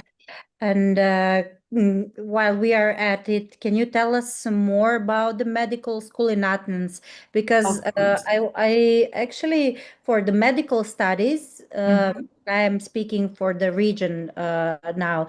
Our students usually think of medical studies going to destinations such as Germany or Italy, but arising now Greece on the map. Can you tell us a bit more about the medical school of University of Nicosia and what opportunities those students have studying in Athens? I would just like to add that although we don't have any international students currently, we will receive a large amount of them, a large number, in the next year. Okay. We have accepted many international students, so we will create this diverse ambience, let's say. So the University of Nicosia Medical School in Athens offers an international program taught in English inside a very active healthcare setting. So we have a strong tradition in the healthcare sector in Greece. Students therefore learn in two ways: academically through an internationally structured medical curriculum, and practically through training in one of the most active healthcare environments in the country. And this combination helps students build both strong academic knowledge and real professional understanding. And also, Athens works as a gateway to Europe, so students can stay connected to wider academic and professional opportunities. And the University of Nicosia also collaborates for the 5th and 6th year of the medical, the undergrads program with clinics in Europe, in Colony, Germany, in Israel, the US, and the UK, and also in Zurich. Okay. Yes. Thank you. Now I have a question for Sophia. How accessible are internships for international students at Webster University? Actually, they're pretty accessible because, first of all, Austria allows part-time jobs for both European and non-European students. I think because of the city being so international and having so many multinational companies, the language is not a barrier. Just knowing English will give you the job also. It's the main language in most of those organizations and companies. I think something very crucial when it comes to internships and having a part-time job is the size of the city and the logistics. Vienna is very compact. It has one of the best transportation systems, so it is realistically an option to work and to study and to go to those networking events, something that a lot of big cities cannot really offer. So I think it's very accessible to students who are proactive. As we like to say here in Webster, we work a lot with students. We have career services. We try to make a lot of events, have a lot of guest speakers, alumni network events, and just have a lot of companies visit us. And we always say, as long as the student comes downstairs to the atrium and they spend 5 minutes talking to those people, there you go. There's the internship, there's the networking. So I think it's 90% the student being proactive and about 10% the right city, which gives the plate with opportunities. Yeah. And Maria, what about University of Nicosia and how internship work for international students? Yeah, well, I couldn't agree more with Sophia and how students have to actually put some effort to go for it because they usually just wait, for things to happen. But yeah, of course, we have a very dedicated careers office. They organize a lot of different events, just like everywhere. We organize job fairs, a big one for everyone to find, part-time jobs through their studies. It's a very common request here as well. But also we have school-specific job fairs that we organize twice per year. Either that is for engineering, for IT, business, accounting. All of these professions thrive in Athens and in Cyprus as well. So it's very common for the students to find something through their studies or as a side job or summer internships. It is very common. The majority of the companies, especially here in Cyprus, but in Athens as well, they are international. They thrive here, to be honest, and the opportunities are a lot, as long as someone exactly puts some effort and is trying, actively to find something. Yeah. So the university is there to offer you, but Yes. students have to take the first step towards it. Exactly. And what about the pace of life, student life, cost of living? Can you tell us more about like what student stories do you hear or feedback do you from students where they like to go after? No, it's like not about studying, it's about the whole life there.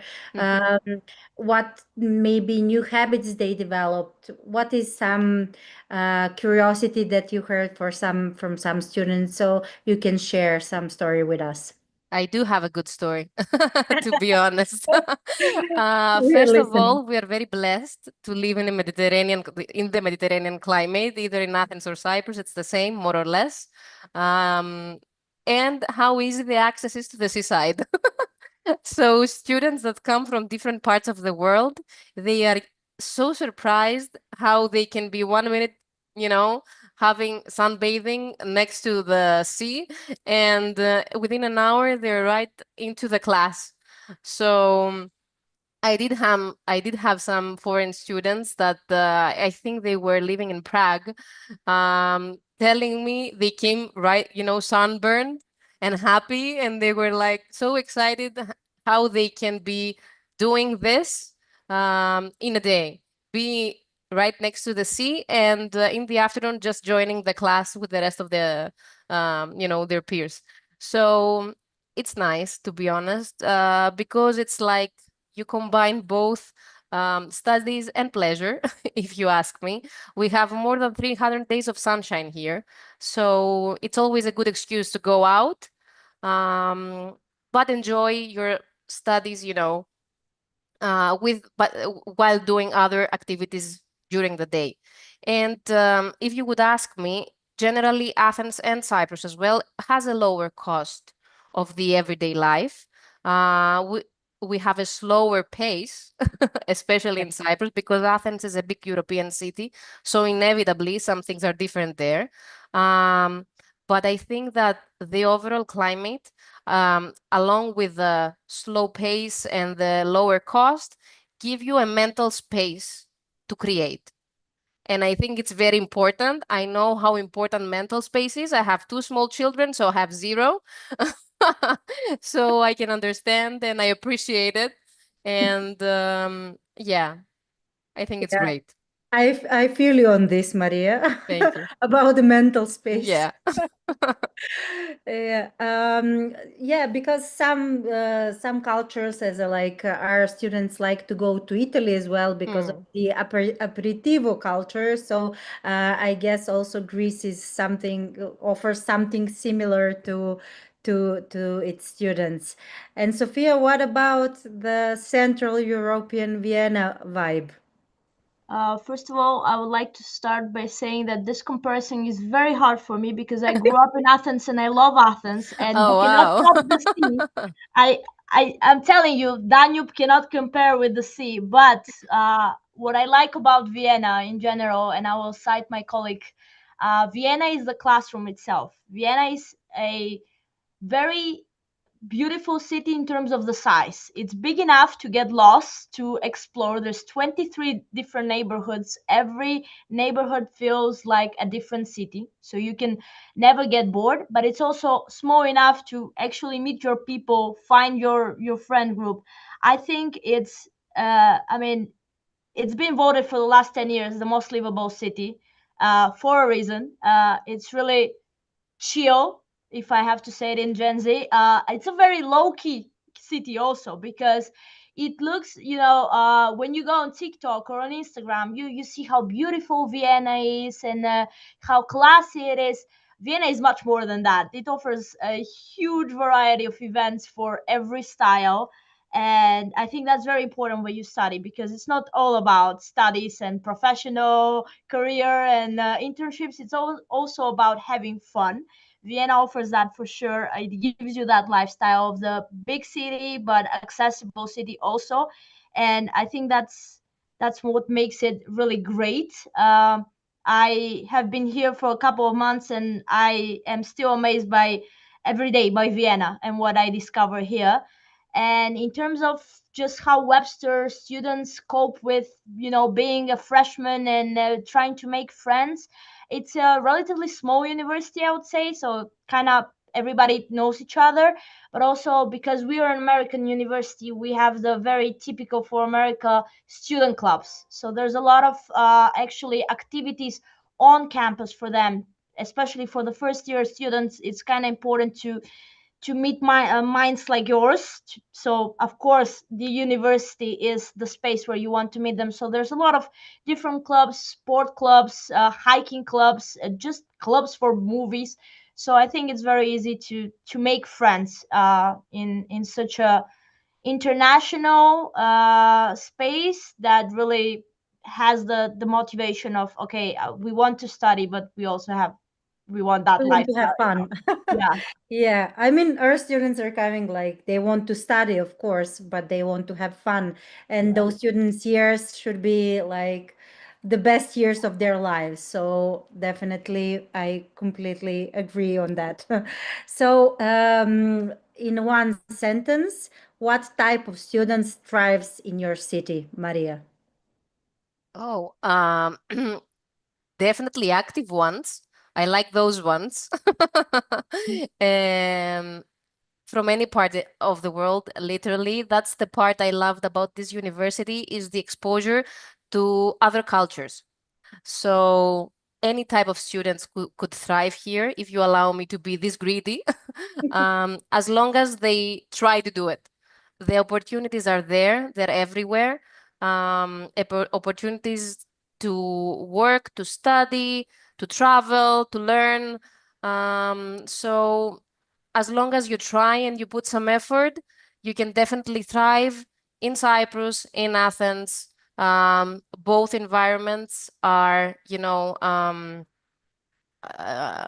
can I say it? Hospitable and fast growing and evolving. And this is also the culture of the university.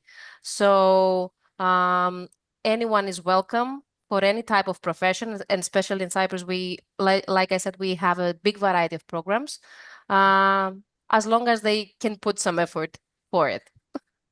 Great. Daphne, would you like to add something on this account? Of course. Yes, I would say that we like active students as well, because we do have created also some clubs here in the Athens campus, sports clubs and charity clubs.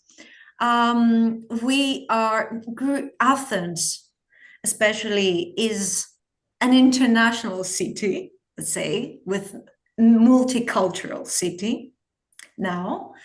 And we're very looking forward to meet our international students soon. Okay. And what type of students actually are applying to those kind of studies in Athens? Can you tell us what type of students thrive in Athens? I can only tell you about the medicine. Yeah, about the medicine. Yeah. So, yeah, they have to be really, let's say, disciplined. For medicine, that's for sure. Yeah. Yeah. And to have patience. But again, they're very creative, and I'm so glad to say that. And very enthusiastic about the city, about the campus, and the campus is going to be bigger and bigger. Like by 2030, we're going to have many buildings for the other departments, and a great campus, and also eco-friendly buildings that promotes the students' well-being. That's really important too. Amazing. Yeah, you made a really good point about patience, because this is not the first time that we're mentioning it on the panels, because our students nowadays they want everything and they want it now. So I think patience is really super important when it comes to studying abroad, especially if you want to study medicine in particular. Thank you, Daphne. And Sophia, what type of students thrive in Vienna? Students who want the busy, career-oriented life, but also the lifestyle of living in a culture center. And I would say also students who understand that the biggest asset in your life is your networking, and you should invest in it, and you should invest from day one. So it's very, very important where you study and what kind of people you have in those 3-4 years around you. Yeah, good point. I agree. And ladies, thank you so much for this lovely panel. Although I forgot that Sophia grew up in Athens, she shouldn't be on this. She's biased. But yeah, we heard a lot. I mean, me myself heard a lot of new things about studying in Athens and in Cyprus. So I invite all of our students to click on the platform on your virtual booth to contact you and to discover more study opportunities at University of Nicosia and Webster University Vienna. Thank you once again, and have a lovely evening, ladies. Thank you as well. Thank you. Bye. Bye-bye. Bye. Nadam se da vam je i ovo predavanje bilo zabavno kao i meni, zato što smo čuli jako mnogo zanimljivosti vezano za studiranje u Beču i u Atini, kao i na Kipru. A sledeće predavanje će biti za 10 minuta. U pitanju Univerzitet Utrecht i pozivamo vas da pogledate i njihov štand na našoj platformi. Takođe, ako još niste isprobali CV generator ili zakazali neki od 1 na 1 sastanaka, još uvek ima malo vremena, tako da tu smo, čekamo vas i VIA mentori su vam uvek na raspolaganju. Vidimo se malo kasnije.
Hello, everyone, again.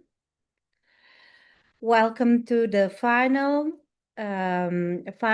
lecture of our Careers of the Future event. Today with us, we have a pleasure to host a representative from the Utrecht University from the Netherlands, Frank van Laarhoven. Frank, did I say it right? Yes, you did. Fantastic. Frank is a program coordinator of the Sustainable Development Master's Program at the Utrecht University at the Faculty of Geoscience. Welcome, Frank. Thank you for being today with us. It's my pleasure, Giovanna. Yeah. So whenever you are ready, you can share the presentation and start it. I will pass the questions from the audience. Would you like me to interrupt you during the presentation or to gather all the questions for the afterwards? I prefer doing my bit in one go, and after that I can open up for a Q&A if that's Sure. something you would. We will do like that. Okay, whenever you are ready, the floor is yours. Okay. So am I correct in assuming that you can now all see my PowerPoint in presentation mode? Yeah, we Okay. can see it. You can make it a full screen if you would like. Oh, it isn't full screen. How do I do that? If I go on my screen, I see it in full screen. We, on the other hand, can see the slides on the left and one slide on the right. But okay. I mean, maybe you're sharing the wrong screen, because if you share your screen and you see it yourself as a one. Let me try again. Yeah, sure. Present them.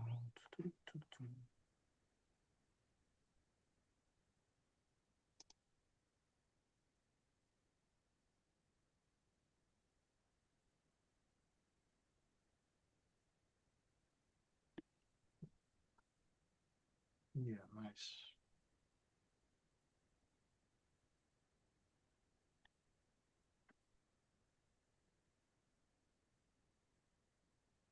I see you started screen sharing. Just to wait a bit more. No, it's the same. Does this seem more or less all right, or still not? Yeah. I mean, it is readable. Just you know, we can see it all together. But I think it really doesn't matter for the students. They can see what is important. Yeah, it's the true experience of coming to university, seeing boomer teachers fumbling with technology, not knowing how it actually worked. That's part of student life, I guess. You see that every day. At least this is what happens to me all of the time. So I'm going to start with my pitch, trying to inform you as well as I can on what we have to offer in our master's program on sustainable development, Utrecht University in the Netherlands. So welcome to this information session. My name, as Giovanna said, is Frank van Laarhoven. I am the program leader of this program, and I'm going to inform you about what our program more or less stands for. I'm going to try to stay away from the boring aspects that you can also read on our website, and I advise you to go to our website. We have a very good website that has all the information that I think you should be aware of before you make your choice. I think that my presentation will take about 20 or so minutes, maybe 30. I'm not good at timekeeping. I'm not only not good at technology, but timekeeping is also not my strong point. But after that, I hope that there will be a chance for us to interact. So you can ask me questions and I'll do my best to answer them as well as I can. Still hoping that you can see my PowerPoint. I have no idea what's happening at your end, but I'm seeing here a slide with what I would call the elevator pitch of our program. So the elevator pitch, if I had to give you our elevator pitch, it comes down to the following. Our Sustainable Development Program, it's a 2-year journey for students, hopefully such as yourself, who want to create solutions for a fairer, for a greener, for a more sustainable world. So in the program, you'll gain sharp analytical skills to work across disciplines. It's an interdisciplinary program. You're integrating social with natural sciences. You have core courses that all of you will take and 4 tracks or specializations that you have to opt into. You will be learning in a vibrant, mostly international classroom. And by the end, you are ready to make a real impact. That's the elevator pitch version of how I would try to sell, to market our program. So now moving on to the long read version of my presentation, of my information about the program. So how do we prepare you for your future? So how do we help you set yourself apart?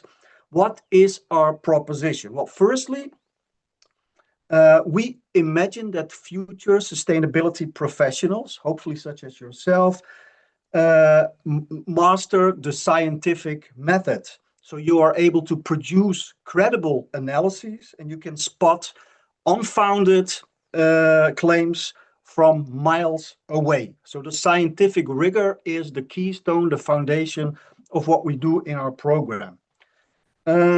Second, a future sustainability professional, as we see them, moves confidently across disciplines and perspectives. So you will see interdisciplinarity that will help you connecting different scientific approaches into a powerful approach to achieving sustainability goals. And transdisciplinarity, or engaging with stakeholders, is necessary to create genuine impact, we think. So the idea of transdisciplinarity and interdisciplinarity is central to how we will train you. Then, thirdly, what is the third pillar of our program? The lemma, the foundation of what we offer you. We see that Frank, futures. I have to intervene because we don't see your slides. We just see the first slide still. And those other slides that you're moving on to, they're not changing. Now critical. Now yes. Okay. Okay, I'll continue. Critical thinking. I spoke about inter and transdisciplinarity. I'm going to leave it then in this mode, and I hope that you can follow. Yes. I spoke about inter and transdisciplinarity. You have heard me talking about it, and now you can see the slide. I'm going to move on to the next pillar of our approach to teaching and how we hope you will learn. So we think that a future sustainability professional asks the right questions always and stays constructively critical. Sustainability challenges, we think, and we know, are complex. They are full of competing values. They're full of competing perspectives. And through challenge-based learning, we'll train you to tackle these complexities heads on. So that is the third pillar of how we approach teaching and learning. And then another important aspect is that a future sustainability professional knows how to tackle sustainability challenges together in collaboration with others. Group work, teamwork is important. You will learn to bring the best in others and turning teamwork into synergies. We think that is important in learning, but it's also important in your future professional life. In almost every class, you collaborate with peers from your cohort on assignments, people from with the same specialization as you, but also people with another specialization, people of other tracks. And you will solve real-world problems as a team, which we think is very important. So the fifth important selling point, unique selling point, I would say, is that everything we do in research, teaching, and learning happens under one roof, and that is the Copernicus Institute of Sustainable Development. The Copernicus Institute, I hope you know this, is a world-leading hub for sustainability research, for education, and you will be right at the heart of that institute. You may have noticed that Utrecht University doesn't appear in the usual globing rankings, and that is by choice. We stepped away from these rankings because those rankings, they reward competition, they reward scoring, they don't reward collaboration and open science, and these are values that we stand for. But when we did partake in these rankings, we stood out in the Netherlands. We were the #1 university in the Netherlands always, and we were in the top 50 worldwide of good universities in prestigious rankings such as the Shanghai ranking that you may have heard about. So at Copernicus, you will join one of the largest and most diverse sustainability communities anywhere on the earth. So you will meet natural scientists, social scientists, working side by side, and our academics, the people that teach you, but the people that are also researching sustainability at Copernicus, they don't just study change, they shape change as they do it. A couple of examples maybe. So the IPCC models, they are partly developed by colleagues at the Copernicus Institute. We have people such as Frank Bierman, who is redefining global governance as it is happening in the UN with regard to the SDGs. And he's also a main player in global geoengineering debates. We have Joost Vervoort, and these names will not mean anything to you, but you will come across them in your teaching, in your learning. He creates award-winning video games on environment and sustainability issues. Are you interested in questioning capitalism? If you're interested in the concept of degrowth, we have Giuseppe Feola, another big name, a big player in this debate. We have IPCC lead authors, Floor van der Hilst, for example. There are people who are working on planetary sustainability, space junk, and making rules for governing mining and extraction in outer space. Very exciting stuff. So the best part of it is that you won't just learn about the work of all the people that I just mentioned. You will be working with them. They might be your teachers, their thesis supervisors, collaborators on projects, and so forth and so on. So at Copernicus, sustainability isn't something that we just study. It is something that we do, and we do it together. An important aspect, as I said. So at Copernicus, we get you ready to make a real difference with regard to sustainable development and sustainability. You will contribute, or you will become strong at contributing to build sustainable and just societies. And we do that by helping you to think big and to think and to go deep. You'll start broad, learning to speak across disciplines in our core courses, as they are called, and you'll dive deep in what we call your track courses. There you will build real expertise, and by the end, you will be great at connecting the dots, working with specialists, and at the same time, you can step back and see the bigger picture. And that's what we think makes for a true sustainability professional. A little bit about the content of the curriculum, the courses that you would follow. So the backbone of our program consists of 4 mandatory or core courses.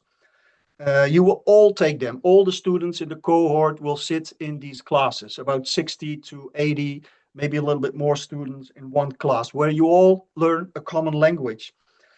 You will take classes on the different perspectives on sustainability.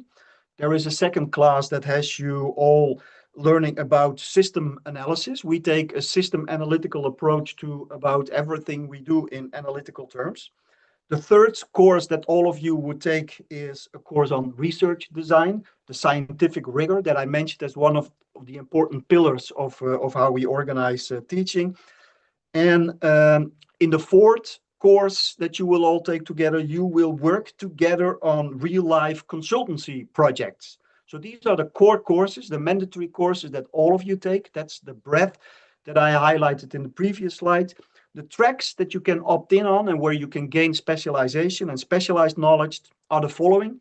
We have a track that we offer on energy and materials, renewables and circularity maybe. So power change. In this track, you will design solutions for a sustainable energy and materials futures from, as I said, renewables to circular resource strategies that shape how society runs. The environmental change and ecosystems tracks is about protection, restoring, transforming biodiversity. You'll work on real world solutions for healthier ecosystems, sustainable land and water use, and a better living environment for people and the planet. The third track that I can highlight here is the Earth System Governance track. So shaping the rules of change. This track teaches you how governance, how policies, how politics and institutions can deliver transformations, transitions, and changes for a sustainable world. And that ranges from the local, the very local, to the very global and beyond the planetary system, as I have mentioned in one of my earlier slides. The last slide that I want, or the last track that I can mention, we have 4 tracks, is the track on politics, ecology, and society. So that's where you will learn to challenge the system itself. So you'll explore the political roots of ecological problems and the ecological problem and how justice, how politics, how ecology connects. And you will learn how to rethink the way we build sustainable futures. So that's a little bit about the curriculum, the build-up, and the logic underlying what we do. The core courses for the breadth, the track specializations for more depth. So our graduates, we know from surveys and keeping track, we are very fond of our alumni community. We have events and we keep into contact with them because we want to know how they are faring, succeeding, thriving on the labor market. We like to hear back from them how we can tweak and upgrade the program, the things that we offer to keep it relevant also for job prospects. And you will, and that's why we know that our graduates, our alumni, land a variety of career tracks.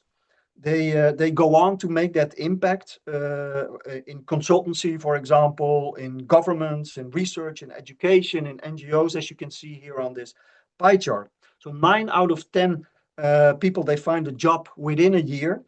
And the program is not just about learning, it is about launching you into a meaningful and above all impactful and important career. And we know that that is true, and we promise that you will follow the footsteps of many alumni that have come from our ranks. A practicality that I must point at and that you should be aware of is that it's a selective master, meaning that we have entry requirements that you'll need to fulfill. You can read them here on the slide. Sustainability issues, you must know about drivers, pressures, impact, and responses. You must have knowledge of the basics of mathematics, basic algebra, functions, powers, roots, natural processes, physics, chemistry, ecosystems, stuff like that, statistics. You must have academic research skills. And we assess these entry requirements by means of you having followed courses at the bachelor level, at the university level. So you must make a claim that you have taken courses where you have learned about sustainability, where you have covered mathematics at the basic level, where you have engaged with natural processes by having followed courses on biology, on physics, on chemistry, and so forth and so on. That you know a little bit about statistics because there is a course where you have covered that, and that you have, for example, written a bachelor thesis that is evidence of you knowing about research skills. And we test that. Don't worry if you feel at this point that you do not or you will not cover all of the entry requirements. We offer up to a maximum of 2 entry tests that you can take in case of an omission of not fulfilling the entry requirements to the optimal extent.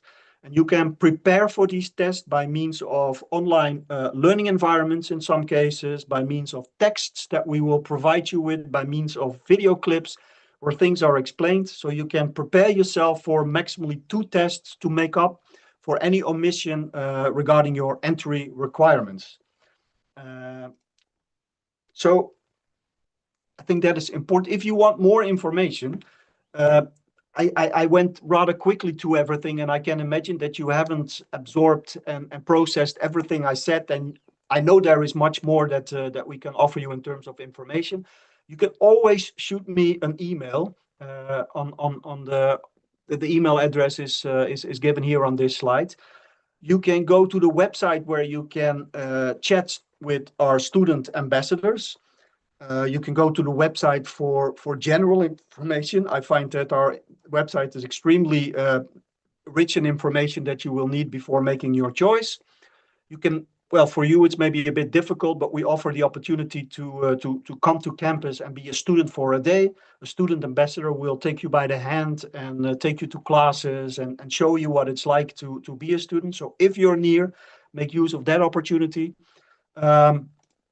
So important dates for you. You are in countries within the EU, so June 1st is the date before which you will have to have submitted your applications. Sorry, Frank. We are non-EU countries mostly. Okay.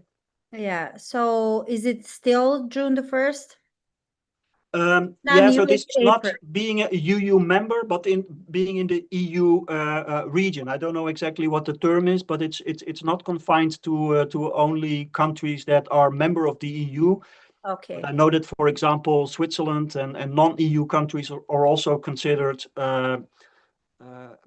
eligible for applying on June 1st.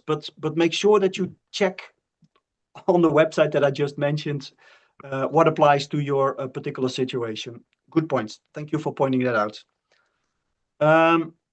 We have social media. I think we're on Instagram, Facebook if you use that, probably not. But maybe the LinkedIn site that Copernicus Institute of Sustainable Development has is the most informative for keeping track of things that is happening in our institute, also things related with our teaching and research as well. So you may want to look us up on LinkedIn. I think that's the most informative way to stay informed and to get a flavor of what's happening here, not only in terms of teaching, but just what Copernicus is, what it stands for. And I think with that, I have said everything I want to say. And I'm apologizing for me fumbling with technology and not succeeding in making this run smoothly, but still I hope that you have been inspired by my talk and that my information was dense enough for you to process. So let's see if there are questions that I can take on the spot. We do I'm not have a sure how couple this of would work. questions. First one was, what bachelor degree is the most suitable for this master program? Yeah, we see bachelor programs in environmental sciences. We see people with an engineering background, biology, ecology, but at the same time, we see people applying with political science, with a public administration background. And in both cases, or especially those with a social sciences background, it is probably needed to do 1 or 2 entry tests before we can be sure that the entry requirements are met. I think, for example, political science degrees may have some statistics in their curriculum, but mathematics is usually not a part of it. And then we have a fairly well-organized online learning environment where you can prepare yourself for a very basic mathematics test. If you have done mathematics in secondary school, if you then it will not be a huge problem. Although I realized I'm a social scientist myself, that we social scientists are wired in a way that numbers and equations come a bit but yeah, but with good preparation, many people can take that hurdle without much effort. Super. And are there opportunities to participate in faculty-led research projects? Yeah, very good question. And yes, that opportunity exists. With all these pioneering, cutting-edge, world-leading researchers that we have, and I'm not claiming that I'm one of them, but I have many colleagues that are super duper good at research. They have smaller and bigger projects with PhD candidates and postdocs working on them. And often we have opportunities where students can tag on to these kinds of projects, for example, while working on their master thesis in year 2. It's, by the way, a 2-year, I did mention that in my first slide. It's a 2-year program where you work in the second year on a thesis. And that thesis is often a place, a moment where you can work with researchers in research projects to make that research as relevant as can be. You can take a look into the kitchen of research. You can take a peek behind the scene, and you can be sure that what you'll be doing for your thesis is not something that is going to end up in a drawer and never be heard of again. It's meaningful, but you'll have to be proactive and approach people that you come across in your classes. Say, hey, do you have something? I mean, it depends on your proactivity if you will succeed in finding such projects. But that's how I would see it, Giovanna. Another question was, which competencies developed during the program are most valued by organizations working in sustainability, consulting, or environmental policy making? So this is somebody who actually knows. Yeah, no, this is an excellent question. We're in the middle of some sort of a renewal process to see how we can improve our program further, and we are going to drape everything we do around competencies. We are aware of the fact that the labor market is asking for skills, for knowledge bases, attitudes, which together can be seen as competencies that we hope that the graduates will have by the day they have their diploma in hand. And with regard to the 2 specific competencies that you were mentioning, I think that policy making is something that will be valued by the people coming out of the Earth System governance track. These people are mostly landing in policy advisory related jobs, either with NGOs or with government agency, where of course policy, the writing of policy briefs, the understanding of how policy works and the politics behind the policy works, that is important. And the other competency that you mentioned was what again? Sorry? The second one besides policy advice? Sustainability consulting on our environmental policy making. Those are consultancies. Many of our students end up in consultancy jobs, and we have a project that is specifically dedicated. It's called even consultancy projects. That's the name of the course, where you work with real life clients in a small interdisciplinary team of students under the supervision, the mentorship of a teacher. And with a client who comes from the real world, so to say. And there you will learn your consultancy skills. And by those that will land consultancy job, of course, the skills that you get there are highly appreciated. But what I think are critical skills that are generic are critical thinking, for example, system thinking, so seeing problems in terms of systems. Also, your ability to be able to anticipate, anticipatory or futuring skills are important. These are the kinds of skills that we emphasize in our courses. Yeah, good questions, by the way. Yeah, highly relevant. And another one was, looking ahead, how do you see the role of sustainability professionals evolving in response to increasingly complex global and environmental challenges? I have the problem, environmental, to pronounce it a couple of times now. Oh no, it's okay. Yeah. Don't worry about it. Yeah, we're all struggling. But so am I, as you can hear. No, but I understand the question. And again, a highly relevant question that we also here try to wrap our head around. We see that there is a shifting paradigm. Like 5 years ago, climate change and sustainability, it was kind of easy to explain. If you worry about your future, the future of planet Earth, you would naturally land on climate change and sustainability issues. Now there is so much more to worry about. There are geopolitics and multiple crises going on, wars going on at the same time. So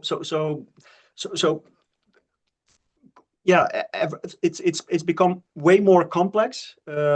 Thinking about about a fair future, which is at the core of what we offer, and capturing it only by looking at sustainability narrowly defined isn't enough, and we realize that. So also in our teaching, we open up to the multiple crises that are related with sustainability, and that are and we need to do that to broaden up, to open up the definition of what sustainability is. So we have attention for that, but that doesn't mean that we have found the silver bullet for solving these problems. That's where new perspectives come in. If you come in masses to our program, together we will send you out and make sure that you can make a difference. And one technical question from our part, like what the process of application actually looks like, because you mentioned some tests if the bachelor degree doesn't comply 100% with your requirements.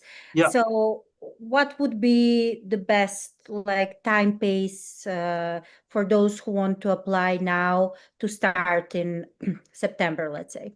Yeah, so so you can apply until, well, either April 1st or June 1st.